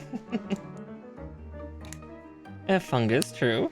True, they're fungi people, technically.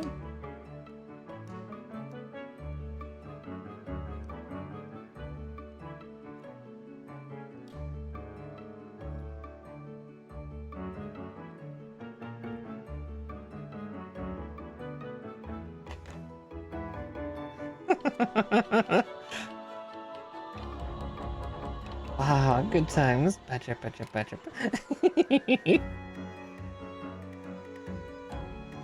Alright, L10 and 9.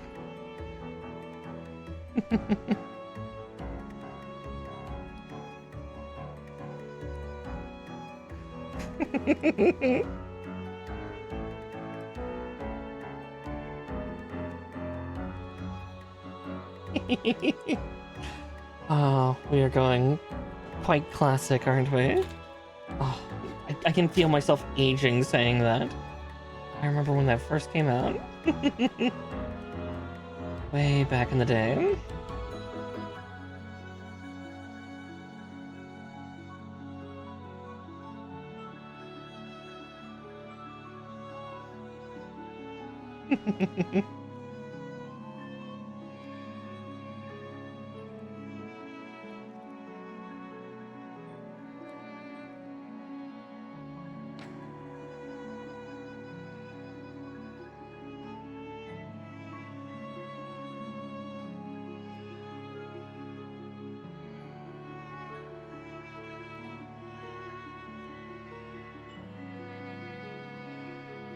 There's the machine gun.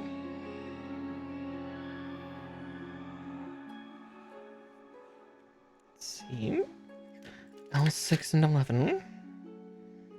Oh, alright, I had to build 2 of those for the 𝗙𝗏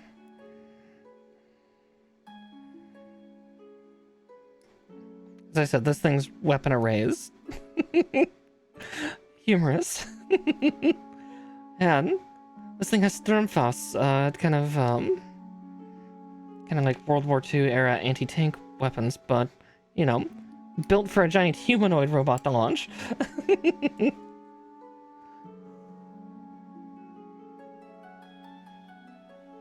Like relatively early World War II era weapons.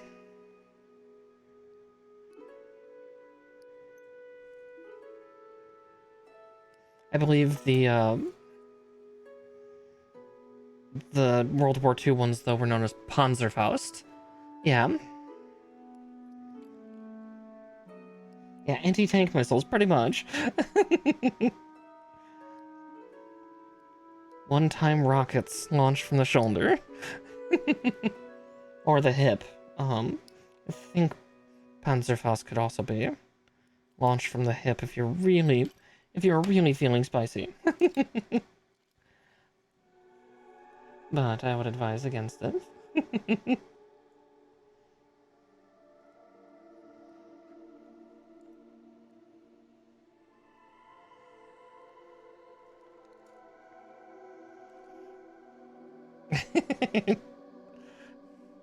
Yeah. Because, yeah, I have to remember that these are being launched by a 50-foot tall robot.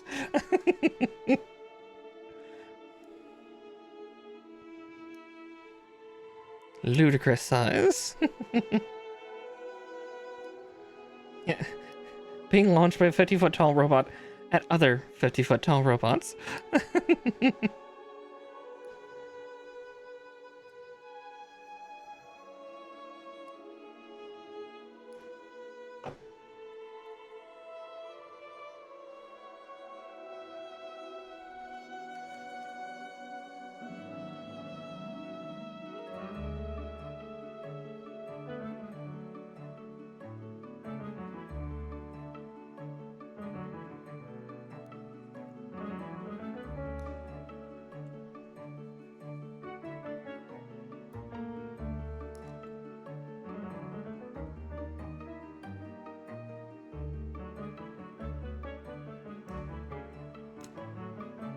There we go.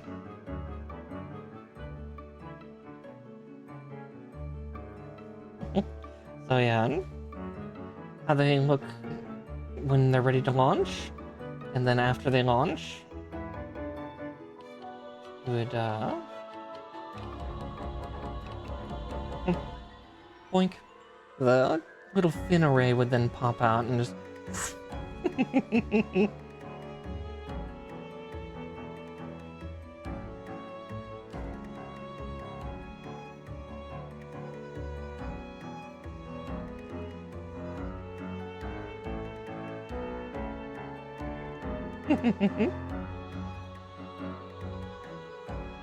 Alright. And just its beat stick, I guess, is the last thing. Potentially. If I remember correctly, this actually is not a beam saber. I could be horribly wrong. God, was this like a tasing stick? I can't remember. But another runner down. And see, one.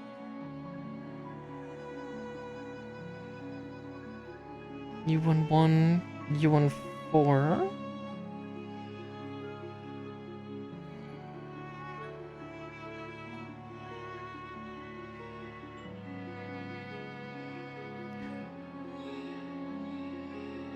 I can't actually remember now.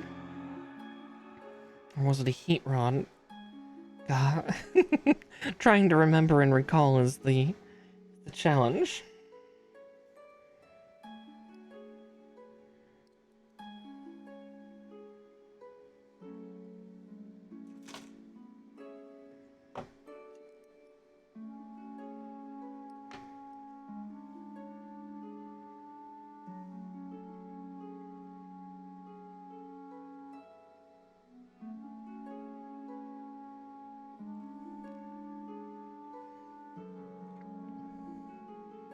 Oh. And there's, yeah, some new Gundam stuff happening. Another runner down. Let's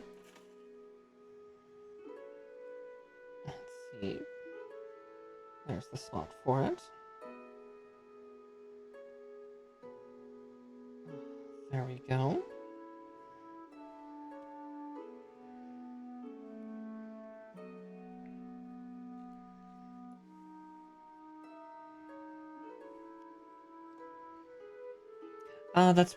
That's more than fair. Yeah, there's so much going on. The latest series was a pretty good one. Lesbians in space, basically.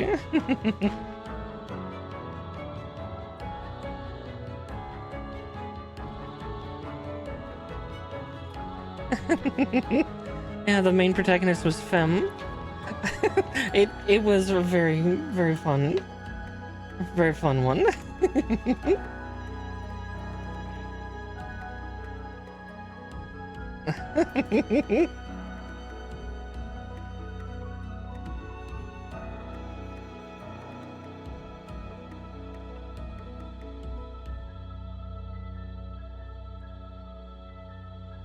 Okay, I think for weapons though, for this big guy, we're going to just give him his, what did they call this one? The Rakuten bazooka and his machine gun. Right? It needs to be more of a thing. But yeah, that is Mobile Suit Gundam The Witch from Mercury.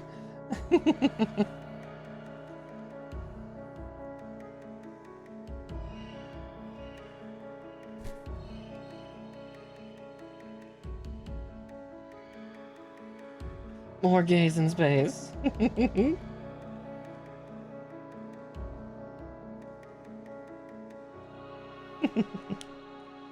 Alright, let's see if I can get this little clippy out. I guess actually I need to send it the other way. There we go. Alright, now to work the articulated hand. Oh boy, here we go. Here's the real challenge.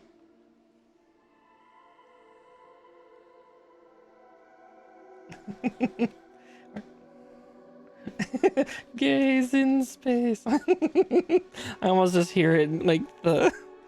Oh god, the Mel Brooks History of the World Part 1.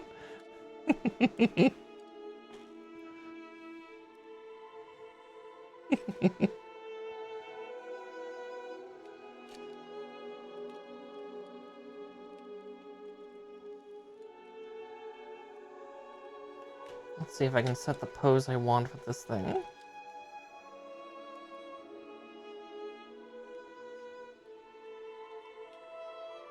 I might not. It's got big old shoulders in the way.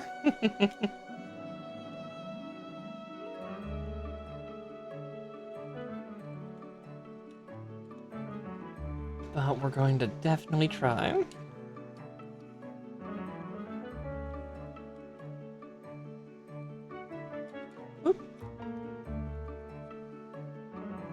Very thicky, yep. Very thicky, very blocky.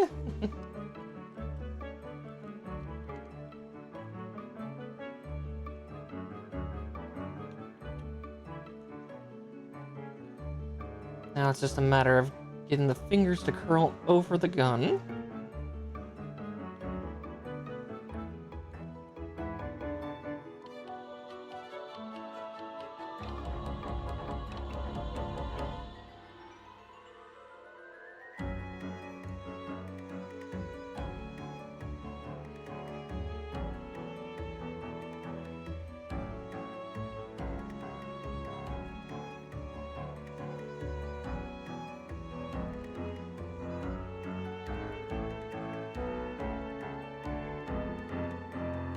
There we go.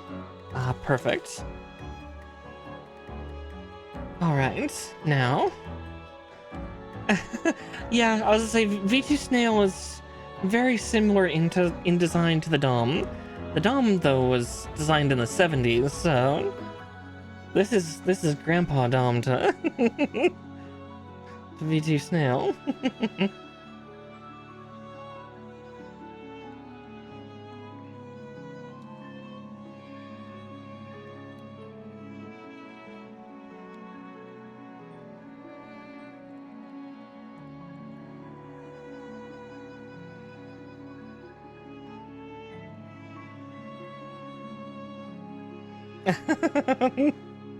A DOMM, you say?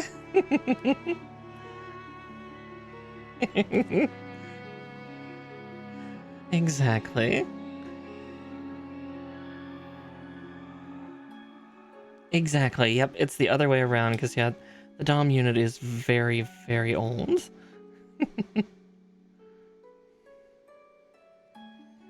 Yeah, there are many DOMM. This was a mass-produced unit. Yep, Jetstream attack. Exactly, the Grav Strike. Oh wait, no, Grav Strike 3, that's not frickin' Gundam, that's... Oh, Grav Strike 3 is from Warframe. But yeah, the Jetstream 3.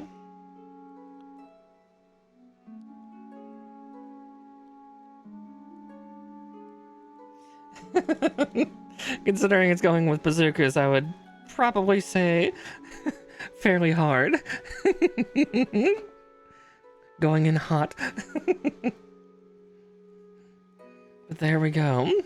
All completed and in all of the DOMM's glory.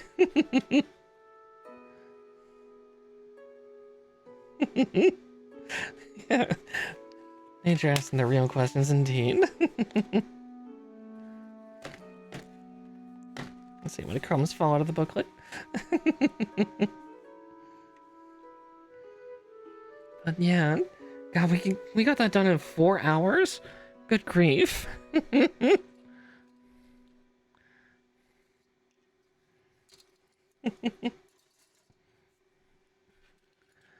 ninjas play free. Oh, I keep trying to get back in, and then just I have so much to grind. I have so many frames since the last time I properly played. Someday maybe.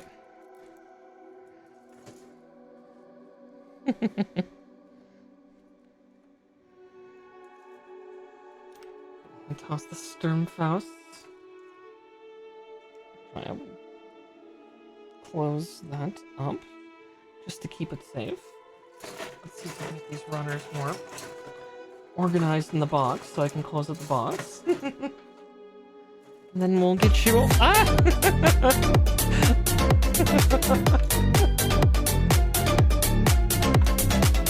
Oh dear. Welcome in, Raiders. Your actually caught me just as I was finishing up my build. Hey, 𝗙𝗵𝘁, thank you so much for the raid.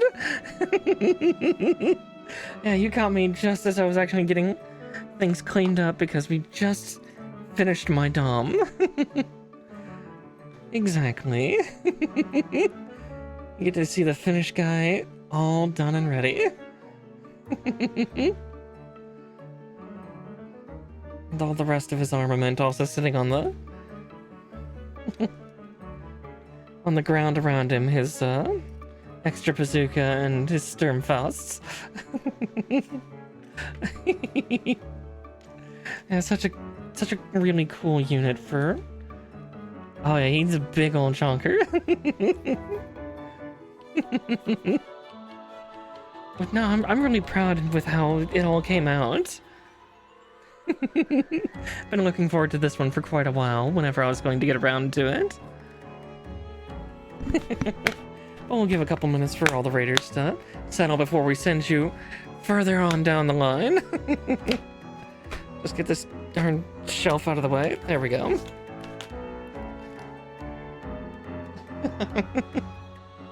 Raid train, exactly. Yeah, very thick lad. And primarily moves around by thruster smiting.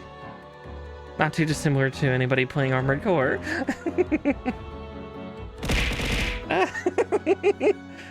That's true, I should...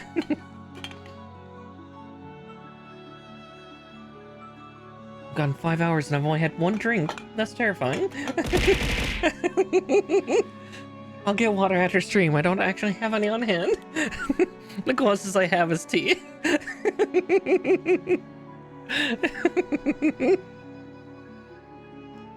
But I'll be sure to hydrate and eat up and all that stuff. But with that being said, goodness. Again, thank you so much for the raid. Sorry that we're gonna send you like immediately after. Oh, let's see. Who's up right now? Might send you over to Seraph. Looks like she's doing some 𝗙𝗵𝘃. So go from something built to a puppet and its P organ.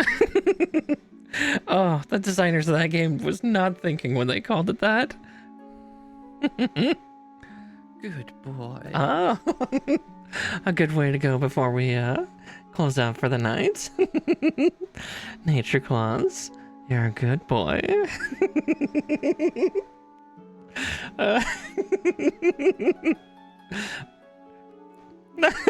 Well, too bad, you get it.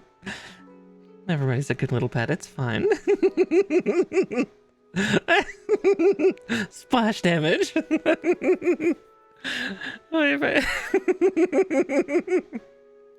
with that said, here, let's get you set up for Crossroads Seraph. Oh, thank you. I am very much a giggly bitch, and it's a fun way to go. But yeah, Seraph's playing some 𝗙𝗵𝘃, so go watch her being Pinocchio. But yeah, I will see you all on tomorrow for game du jour. I'll figure out what I'm playing tomorrow, but until then, you all have a wonderful night, and I will catch you in the next stream. Of course.